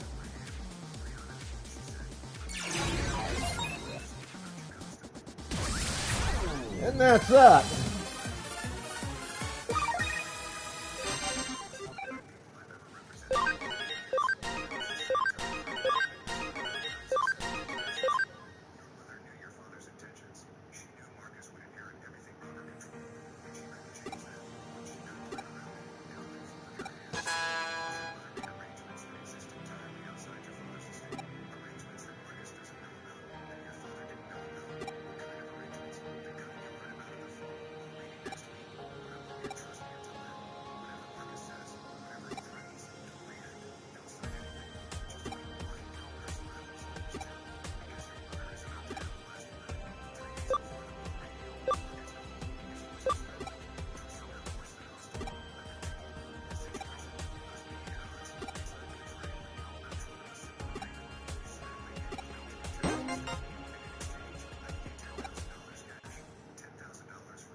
You get better experience out of doing what I'm doing the way I'm doing it.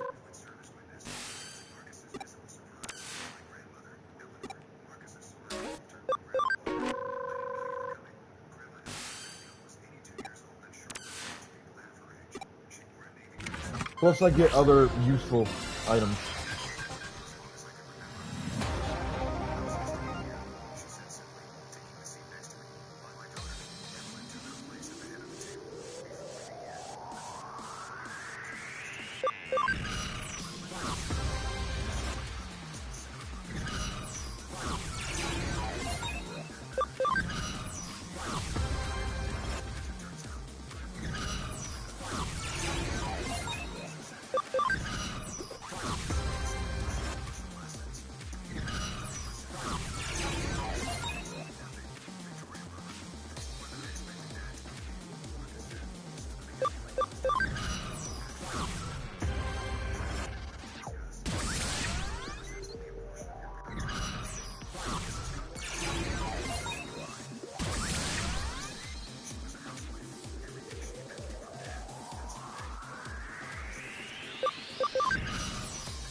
「私たちならきっと」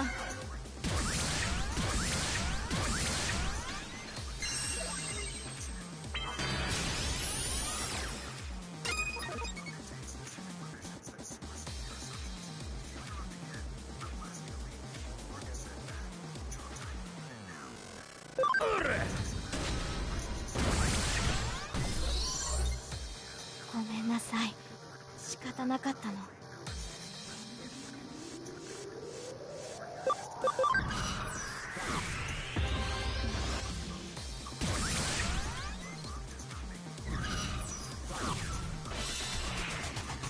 ハック開始だ。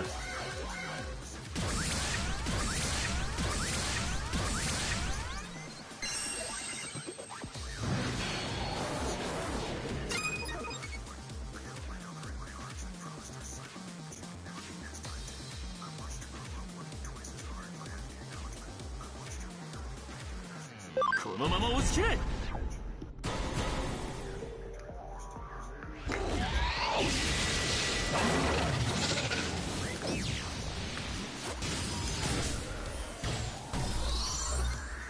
悪くなかった。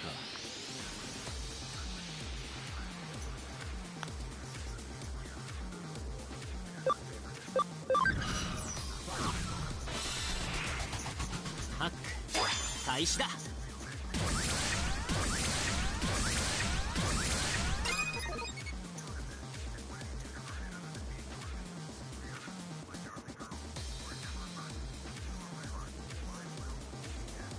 いっけー。Pokeballs in chat.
さあ行こう。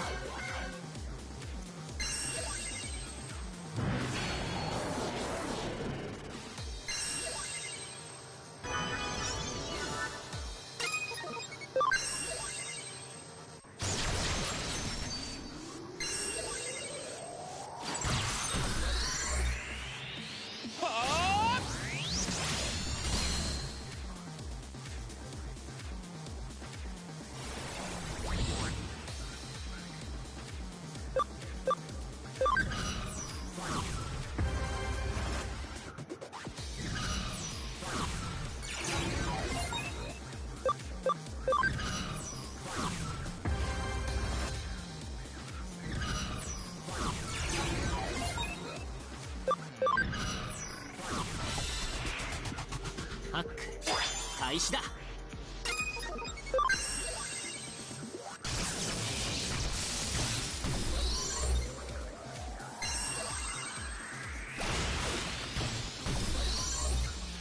みんなのおかげだよ。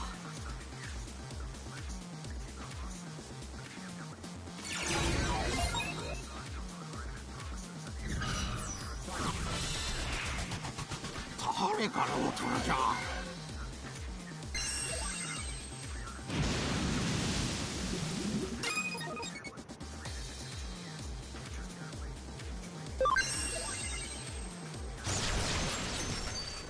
いっけー。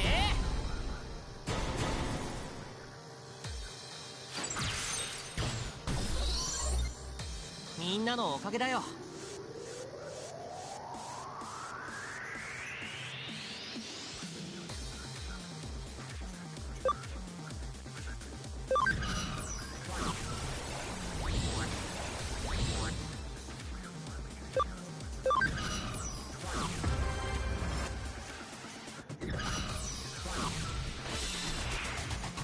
ジジイだってバトルするんじゃ。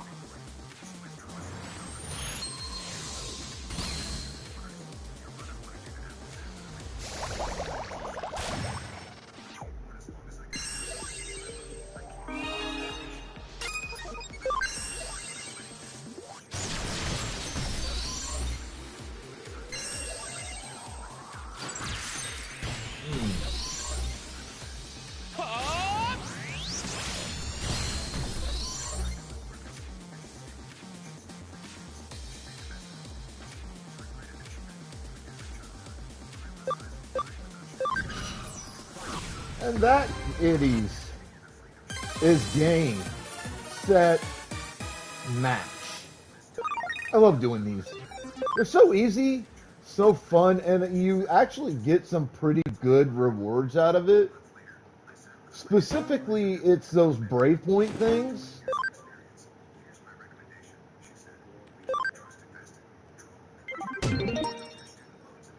Like the Breakpoint E's, C's, D's, A's, all that shit.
What I'm doing is I'm using these to get the Breakpoint items to help me advance my XVmon's experience level and level ups faster.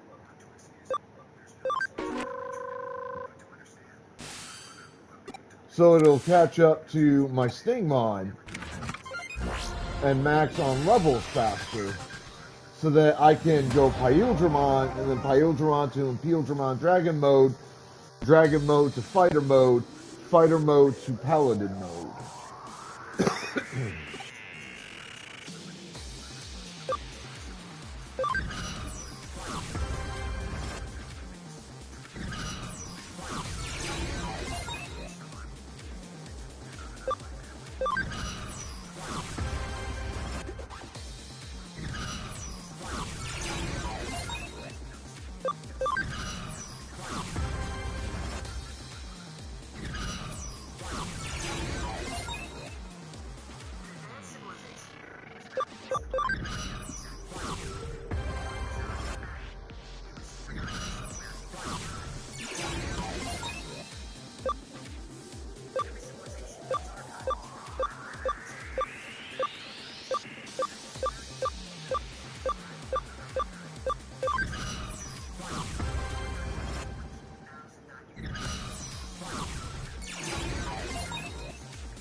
さあ行こう。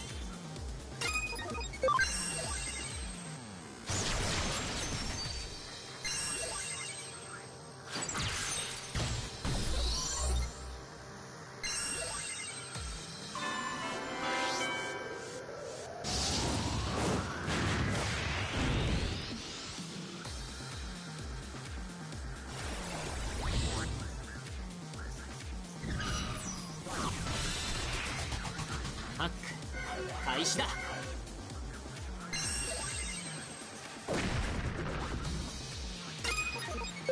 いっけー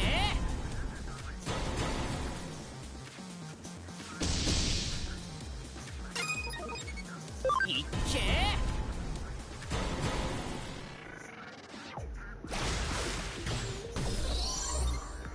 ー。なんとかなったね。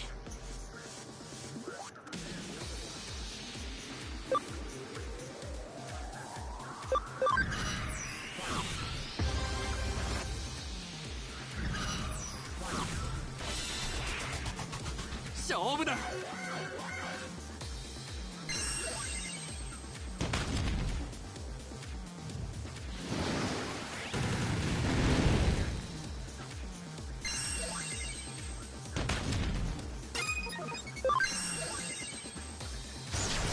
My next move, game over, kiddies.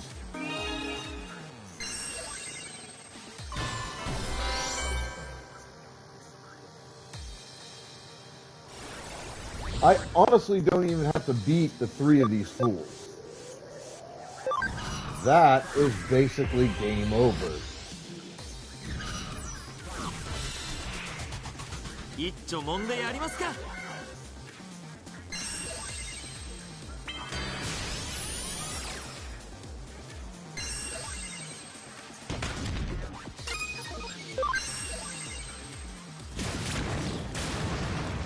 食らえ。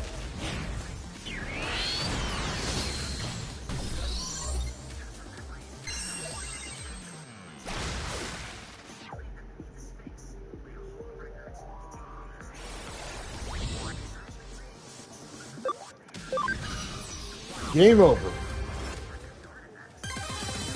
You lose.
Pokeballs in chat. Yacht!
Bring it, OL に bitch! だって I'll 趣味があ finish るの whooping your team's ass!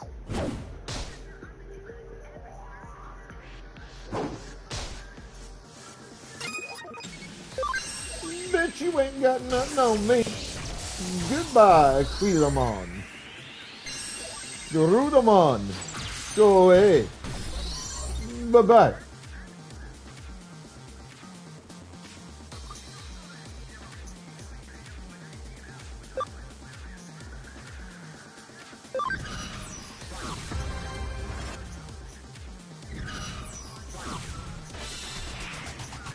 Hack 開始だ。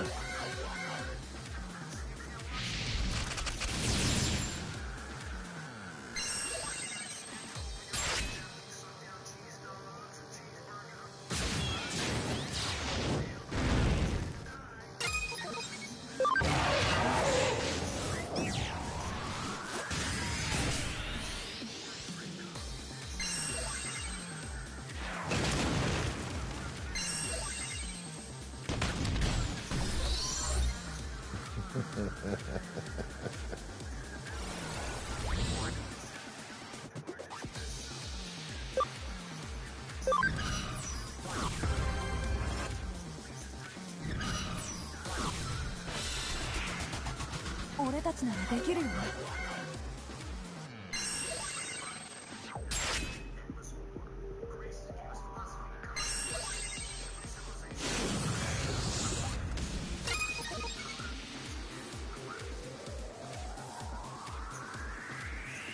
食らえ。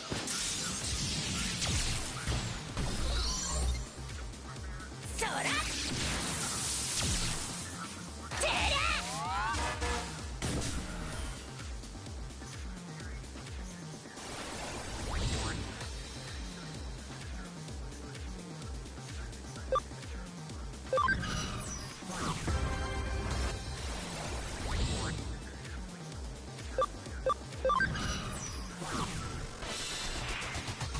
ハック開始だ。このまま押し切れ。 This should finish that team off.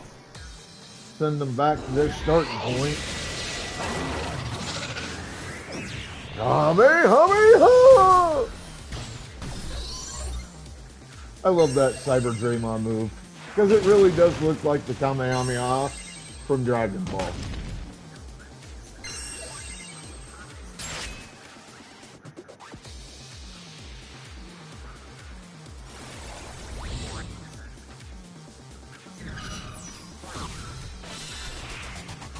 Hack 開始だ。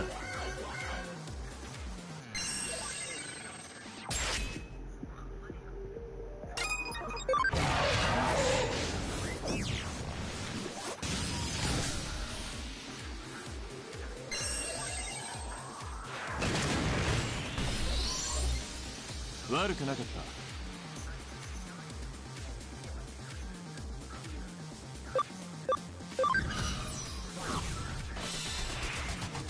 俺たちならできるよな。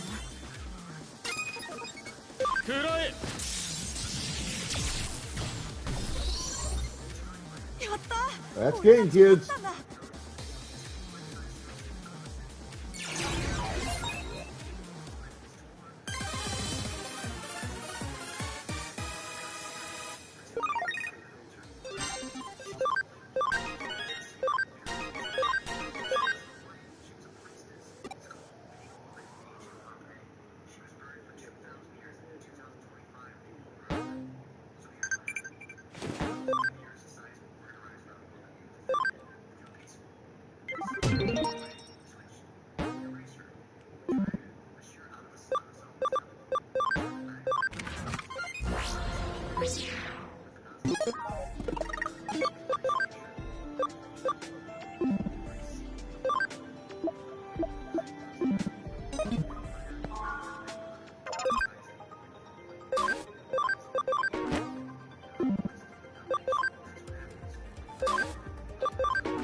誰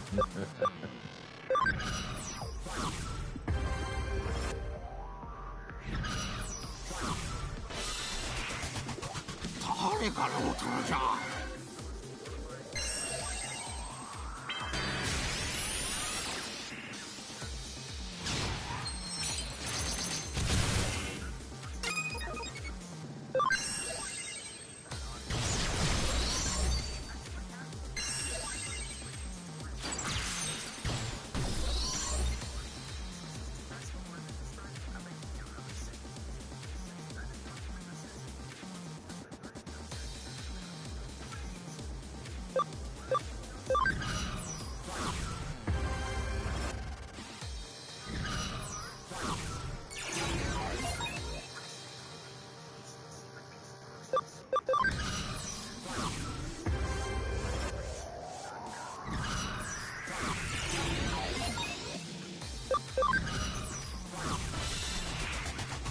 ジジイだってバトルするんじゃ。いっけ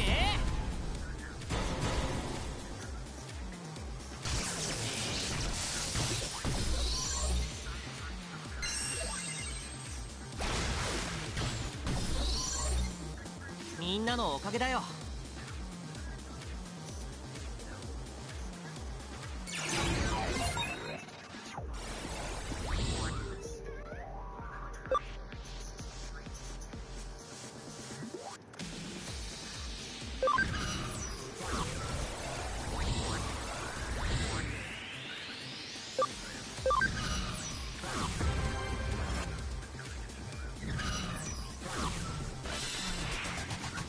行きます。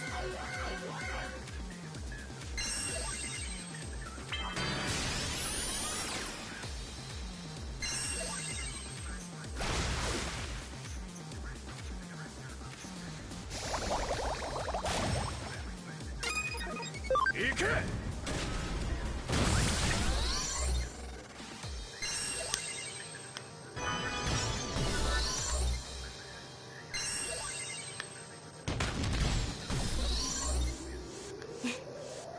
やりましたね。That is all 3 of them sent back to base in one turn.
Alright, just to kind of show some cool stuff.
So there's a bunch of these fucking memories and whatnot in this game to collect. I've gotten, as you can see, a bunch of them so far.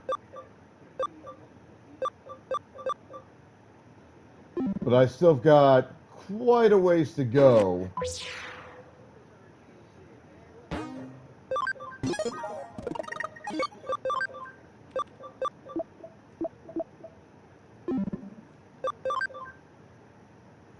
I think I'm maybe halfway to where I need to go.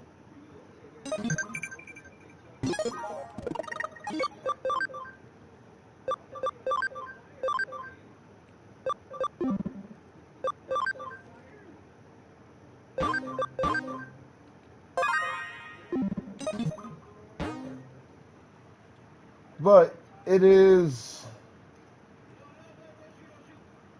that time of the evening, ladies, gentlemen, germs, and everything in between.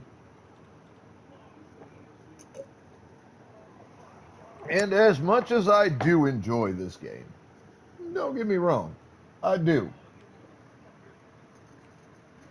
It's time for me to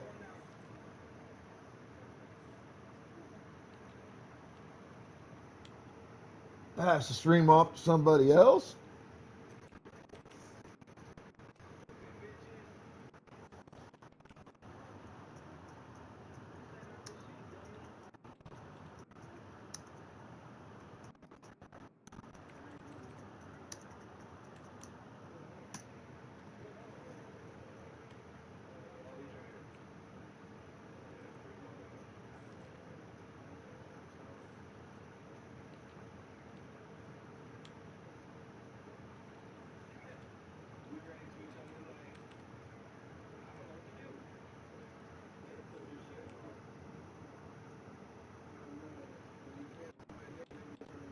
Think about what I said during American History Hour earlier. Because we don't stand together, we fall individually.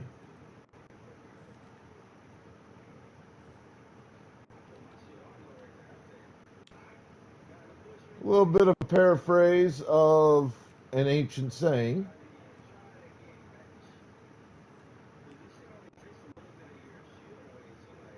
But no less accurate for all of that. We want to take back our power. We want to take everything back. We have to stand together. All right, we are going to raid into Fur Group, who is playing the original Digimon Story Cyber Sleuth. Not Hacker's Memory, but still a damn fine game. So, be good to yourselves, each other, the planet, everything else. Have fun. Stay the fuck out of trouble. Exercise your rights, responsibilities, privileges, and or duties of wherever you happen to be from. As viewers, show that love and respect to streamers you watch. We absolutely appreciate it. It does 100% make our day. As streamers, show that same love and respect to your viewers, because well, you could do the job without them. Wouldn't be any fun, and honestly, what would be the fucking point? Alright, I will be back on Friday for sure. I might stream tomorrow, try to make up from Tuesday. We'll see. This is your immortal Sith Emperor saying, I'm signing the fuck out, bitches.